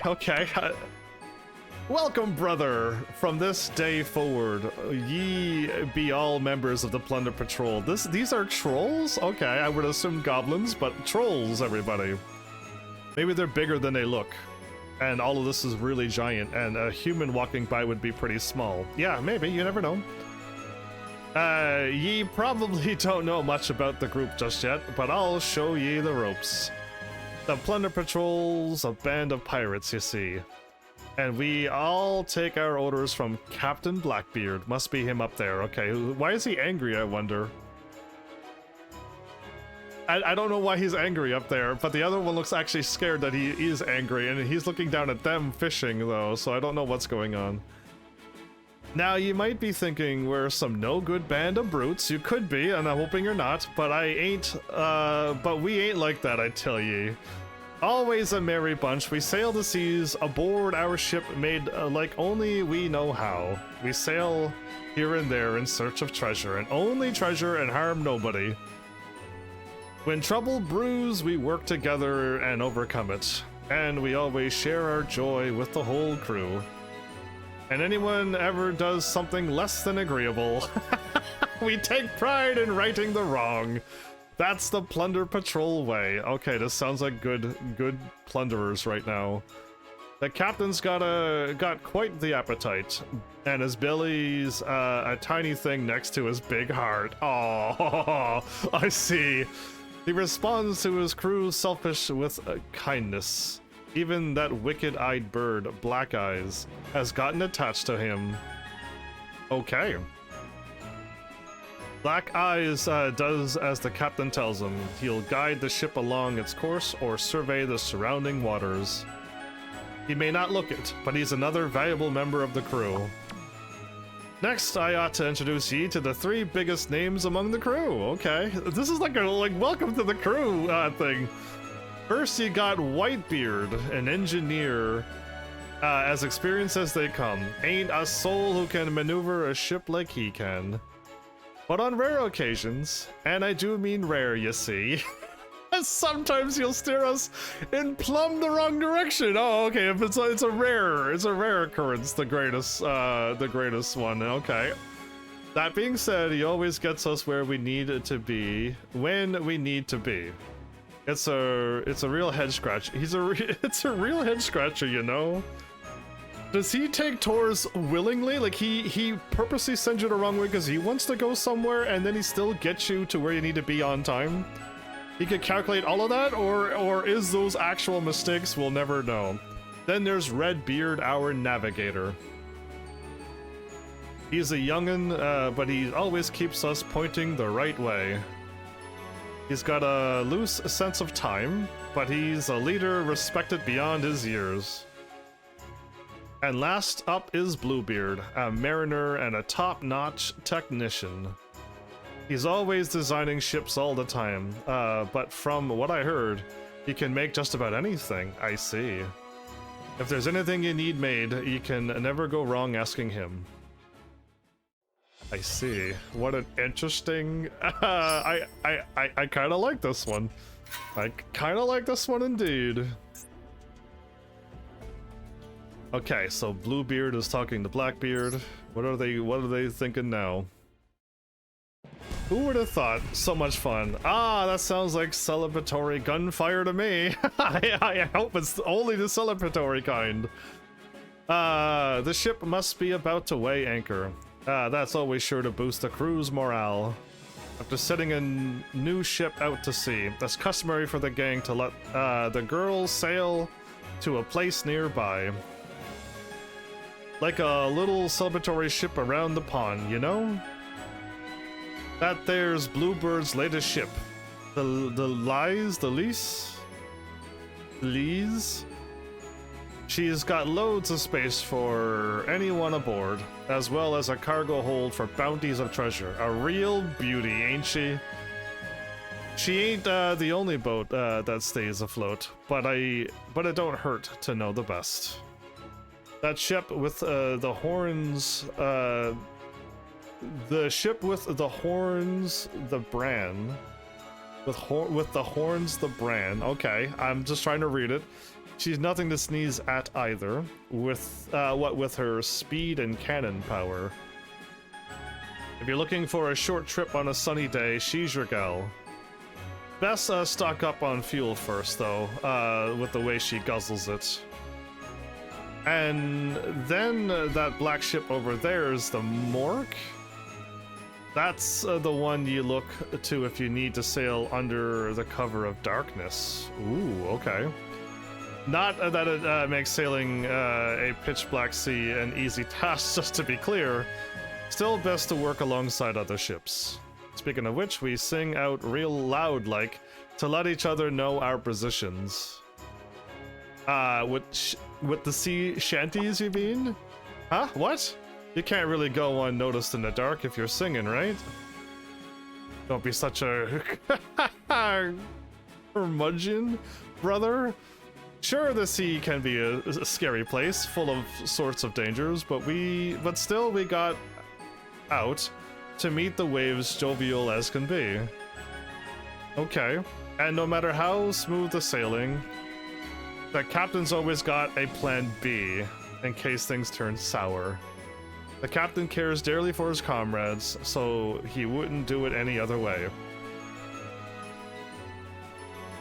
By the way, by the by, we'll be here till the ship comes back to port.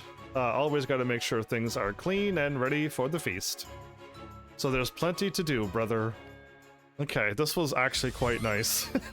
This could be like a pretty good, fun game to play. Yeah, that one was... I really like that one. So fire orbs. Then a practice, a duel, and we're done. Oh man, alright. And we get water. Oh no, second.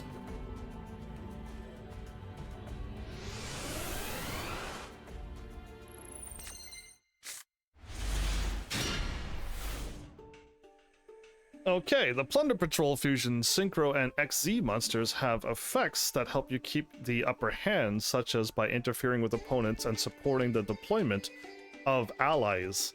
They also have effects that can be activated even during the opponent's turn. Yeah, that's when they started getting a little too crazy in Yu-Gi-Oh! For me, but anyway. As long as they're equipped with a Plunder Patrol card. Be sure to take advantage of the effects of Plunder Patrol monsters that allow them to be treated as equip cards. Yeah, so I could only assume that online, like, everyone always chooses to go first. They set up this crazy board, and then they end their turn, and then they keep doing stuff, and then on your turn, they interrupt you and keep doing more stuff, and then you lose. I think that's what's happening, right?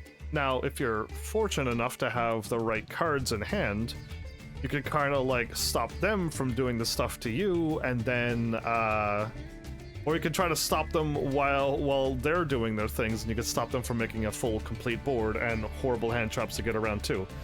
It just like it doesn't seem like a back and forth battle. It just seems like you have hand traps and you can get your whole combo out, you win. And if you don't have any hand traps and they do their full combo, then, well, you lose. Like, because you just didn't have any hand traps to stop your opponent. And it's just like, I don't want to play that way. I'd rather, like, the next, like, not that I'm ever going to, I don't think. But I can never say never. But if I duel people, I'd rather be like, listen, how about we just get rid of all the ashes, all of the Veilers, all of these cards that just like make Yu-Gi-Oh! Just like if you draw this you win, and like let's just duel. Let's just see what your deck can do without being stopped. And let's just play the game. And we don't need to have the meta decks either. I would rather run my little made up gambling thing, my bamboo. I want to try the bamboo cards on somebody, and the Banish deck. I wouldn't mind trying to see how a Banish deck works. Like, there's so much more fun to be had instead of just what I've already said. Anyway, my bad. I got a little distracted there, and dreaming of future fun battles. 5,000? I can attack and do 5,000 damage? Thunder Patrol Party. Okay, I see what's going on now.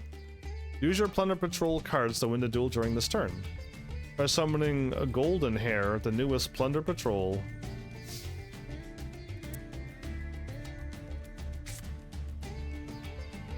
And try summoning. So you want me to summon, not activate.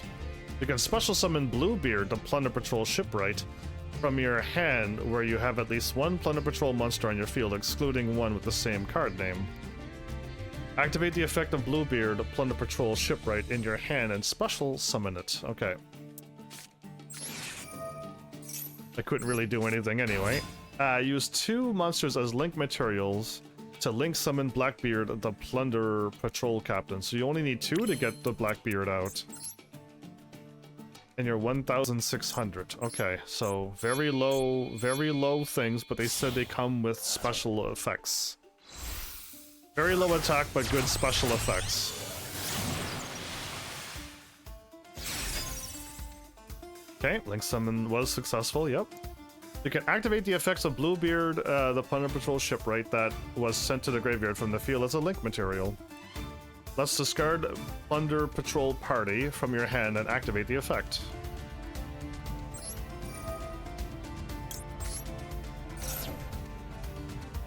Activate the effect of Golden Hair, the newest Plunder Patrol in your graveyard, and special summon it. Discard Whitebeard, the Plunder Patrol helm, from your hand and activate the effect. What a crazy combo you gotta try to remember.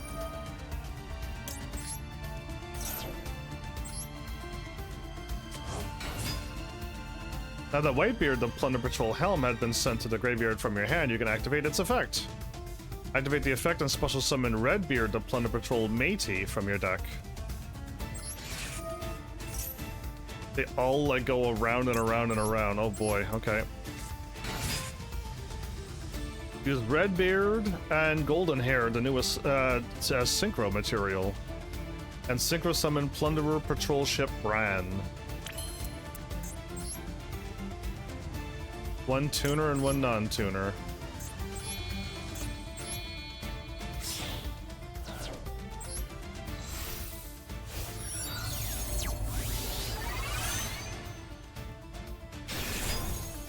Synchro summon successful.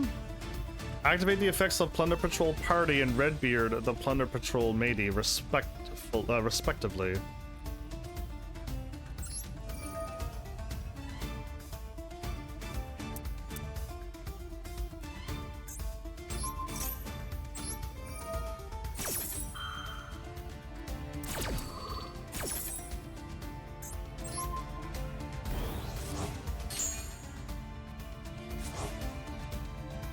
Let's proceed to the battle phase.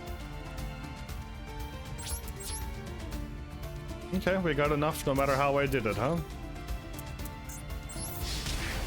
We're attacking with the captain and a ship. Okay, interesting. I definitely don't want to try to remember all the names and see how they go into each other. Like, we'd have to sit down and read all the cards and go, okay, what the new one goes into this, that one goes into that one, and you just gotta try to remember. And yeah, it's just a lot to take in. Okay, we got like what, one more battle in us, and then we could finish this off, and then that's my episode. Or I can kind of like stop-ish now. How about we stop now? Yeah, I've done a lot of solo right now. We started off up here, everybody. And we're in here. We the merry. Okay, I'll write that down.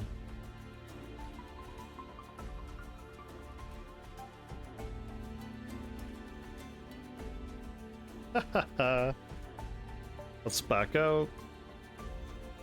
Let's back out.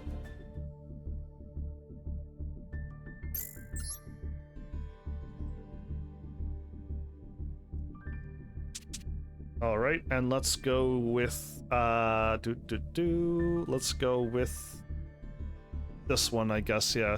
So these are like not gonna happen for a long time. I made the hard call and be like, listen, we're not gonna get these super rares and ultra rares to complete this deck. It's literally 3 ultra rares and 5 super rares. Now I can do a thingy and get the free draw up here and then unlock the pack, and then I could draw for it with gems and then try to get as many of these as possible, right? And hopefully we get some of these. This one isn't part of it, but yeah, we would love to hopefully get like an ultra rare and these. Right? Like, that's what we're hoping for. The more we save, the better. So I have to create one of these, and then, yeah, I would create this one to get it down to 2 and 2. And then hopefully we can get 2 more of these and this one to at least save us some pulling. And again, we can get lucky and pull any of these cards as well, randomly. But the chances is so low. But yeah, like, this deck is not going to be able to get done anytime soon, and I could change all of these around now. This is my old setup, right? Yeah, this is from a long time ago, and we got other cards we could add here now, so we can update those eventually. This deck is complete, yeah? It really is. I don't need to. I could probably find another way to add more life points and stuff, but I really am just happy with the simple. It's just a simple setup. I don't need to wipe out cards or do anything crazy. And again, I could just update these down here to make it go a little quicker, and like, that's all we need. Oh wait, where's my dude at?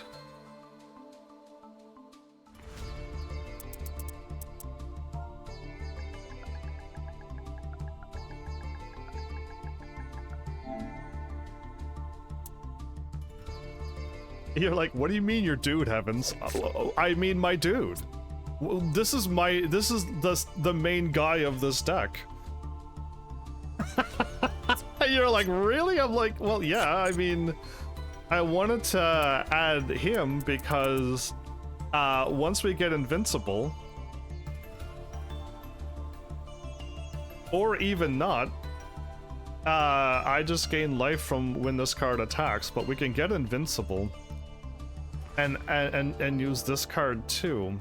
And then we don't need you anymore.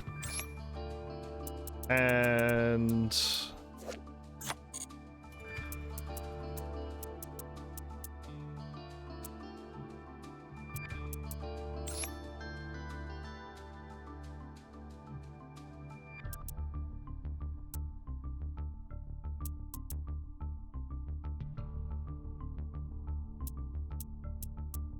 do we want to like try to draw more of these? Because we could add 2 or 3 more of these,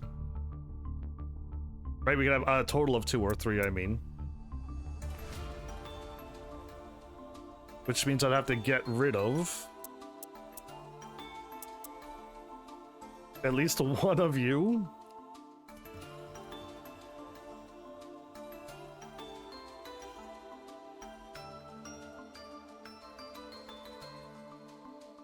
I think this deck is fine enough.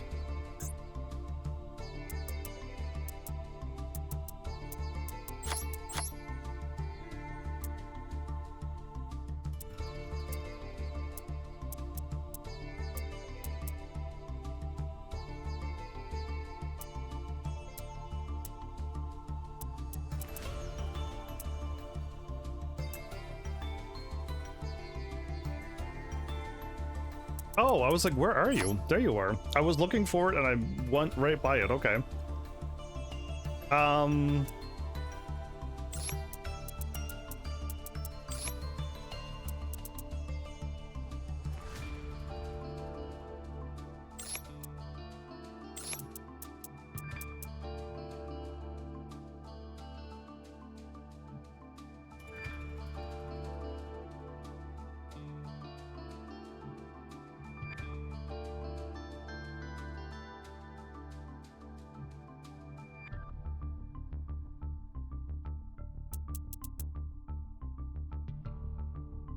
I could duplicate any card I want, or I can go for a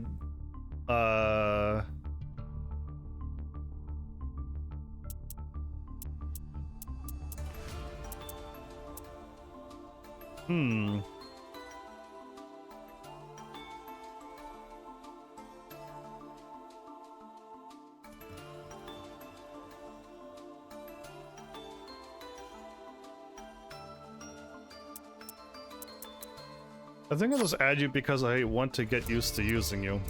I haven't really used it. I don't ever need to, but I want to just keep you in there, I think. So this deck is still usable. This deck is not. You've acquired new cards that are among cards you didn't own in this deck. Put them in the deck? Yes, please. What? Oh, so it was just this card, everybody. Oh, and this one. It was this one and this one. And that one. And that one. Okay.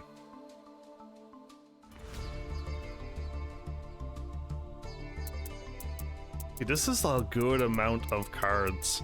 It sucks because this is a very good amount of monsters. And I still can search my other card, and I can still, yeah, like this is a very good amount of monsters. There's a little bit of a brick here, but this is looking very, very, very, very strong. This is one of my strongest decks, but we just can't ever complete it. sadly. And we need to remove you. Because I'm not taking this online, I don't really need to do that, and I could add my other card that I really like. Yeah, okay, that one's done too. So the bamboo and synchro we gotta move up. The tech staples are gonna eventually change. Actually, I probably should add, most likely Phydraulis Harmonia will probably be a tech staple. And stuff as well, like once some more new cards come out. But yeah, anyway, and the crafting guide is still the crafting guide. And my main blue eyes, I'm glad I stopped the solo, because I would have been keep on fighting. So I clearly do not have enough monsters, but I want to reduce you down to 2, maybe, because I don't want to have 3 and draw into them, but I want to have 3 to be able to do the graveyard effects. But basically, I don't ever seem to get them. You've never seen them in the battles that I've done. And when I do, it kind of thwarts my combo, so I would rather reduce this down to 2. Which means I need another card, and I don't have it. And again, the Primite cards are sadly the only really way to go to add more cards that I want to be able to use. And again, you always like throw the Primite Dragon first, and then if that gets stopped online, then you can go the other route. Right, the Primite, even though you lost your Drill Beam, it still turns into this, so it's fine. And you can still continue off your Sage combo, which is absolutely a-okay.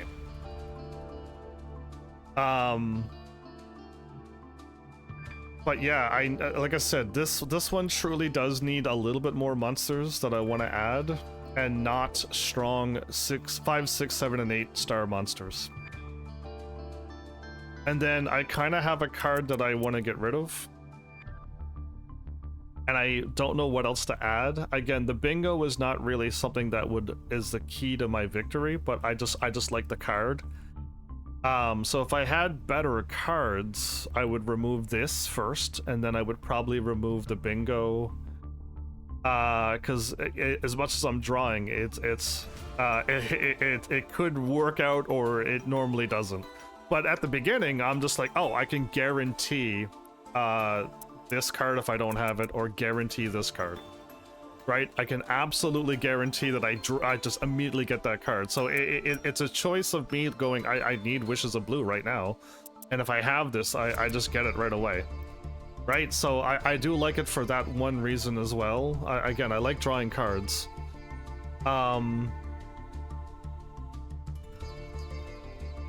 Yeah, so it's remove Tyrant Wing, possibly then remove Bingo, and just get stronger cards that can do something else. And again, I just don't have the cards, so my deck is practically the same. I doubt it can change anymore, but I guess I needed to add it. Do I have my episode from episode? No, I didn't. I basically showed you it, and then no, wait, maybe I did and I deleted it already. Yeah, maybe I did and I deleted it. Because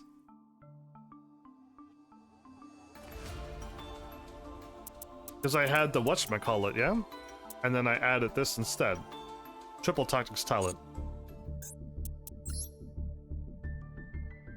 Again, I really don't think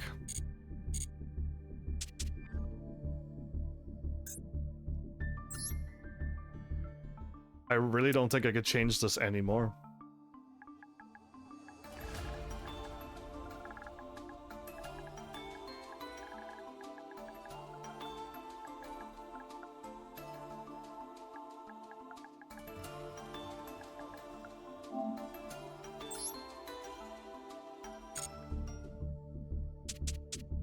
So I gotta organize these again. I gotta move these back into the front, push these back down to down here. So I'll leave it be. I might just leave this here. We don't need to move it. But yeah, I think my deck is solidified and set in stone minus the changes if I want to turn my main deck into the synchro, if I want to turn my main deck into the 2 routes, if I want to turn my deck into the other way I got it going, or I can just wait for the other cards and then try them out and then make my decision. Like, there's, again, I've already shown you the ways I can make my deck go, but I'll leave my main deck like this for now because I still want to have Magia out. It's the card that I was looking for and I actually got it. And just knowing that I'll never be able to get that card in real life is like is enough to make me want to keep using it in this game. So yeah, stuff like that, right? So I think I'd rather keep a Magia, and again, we may lose our Neo Ultimate Blue Eyes and our Tyrant, which kind of sucks because I use Tyrant all the time, right? Until I get better monsters that I can summon and always end up with a Magia every single time, great. But until then, like, I need Tyrant for the backup.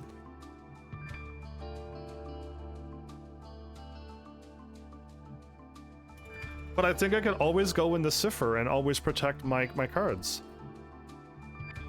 I think I always can go into a Cipher and protect my cards from popping. And I could even remove my Azure Eyes, technically, and add another stronger card that can do something else.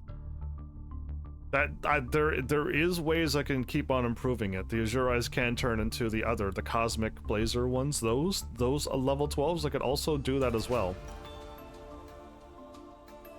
I just need to, after I got my field set up, I gotta then start using the dragon. This dragon, White Stone of Ancients, to pull this to my hand, which doesn't work. It goes from my hand and immediately to the extra deck. And then I could get this card out again, turn it into this, and then get the Cosmic Quasar or whatever it is out. Or the other one that's level 12. I have more, and I don't even know what their effects are, and I don't own them. That's why I didn't really pay attention to them, but I can start removing those and always get only the strong dragons out after I got the field set up, and I could just be like, okay, nope, I don't want to summon out you ever. Let's turn all of these into things, right? I could have... I don't have to have 2 of these. I could have this, the Quasar, the other one, and Quetzalcoatl, and like I just need to keep bringing this back from time to time, that's all. And then the field gets to the point where it's near impossible because I need 2 spaces to make it happen.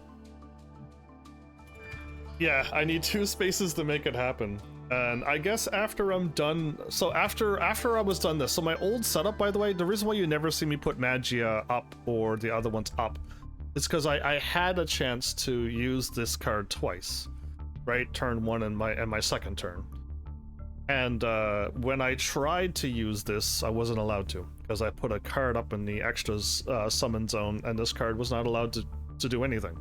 It wasn't allowed to be activated because it needed to go only into the extra zone, and it was blocked by my card, and none of my cards were link cards, so I couldn't link it anywhere. So it was just like, oh, so I in my brain, I learned that lesson with one of my tests, and now I don't ever put my card there, but or my card's up there until it's like the last thing I do, and I could probably try to get out of that habit. But yeah, either way, I hope you enjoyed this episode. Again, I should not maybe be doing an episode later today. I don't know. I just expect this to be like last time when I had a chance to go out. Like, my ride went to a few other shops, and I also want to go to a few extra places. And it just goes with however it goes. So, and time just got away, and by the time I got home and got everything ready and then put away, it was just like, okay, if I live stream, it's only gonna be like a short live stream. So yeah, let's I'll just assume that I won't be doing a double one. You never know, I could, but we'll see. And I think tomorrow should be normal time, 6 p.m. Eastern time for those who are listening and don't know. So yeah, but with that, like, we'll see what happens. Again, I'm actually enjoying the solo mode now. It was a struggle before, but now I'm actually enjoying it. So yeah, with that, thanks Heavenlies for jumping watching, and seriously, if you like what I'm doing, please hit those buttons you did do by now, and I'll see you all in the next episode. Take care.